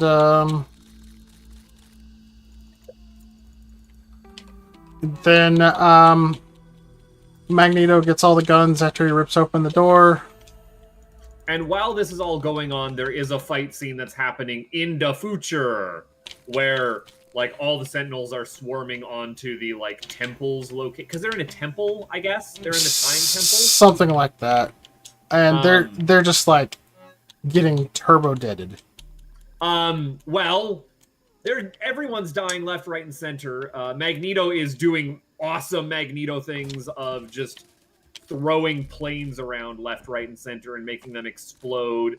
We have a really neat bit of, I want to say it's Portal Girl. Yeah, Blinks does a lot of neat stuff with the portals. We get some Speedy Thing go in, Speedy Thing come out, and it's fun. And Warpath Warpath is shooting through the portals at the Sentinels. It's a good action scene. But ultimately, everybody dies except Magneto, who barricades the room, and a portal opens up to let him back in the room. Ow. Yeah, real cool scene. But that's like our action climax, while this like Sentinel battle is actually not particularly. Yeah. So, while the Sentinels are attacking Wolverine and Hank, Magneto is focused on the President and his cabinet, and unbeknownst to him, Mystique in there. And when the President comes forward and says, "Wait, kill me if you must, but let them go." It's very un-Nixon-like. And, fun fact, this synopsis is telling me that, as I just scrolled down, because I've had it scrolled up, the football stadium is the Robert F. Kennedy Memorial Stadium. They tie even another tinier bow on top of the bow they already tied. nice. Nice.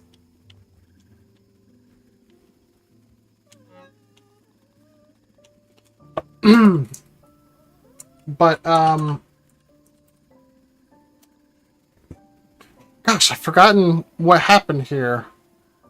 So, I know Xavier is trying to plead to Mystique to spare Trask, and what that allows, like, Magneto is incapacitated with a plastic gun Yeah, that she had on her? yeah. She pulls out a plastic gun and shoots him through the neck. That's right.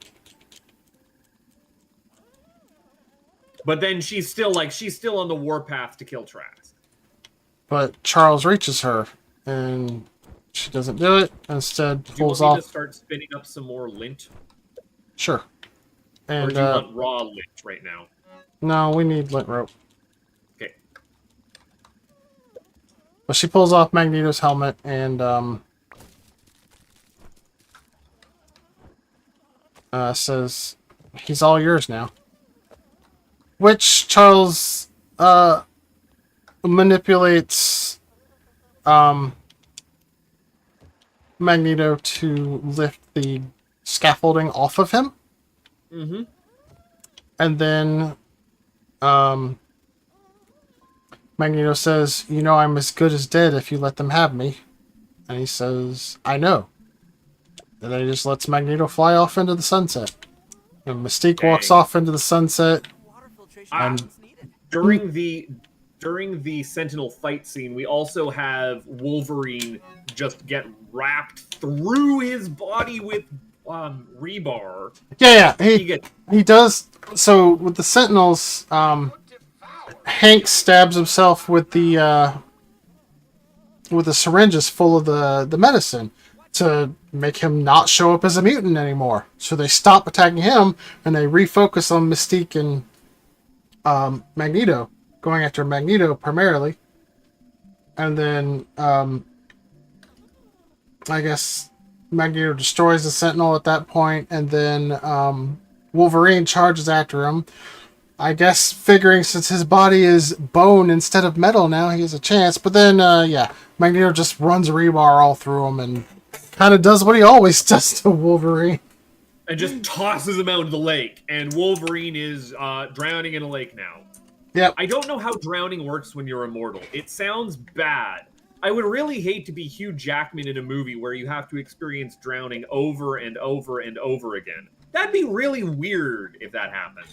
It causes him to gurgle in the future, for what that's worth. Yeah.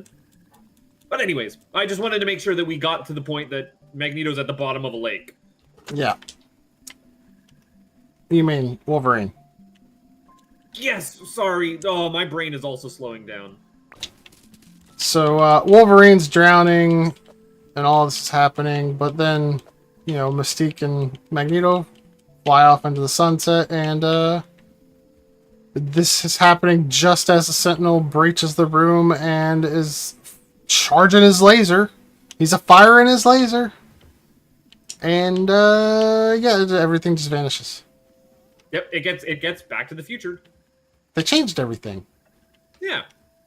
And then the future changed. And Wow. And suddenly Wolverine wakes up. Well, no. We see Wolverine's body being dredged out of the lake No, by no, Stryker. no, not yet. That's I could have sworn. that is actually at the very end, right before the credits roll. Huh. Okay. Yeah. No, I could have sworn it's in a montage of things. It's at the very end, right before the credits roll. Okay, all right. I believe you. Because it's not actually Stryker either. It's Mystique.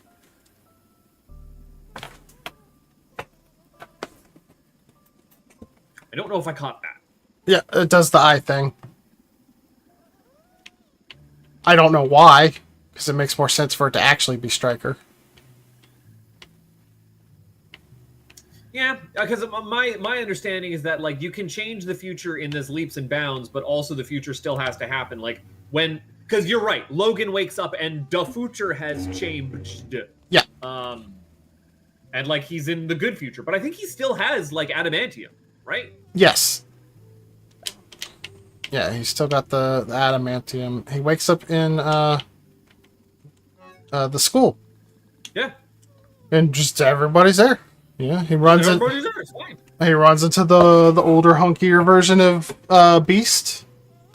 Yeah, he does. We see Rogue there with Iceman, and she's actually holding his hands. So I guess the cure is still in effect for her.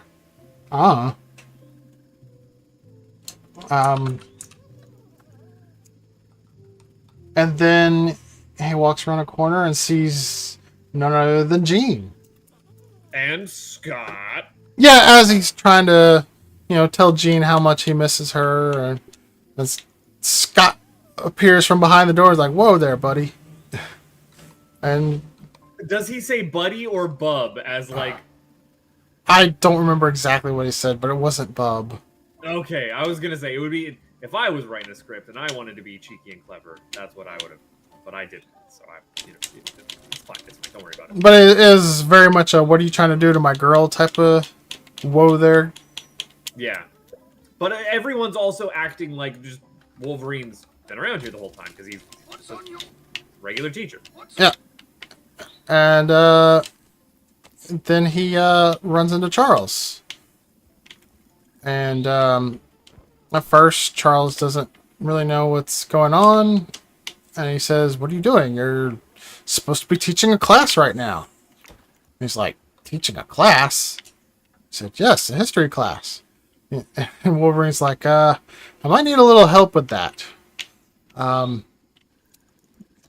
me, everything that's happened since 1973?" And that's when Charles realizes that it's the consciousness that he knew returning to the present. Yeah, that's gotta be weird. Like holding off that like someone from that long ago. Like I guess you could do it, right? Yeah, sure. Just like completely black out an entire series of experiences and just pretend they didn't happen, only to then bring it up at the very, very end of the story. I think you could maybe get away with that. It might be difficult though. But the point is, this shows us a very happy ending for our old cast from the original trilogy. And we never have to see the Wolverine again. This is they're done. They're done with his story. No more. No mas. That's what you think. I don't know what you're talking about. What? Well, we now get to go and finish off the story that we started with the young mutants. Not the new mutants, because they're old mutants. They're from the past, but they're young, so they're the young mutants. You understand how it works? Yeah, but before we roll the credits, we do have a scene where some fishermen dredge up Logan's body from the river or whatever. I thought And they were yeah. military men, not fishermen. I don't know. They looked like fishermen to me. It could have been whatever. But, yeah, they dig him up, and, yeah, Stryker's there. And he's like, I got plans for this one. But you're saying that's actually Mystique, eh? I thought it was. Maybe I had a No. hallucination. I would believe you. I mean- you're paying more attention to this than I am. I mean, I know I watched a couple hours ago, but I thought I saw the eye thing both times I watched it. I suppose I could be wrong, but I don't know. And that's the movie. Need to see. Oh, I still got all these notes for Apocalypse. Yeah, Do we actually, want to do Apocalypse today, or do we like are we running out of steam here? no, we could do Apocalypse. That one won't take us long. We can burn through Apocalypse. Apocalypse is also fresh in your mind, so I can just include like my little side notes. I didn't realize that Apocalypse was going to be a McAvoy movie because I never saw it, and I never really paid attention to these X-Men movies. So I was like, oh, I don't know, could be any continuity. I So will it surprised me that it was a Wolverine-less young cast one. But, yeah, I'm probably going to need your help in remembering the scene order, as it were. It's not my help. That's courtesy of IMDb's plot synopsis. I can tell you one thing. The movie opens up with Oscar Isaac as... Well, before we get into that, there was a post-credit scene, 2 Days of Future Okay. Past. Okay, yep. But it doesn't really show a whole lot because it's very clearly a teaser for Apocalypse. It just shows like a bunch of people in Egypt chanting while someone is clearly using mutant powers to make a pyramid be built. And that's it. Using mutant powers to build the pyramids. Oh, yeah. Yeah, you know what? I get it. Because, like, the whole joke is like, well, how could the ancient civilization have possibly built the pyramids? It was made by aliens. No, it was made by mutants. Wow. This is my crackpot voice. Anyways. At least it's clean. I do Any need closing thoughts on this last movie? on Days of Future Past. Yeah. All I can say is I enjoyed it a lot. Loved it. Good. I don't You know. got Acorn. I don't know if it's my favorite McAvoy movie, but I would say it's probably the best one of. Sorry, McAvoy X-Men movie. It's probably the best one of the bunch. Can we put Pebblet foundation for a roof, or does it always have to be on the ground? That's foundation. I see what you're doing with this roofing here, but the fact that this is an open air thing and we just got raided makes me concerned. We're not about to get raided again. I know. I fear for the next time when this gets I trashed. will put a roof on it. Yeah, but I'm gonna need to go and get so many sticks. Yeah, go get more sticks.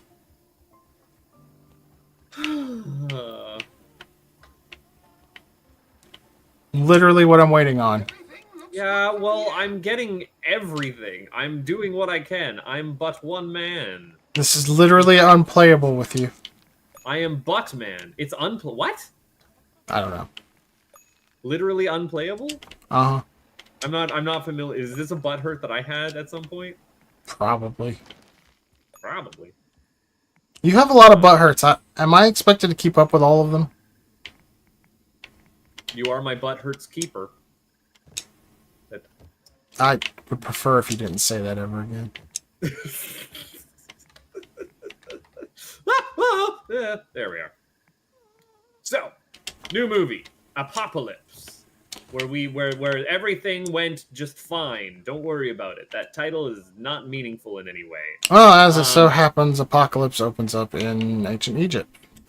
Yeah, weird, right? I was confused what movie I had started initially. It's like, did I accidentally throw on The Mummy? But no. Oscar Isaac is going into the techno period to get his mind re-uploaded into a Mind new goblins? Oh. body. Mind goblin these nuts. I need to throw on a different mutation, so I've already ruined my life. But yeah, Oscar Isaac is there on a slab because a mutant... there needs to be like some mutant reincarnation as they keep getting passed from one body to the next. And that's what the pyramids were for. They were actually giant machines to do this. And there is also a secret like anti-mutant insurrection from all of the slaves that have built like the self-destruct pillars into this pyramid, so that while all the mutants are preoccupied at this ritual that is powered by the sun, they're going to hit the destroy everything switch and destroy everything. And then they do that, and the entire pyramid collapses around it, trapping Oscar Isaac, who is in his... also, Oscar Isaac is another problem for me. Oscar Isaac, who did get his consciousness almost all the way transferred, and is in his hyper-techno armor, and was saved from being crushed at the very last second by one of his, like... They're the Egyptian gods, right? Like, that's what they're supposed to be in mutant form. They throw up, like, a force field around... They are his... Well... Look, it's revealed later in the movie that he is Apocalypse, and those are his 4 horsemen. But why would they be 4 horsemen of the apocalypse in Egypt? That's the thing. It doesn't make sense. Doesn't have to. Well, in the new reality that he finds himself in, he does surround himself with 4 horsemen of the apocalypse, but it's apocryphal, and also implied that like this guy is the progenitor of all of these like myths and legends from around the globe. He's been body hopping. It doesn't imply that, it explicitly states it. Right. It's But, not like, just he not wouldn't just have been able flowery to- language this time. Yeah, but he wouldn't have been able to set up 4 horsemen of the apocalypse because he would have been incapacitated at that time when those books were being written. Sorry. Just one revelation.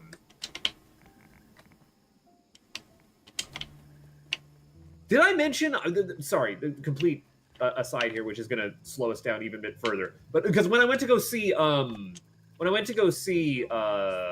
Longlegs, what made me first pay attention in that movie is that someone corrected another character in it that actually it's the Book of Revelation, not Revelations. There was only one thing revealed. And I'm like, you do know! You did your homework! I'm impressed by this! Anyways. Well, that's because most people don't read the Bible. Yeah. That's just one of my pet peeves, is referring it to the Book of Revelations. It drives me mad.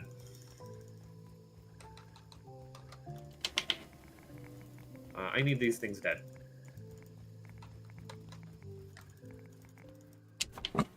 Anyway, there's a big fight that ensues out. The body transfer does successfully complete, but not to the point that Apocalypse regains consciousness. So he's basically so they buried. made data transfer they haven't powered him on. Basically, and he's buried alive in this pyramid. He's lying dormant For eternity, or at least eons. a very long time. And it's like when the pyramid is collapsed, it's not like it just collapses. This is a superstructure underground that it all falls into. Yep. And the only reason Why? he survives is because one of his horsemen basically sacrificed themselves to create a barrier. Yes. But he has a name. It's not just Apocalypse. It's Nur. His name is Nur. Yeah. And the cult of Nur also survives Right. in the future. I don't know where that scene takes place. It's pretty near the beginning. I was going to say it's pretty near the beginning, where I forgot that this lady exists. Scientist lady whose name I completely forget. You'll have to fill me in. Moira McTaggart. Moira McTaggart is tailing someone in Egypt because she's also a spy, right? I think she does work for the CIA. Yes. So Spy McTaggart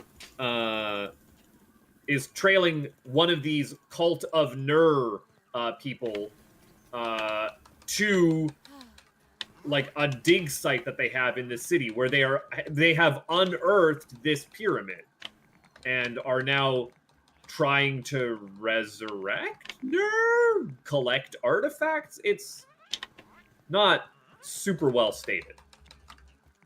What was that noise? How did a ladybug get up there? Look at how high this ladybug climbed. Blau, I need you to tell me how a ladybug ended up here. Magic? Look at how high it is. Yeah, I don't know. So goofy. I got no answers for you. But yeah, they've broken into this underground temple where Nur has slept dormant. They don't know that he's even in there. And Moira leaves the curtain open on the entrance, and Aziz light as the rays of sun reactivate this ancient technology and complete the boot on sequence. Yep. And then Nur's awake.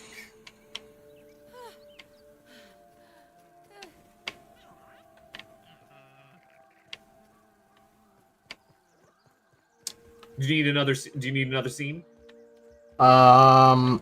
Is the next scene where he's walking through Egypt, or do we go to our heroes? The next scene in the synopsis, before we even get to the heroes, is talking about one Berlin nightclub scene. Ah, yes. I'll let you take this one. Yes. It's more of a fight club than a nightclub. As we see Angel, never mind the age inconsistency here. Different timelines. Don't worry about it. Yeah, Angel is fighting in a cage, and we see a blue guy with a tail dragged in, who is introduced as the Nightcrawler. I really don't like this Nightcrawler actor. I'm sorry. Well, I mean, it's okay to be wrong. It's like he's fine. He is excellent. It's okay. He's excellent. It's all right. I don't know what you have against good actors, but I guess here It's we not. are. His performance is. It's great. It's serviceable. It's serviceable. It's great. It's not Alan Cumming. Are you just butthurt that it's not Alan Cumming? Is that? No, I'm just saying. Like Alan Cumming had a certain je ne sais quoi about his performance, and it's not present here in this one. I mean, this one's more close to the Nightcrawler I'm used to, which is the one from X-Men Evolution. Shrugs. Eh. Yeah, anyway. He's introduced as the Nightcrawler, and they're fighting, and as it turns out, they're kind of not really fighting willingly. No, this is definitely like you guys better fight or else you're not going to eat tonight sort of thing. Yeah. And the cage itself is electrified,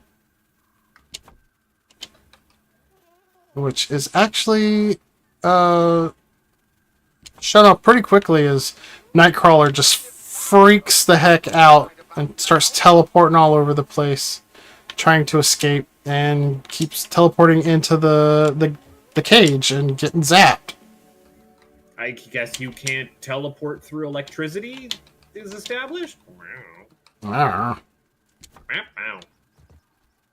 Wow. Brown.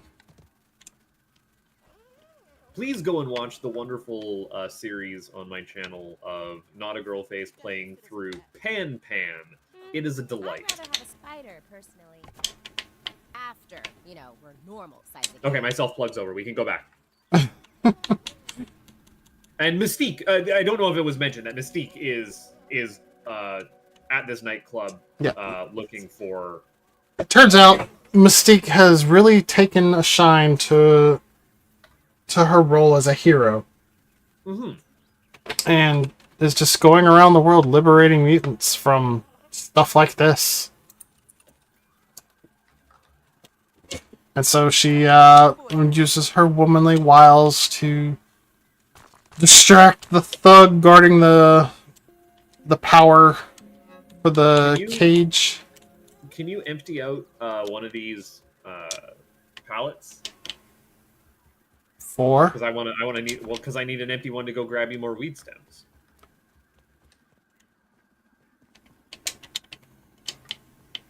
Oh, you can just build another one? Yeah, I don't have... Oops.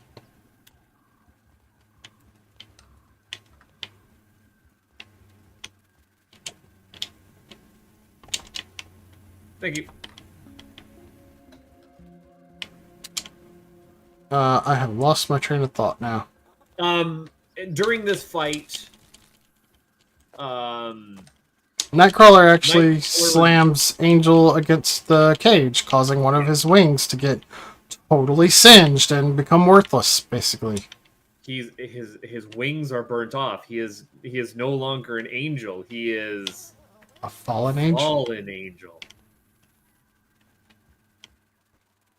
I know writers who use subtlety, and they're all cowards.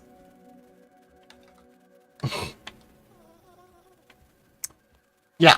So, anyway.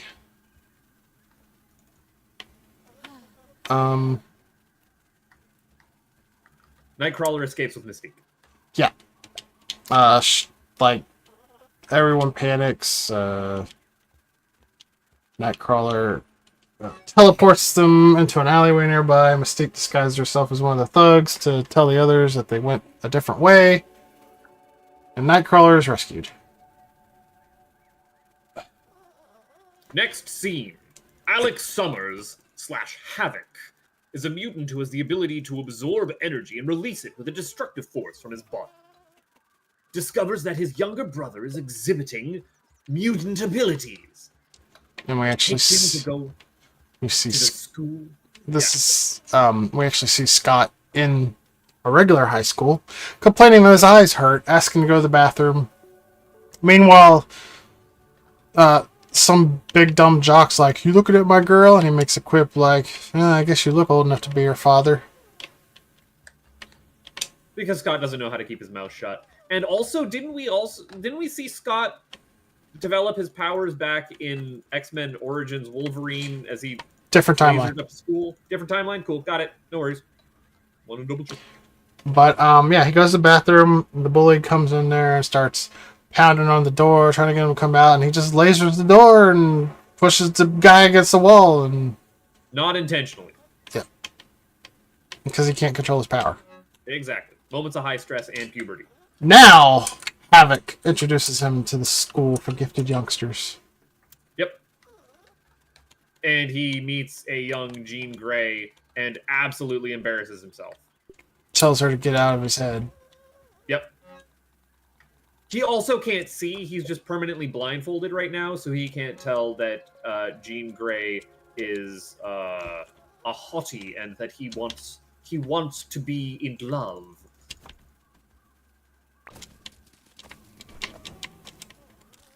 What are we doing here? Where am I? Can we not? What are you guys fighting? What are you doing?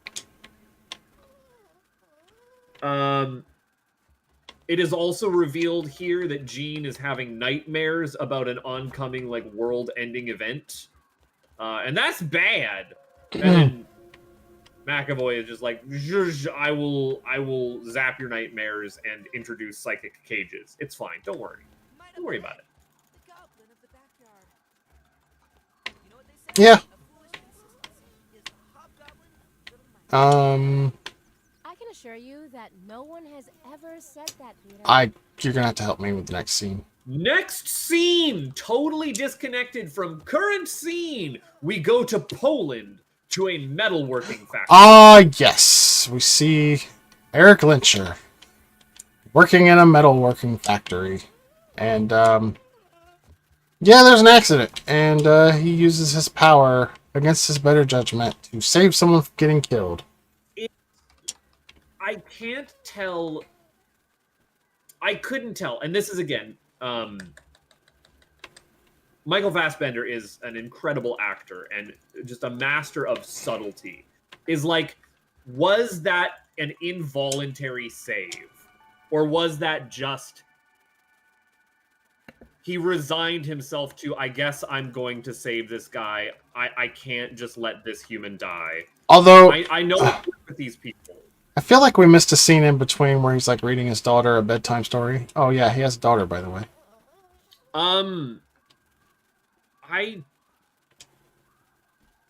I think what it is we set him up working at this metalworking factory. Then he goes home and his daughter's like, "Where did you get that tattoo?" And he's like, he's talking about his mom and dad and how he gives her like a locket. That's what it is. He gives her a locket that his mom and dad gave him. And she's like, "Where are your mom and dad? I have my mom and dad. What happened to them?" And he's like, "Men came and took them away." And she's like, "Will men come and take you away someday?" And he's like, "I will never let anyone do that again." And then the next day at work, he uses his powers and immediately panics and is like, "I have to get you and I have to get my daughter and my wife out of here now." And, rightfully panicked because, I'll then come and take their the local my daughter popo beat them to the punch and took his daughter to get to him. No. They're escaping, and he runs into them in the forest. No. Because... No, they're trying to escape. They can't find their daughter. And right, because she's out playing in the forest, I want to say. they hear her scream, and they find that the men have captured her. Right. And then they put two and two together that he's actually Eric Lyncher, the famous football stadium levitating badass. yeah, and he's going to go quietly with them. But when the exchange is made him for his daughter freaks out, and apparently she has the power to control birds or something. Yeah, she's just Snow White. Oh. And the birds start attacking the soldiers. One of them, who had an arrow knocked and pointed at her, freaks out, loosens his grip. Arrow flies, goes through the daughter and the wife, killing them both. Arrowed. And this guy just cannot catch a break. And they do such a good job in like every movie, making him so sympathetic. Magneto did nothing wrong. Magneto is right. In his grief and rage, he uses the locket to kill every single officer there. And you know what? This like little 30-second sequence in this, 30-minute sequence in this movie. It's not even that. Fantastic short film. Absolutely knocked it out of the park. Like, I could see this working as like an X-Men TV show miniseries bit, right? It's excellently done. Yeah, it's really good. I'm out of pine Anyways, cones. back on the warpath. I'm out of pine cones, and looks like lint as well.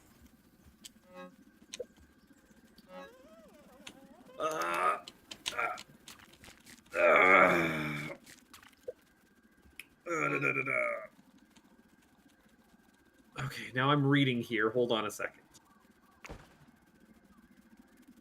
The middle of this paragraph is when they accidentally kill Eric's family, he retaliates by murdering them. Period. Nur hacks into the internet. So now I think is the Egypt scene where Nur there who is Yeah, he's just walking through, like downtown Egypt or whatever, and we see a girl pickpocket thief. steal something. I don't remember what she stole. It doesn't really matter.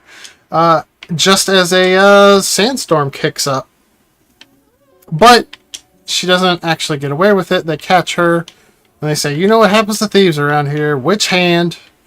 And as they're trying to decide which hand of hers to cut off, as is Arabic law, Nur comes around and says in ancient Egyptian to back off, basically.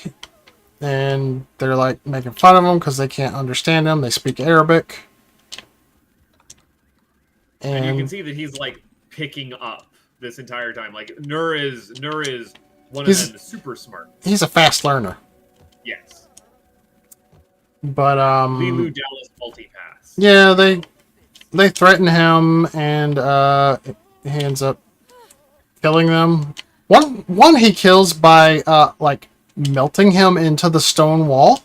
Yeah, he telefrags. Yeah. And then Also known as Kitty Priding.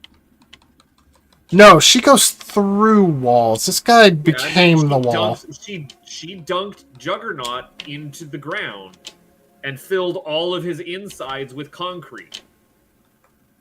I don't know how phasing like that works, but when he was phased into the ground, he should have been like every spare inch should have been refilled with concrete. What happened to all of the stuff that she displaced? Look, it doesn't matter. He's the Juggernaut, bitch.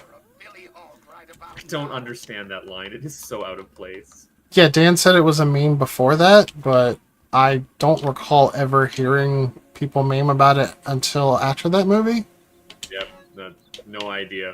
Wrong corner of the internet.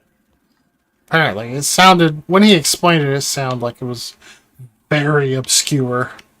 I trust Dan's knowledge of obscure internet subcultures. Of anyone to trust. Like, the only thing about it is, can you really call it a meme if nobody's heard of it?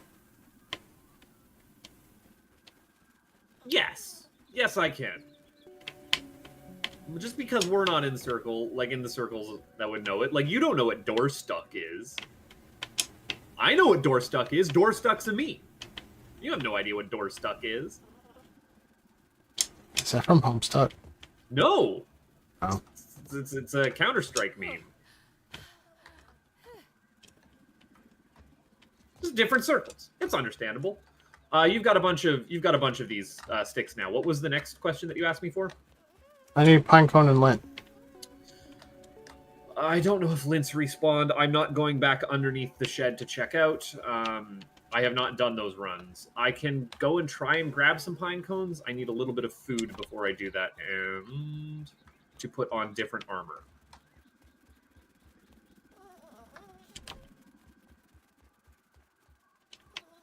Just pretend it's beef I'm jerky. talking to myself so that I know what I'm doing.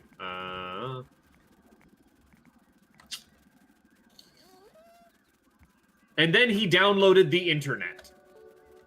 I don't really know what that means, because he looked at a TV to learn English.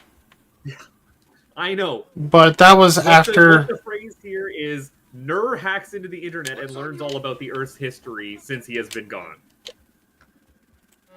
I don't know when this happens. I'm assuming that this happened? Question mark. But yeah, he saves the thief, unlocking her true mutant potential, and is like, "Come, we need to find others." What is her mutant potential again? She can control weather. This is Storm. This is Storm! Yes! You're right! Okay, alright. Where have you put trinkets? Trinkets should be probably over here, right? Yes. all this time, and I ended up with another fluffy dandelion tuft. So, wah, wah. But yeah, right. He's like, "Come, we have to find other mutants. It is important."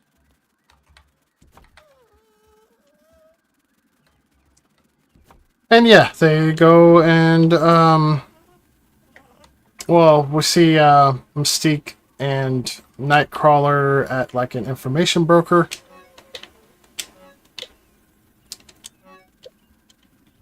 And she's trying to find where more mutants are. And God, I forget how the scene plays out because I wasn't paying attention. I can't remember if Mystique and Nightcrawler get out of there first or if they fight. I feel like they got out of there first and then Apocalypse shows up wanting the same information, basically. Yeah, exactly. I don't know who this information broker is, but we see someone with a name that I recognized but had no idea what they were from. Psylocke? Yeah, because that's a weird name that I'd never heard before or since. It's just, I know that Psylocke is a thing from X-Men. Yes. What is a Psylocke? Because, like, all X-Men are named after something, right? I gotta look this up.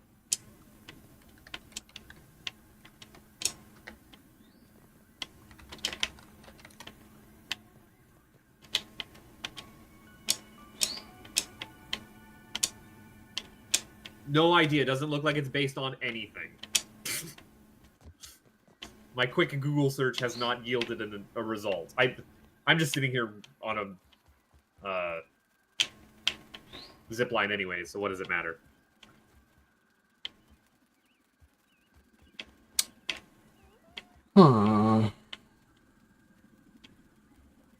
But yes, we're slowly starting to collect these 4 horsemen of the apocalypse.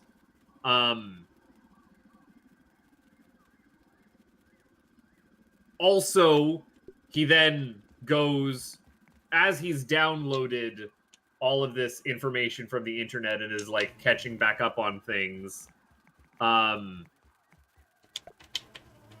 he learns that Eric was the first mutant to announce himself publicly, and like portals now. Right, Psylocke has portals. That's how he's able to travel now, right? Does she? I think Psylocke is the one who's able to open portals. I thought it was just something Apocalypse could do, because that's how he gets there in the first place. I think Psylocke's thing is just that she has a beam saber. Okay. Whatever you say, I believe you. We're fine. Anyways, he portals over to Eric, who is just completely distraught. Takes Eric over to Auschwitz and is like, "Yo, let me unlock your true potential." Before that, they actually find Angel, who is also completely distraught. Yes. He's drunk and distraught and not really listening to them until Apocalypse unlocks his potential, which I guess is turning his broken damaged wings into metal. He becomes a Skarmory. So I'm not familiar with that word. That's a Pokemon. I'm not familiar with that Pokemon. It's a big metal bird. Huh. But yeah, Angel's a bad guy now. In this timeline, turns out. Things are weird. Yeah. And then they go and find Eric. And it takes Eric very little convincing. He also doesn't have to. He also doesn't have to actually unlock Eric's potential like he does the others. He kind of does. He tells him what to do, but like Eric's already got it. I read that as like, because what he says is like, can you feel the metal in the earth? You can even start getting those microscopic particles and start ripping it apart. Because that's how Eric is able to, spoilers at the end of the movie, tear the earth in half. Well, at least in the case of Angel and Storm, he had to do a thing with his powers to unlock their potential. Mm-hmm. And I don't remember if he did something to Psylocke or not. I She's don't kind think it was like doing anything so much as it was just like, you're a badass, come join me. yeah. The way that I read Apocalypse's ability is like he is the progenitor. Well, no, mutant. he has a lot of abilities, as it's explained in the movie, because I guess his ability is the ability to transfer his life force into another host. And he's done this to so many mutants that he just He's keeps not- but picking that's up new not- powers. That's not a mutant ability. He's doing that with the power of science from his Egypt machine. Well, it's probably also like a mutant thing. Everything's a mutant thing. There's always been mutant things. Anyways, I'm gonna butt hurt you here and say it's not explicitly stated that it's actually science. no, not at all. But like, if his ability is to transfer consciousness, then why was he dormant for thousands of years because he didn't get his last little bit of sun power? Like, there's very clearly like a biomechanical component to this. I mean, that is happening. it doesn't really get explained, and it does leave a lot of questions on the hows and what's not. Most certainly, and this is like bogged down into the nitty gritty that is not important to the plot of the movie. But again, this guy is able to make a mutant but better. And it just kind of happens by being around him. Ow. Ow, that hurt. Don't do that.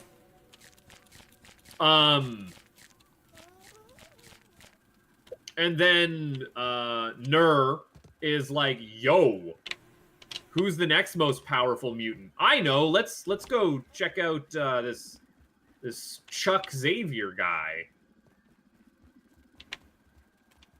But he can't reach him until, that is, Charles decides to use Cerebro for some reason. I actually forget the reason why. Was he trying to locate Magneto, maybe? I want to say there was some goofy shenanigans going on with Jean thinking that the apocalypse was going to happen, and Scott like blowing up stuff on the yard. Right. There's a great line from McAvoy while they're on the campus where he's like, "That was my favorite tree.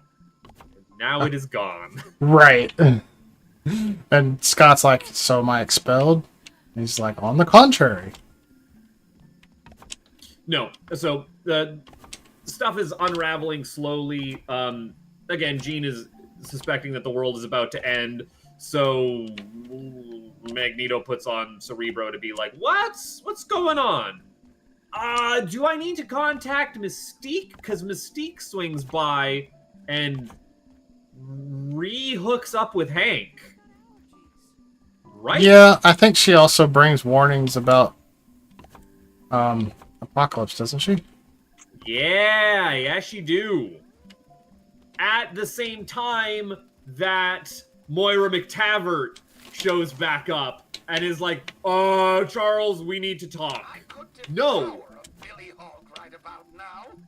Charles and Beast break into the CIA and like, yo, we need to talk. And he has to have that like reconciliation of like, you don't remember me. And that's because my fault. Right? Right? Yes. But he doesn't actually tell her yet. He just kind of cringely reintroduces himself to her. And she knows of his work through his papers, and he asks for information on what went down in Egypt because he heard on the news that she discovered something in Egypt. Right. Okay, hold on. And then Raven goes back to the X-Mansion because she hears that Eric's resurfaced and that they're like something's up. So That's like, hey, right. Yeah, she's looking for find Eric. And when he taps into Cerebro, Apocalypse is like, He whoa, taps- what's this? Apocalypse taps into him. Yep, and then uses him as like a jumper to get into the minds of every political leader and launch the entire nuclear arsenal into outer space. While attempting to stop Charles, I forget what happens, but there's an explosion that nearly destroys the mansion, right? Well, before this, I want to say that we actually get to see another X-Men for the first time, Jubilee. Who? Jubilee. I do not know who this is. She's an Asian girl. I don't know much about her. She was in the cartoon, though. What does she do? Don't know. Do we just see her, she doesn't do anything, and then she's not mentioned again? I mean, she has a couple lines. You know, they're introducing Nightcrawler to Scott and Jean, and they all decide to go out to a mall. Right. They're all out of the mansion, so they're not there at home. Gotcha. Yeah. But Raven and Hank and I think Moira's there too. Is that right? Yeah. And Charles and yeah, they're all there, and that's when that happens, and the explosion does destroy the mansion, but that's about the time that the other kids get back, and Quicksilver shows up. Quicksilver is swinging by because he's like, And he's seen that Eric has been doing some nonsense, right? Yeah. And he thinks Like, I need to go talk to my dad. Yeah, pretty much. And he shows up just in time to have, you know, another awesome speedster moment where everything slows down and we just see him doing his thing, and you know, he sees the explosion and saves everybody, including the dog. Like, it's not just confined to one room now. Yes, the whole mansion. We also There's should mention that these people one seem person- all set to music. Yeah, and correct? yes. And this one is Sweet Dreams. Yeah.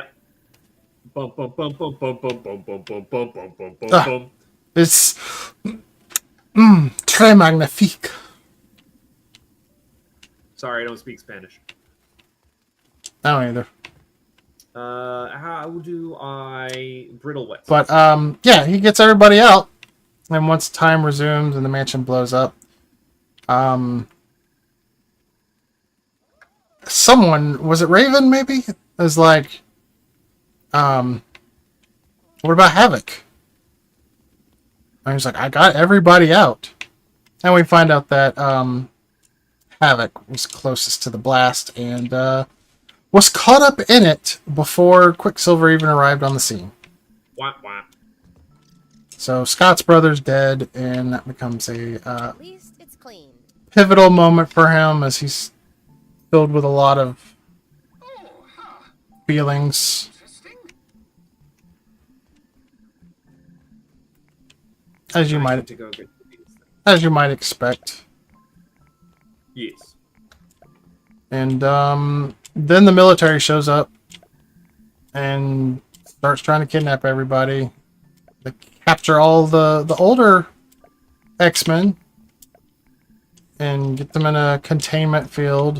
And it's up to the kids to go and rescue them. Jean uses her powers to hide them, and Kurt uses his power to teleport them all on board the craft. And yeah, it's a covert rescue mission. It is an infiltration into Alkali Research Facility. Yep. And I wonder what we're gonna find there. it's a cool little scene. It's mostly action, so there's not really a lot to describe here. But on their Tactical espionage action, if you will. on their way to find the adults, they do find a certain mutant that you would expect to find at Alkali. I have no idea what you're talking about. A certain man who is kind of consumed by his animalistic instincts and rage. Sabretooth? A man with some metal claws. Oh, Sabretooth's brother. Gotcha. Well, yeah. The begrudging sigh in your voice on that one was great. I loved it. But Yeah, they keep getting Wolverine back for these movies. He keeps wanting a paycheck. As soon as he busts loose, they come on the intercom. Project X is on the loose. He doesn't get any lines, does he? He's just because he's mind controlled this entire time, and he's Well, just like, he's not mind control. He's just like full bestial. yeah, they've like put like Just a lot of grunts. yeah, But on him or like it's weird. he goes on a rampage and gets to the front door. And before running out, Jean has like a moment where she calms him down and pulls the thing off of his head, and he pulls the things out of his body, and then he just runs off into the snow, and we never see him ever again. Don't need to. Never do.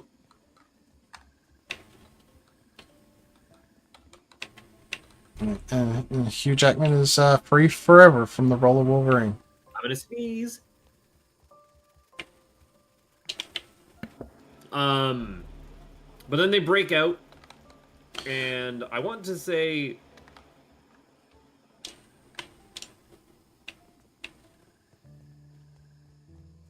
Yes. is there a part where like Xavier is like blasting out mind control to everyone at this point? Because at some point Jean receives like a hidden message that only she would know, while everyone else is being like mind controlled. But I don't remember why Xavier is doing that. Because he actually does get captured by Apocalypse. Right. I've immediately lost my spot. Oh, this is great. I hate this. Yeah, they do rescue everyone else. It's a cool scene, but I mean, there's not a lot to talk about because it's just like action. Yep.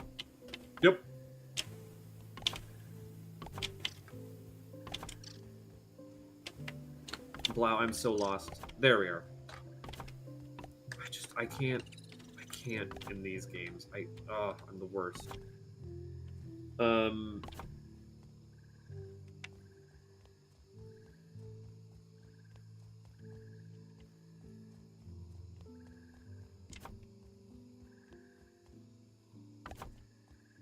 So yeah, Jean picks up where Apocalypse is. Can you guess that it's probably Egypt? I guess they don't know that he's Egyptian.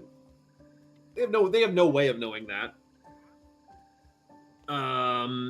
And with Apocalypse, we've got Eric using his powers to like just destroy the Earth by affecting its magnetic poles, right? Like Yeah. They're bringing on doomsday things. Yeah, this is Not great. kind of where our big climax happens. Yep. If you'd like to take over for a little bit. No worries. They all head off to Cairo to battle Apocalypse. They're able to. Not a lot is actually happening here, action-wise. I want to say that Speedster, like tries to go and reason with his dad, but without actually revealing that he's his son because he chickens out at the very last second. He goes along with Mystique, holding her neck so she doesn't get whiplash. Right, because that could be an actual problem. I like how that is not something that is a problem when he's chucking kids through windows at super speed, but we'll not worry about that. He wrapped some of them in a mattress. Didn't he just like throw a mattress and then throw the kids into the mattress? it's a cool scene. Let's not think about the logical. The thing is you can turn off my logic long enough for me to go, oh, that's cool. like the pin-cushioned arrowed thing in the last movie. If it's cool enough, I don't care about how stupid it is. You can wrap around back to being great. This is the rules that Kojima exists on many times.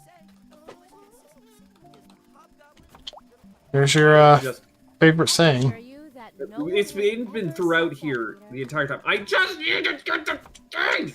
Stop attacking me! Getting hyper. Drive me mad. As this battle goes on, Jean is doing worse and worse.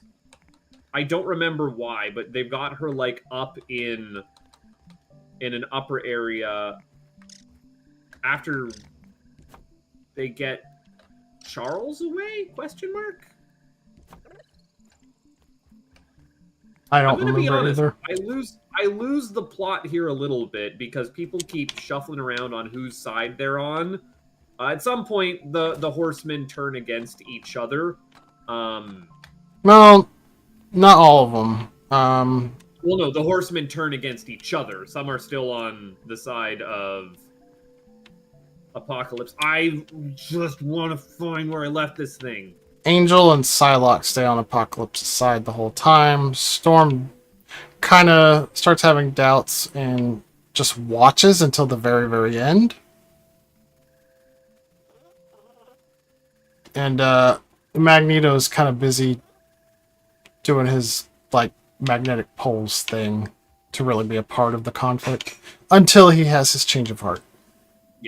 Yep. At one point during the fight,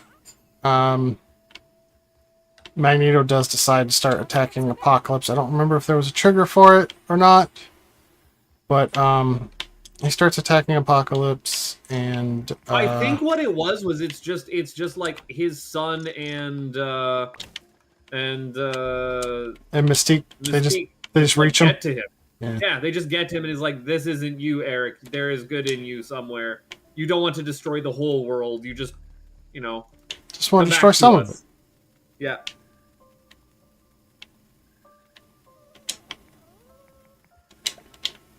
Oh, and then yeah. So, And Xavier tries to like get in there and mind yeah, control. he realizes that he still has a link with him, Yeah. and he gets into You're not his in here mind. with me, I'm in here with you, sort of thing. Yeah, he's like, "You're in my house now." And then Apocalypse grows really big and says, "You need a bigger house." Yeah. We not with this. So they're fighting. They're fighting with the brains. Everyone else is trying to like hold him down.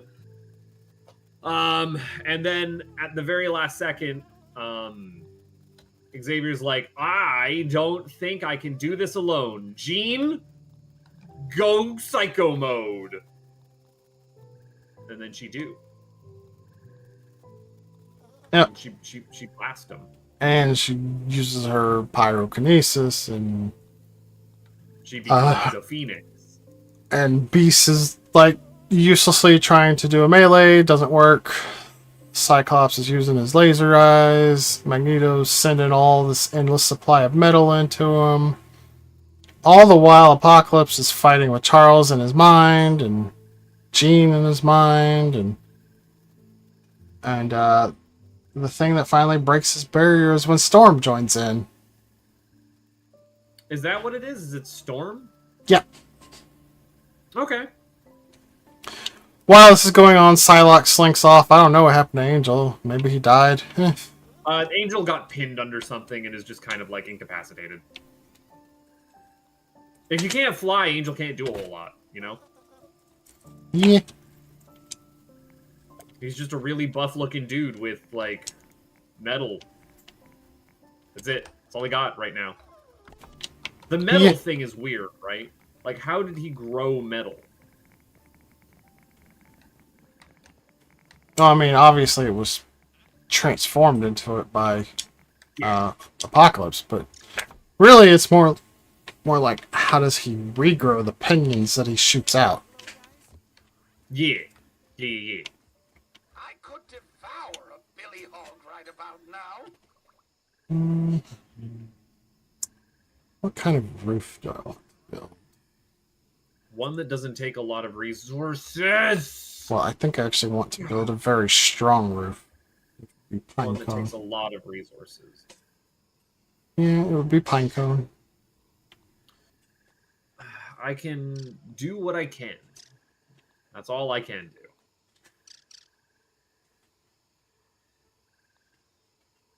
It's looking pretty. You're doing a good job. I appreciate the effort. For I don't have... some reason I can't make pine cone roof yet. Why not? Just don't have access to it. Huh. We're gonna have to do something about that. Yeah. We can make feather roof, but I don't want to try making a roof out of feather. No, that sounds blinking expensive.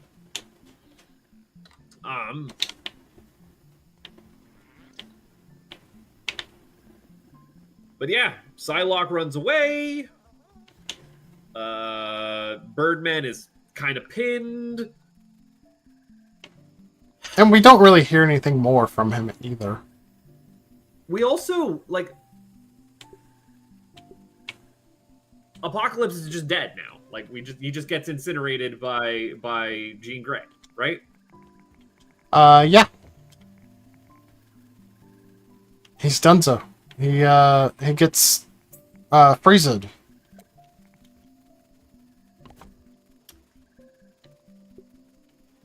How does this movie end? How do we get to them rebuilding the school? Is that just it? Climax over, big fight scene, big CGI battle done, everyone's friends now? Kinda. Magneto and Jean are using their powers to rebuild the school. Right. While all the others are kind of on looking and talking, and Storm's like, I'm gonna stay here. Quicksilver's like, me too. And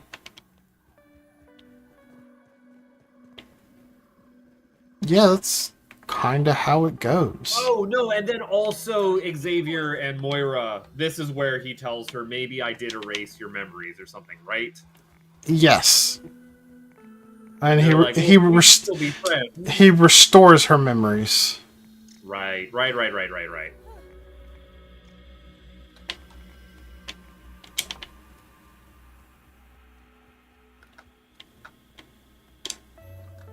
I think that's the movie. Except for the post-credit scene. There's no post-credit scene here, is there? There might as well not be, but there is one. Can I talk about it? Yeah.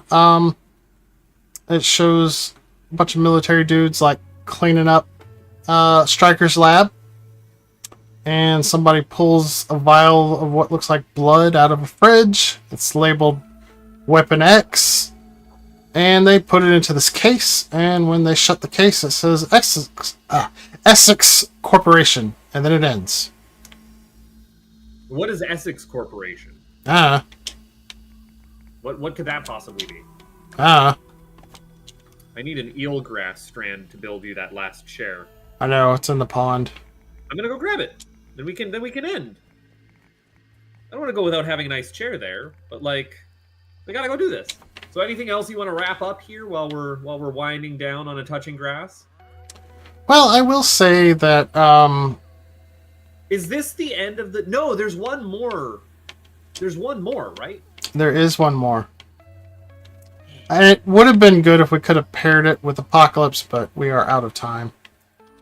Because it's kind of like a two-part for Jean Grey turning into Phoenix. Because, yeah, spoilers, Dark Phoenix is about Phoenix.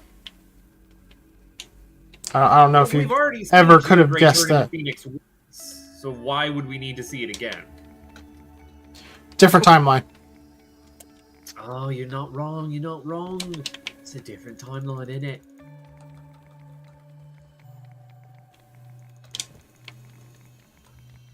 What am I doing here? There we are. But yeah, thoughts about the movies that we talked about today. I still think that Days of Future Past was probably the best movie. Probably agree. I know Apocalypse and Dark Phoenix weren't received well, but there's also a lot about both of those movies that I really like. Though I don't know how much of it is just that I really like the new cast, like, kind of more than the old cast, or if there's something else going on there. I do really like what's actually going on with the younger people there, which is kind of opposite to how I felt about it in the original trilogy, where it's like, didn't really care what the younger ones were up to. No, I still just super don't care, like, at all, period, whatsoever. Not my cup of tea. But that being said, well, yeah, like, see, there's a difference here. The younger ones actually do stuff, and they're not just having like teeny bopper drama off on the side. I like everything that's going on with Quicksilver.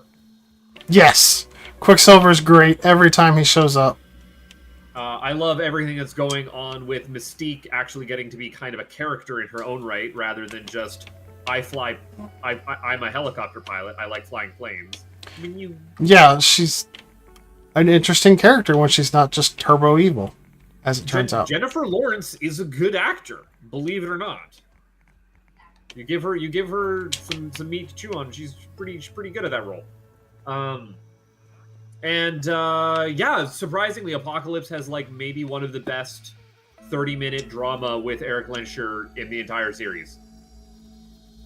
Like, just stuck in there. It's incredible. Yep. And again, as I said, like, I really like the Wolverine.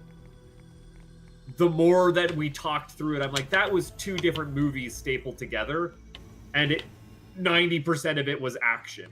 Like I said, Wolverine I thought was a good movie when I watched it the first time, but I was paying close attention to it. When I refamiliarized myself with it yesterday, I was actually working, so I was mostly just listening to it. And, when your movie is like 90% action, it doesn't really make for a good listen. No. And I'm worried that if I were to rewatch it, I would be a lot more nitpicky of its like pacing and plot. But having watched it directly after X-Men Origins Wolverine, I thought, oh man, is this incredible what an actual movie looks like. So, yeah, there is that. And we spoke at length about The Last Stand, and that was a perfect cap off to a trilogy. Is the new cast movies technically a quadrilogy because we end up with Dark Phoenix now? Honestly, it kind of feels more like a trilogy. Well, because it's first. And let me explain why it feels like a trilogy. If you take Days of Future Past out of the equation, okay, you got 3 movies. And they're all pretty well linked together. And I'm just going to spoil this for you. I watched Days of Future Past after I watched all the other movies. Mm-hmm. And I didn't really feel like saving it for last. Made me miss anything except for just how Mystique came to be revered as a hero. Fair enough. I need to repair this. Yeah.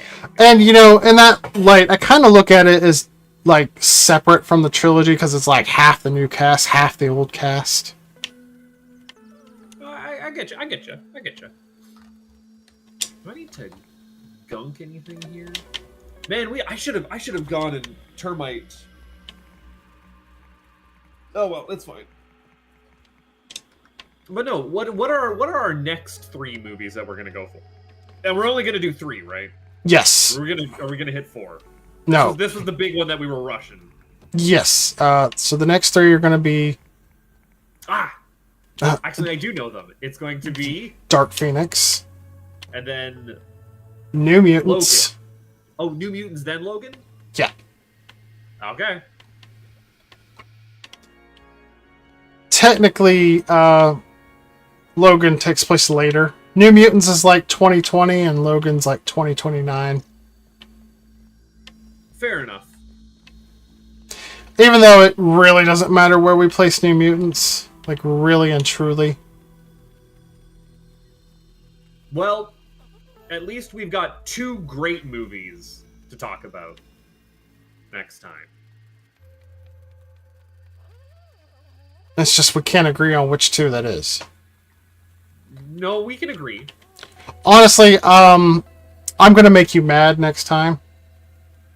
You're allowed to. The amount of me making you mad constantly, I like it's acceptable. I'm not really all that fond of Logan. It's a deeply bleak movie. I don't expect you to be, but I'm winding down here. Do you wanna go and relax in the new house that you built? Show off how beautiful it is. Here, do me a favor. That's interesting. Carry that over there. Where'd you go? Over here, by the chest. Carry this table over there. That's a nice looking table. Where'd you get that? I just made it out of thin air. I like that table. It's very neat looking. I could see myself building something like this. Yeah, if only wasps don't come and destroy it, right? Oh, wasps aren't going to come and destroy it. That would never happen. Whoa! Oh, so cute!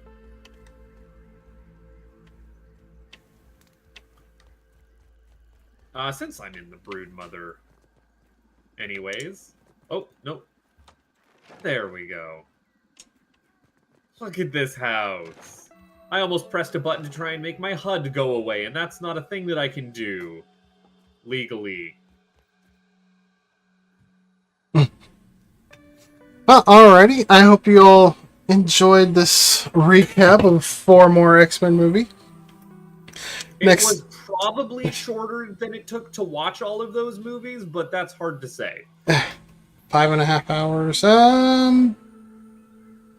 Pretty close. But yeah, it was definitely shorter. But yeah, next time will probably be the highlight for Buttface, because it's 2 movies that he absolutely loved. And the time after that is the one that I'm really looking forward to. You and me both. No. I'm looking forward. I think you conceded that I'm far more passionate about it than you, though. You definitely have a hyperfixation with watching alternate cuts of movies. I'll put it that way. Boy, are there lots of alternate cuts. But anyway, that's going to be it for this episode of Touching Grass. I am Blaumagier, and I am not a buttface. we will see you all next time. I do believe we're shooting for 3 Touching Grasses in a row. So that should be next week. Yeet. Alright, bye! Bye-bye.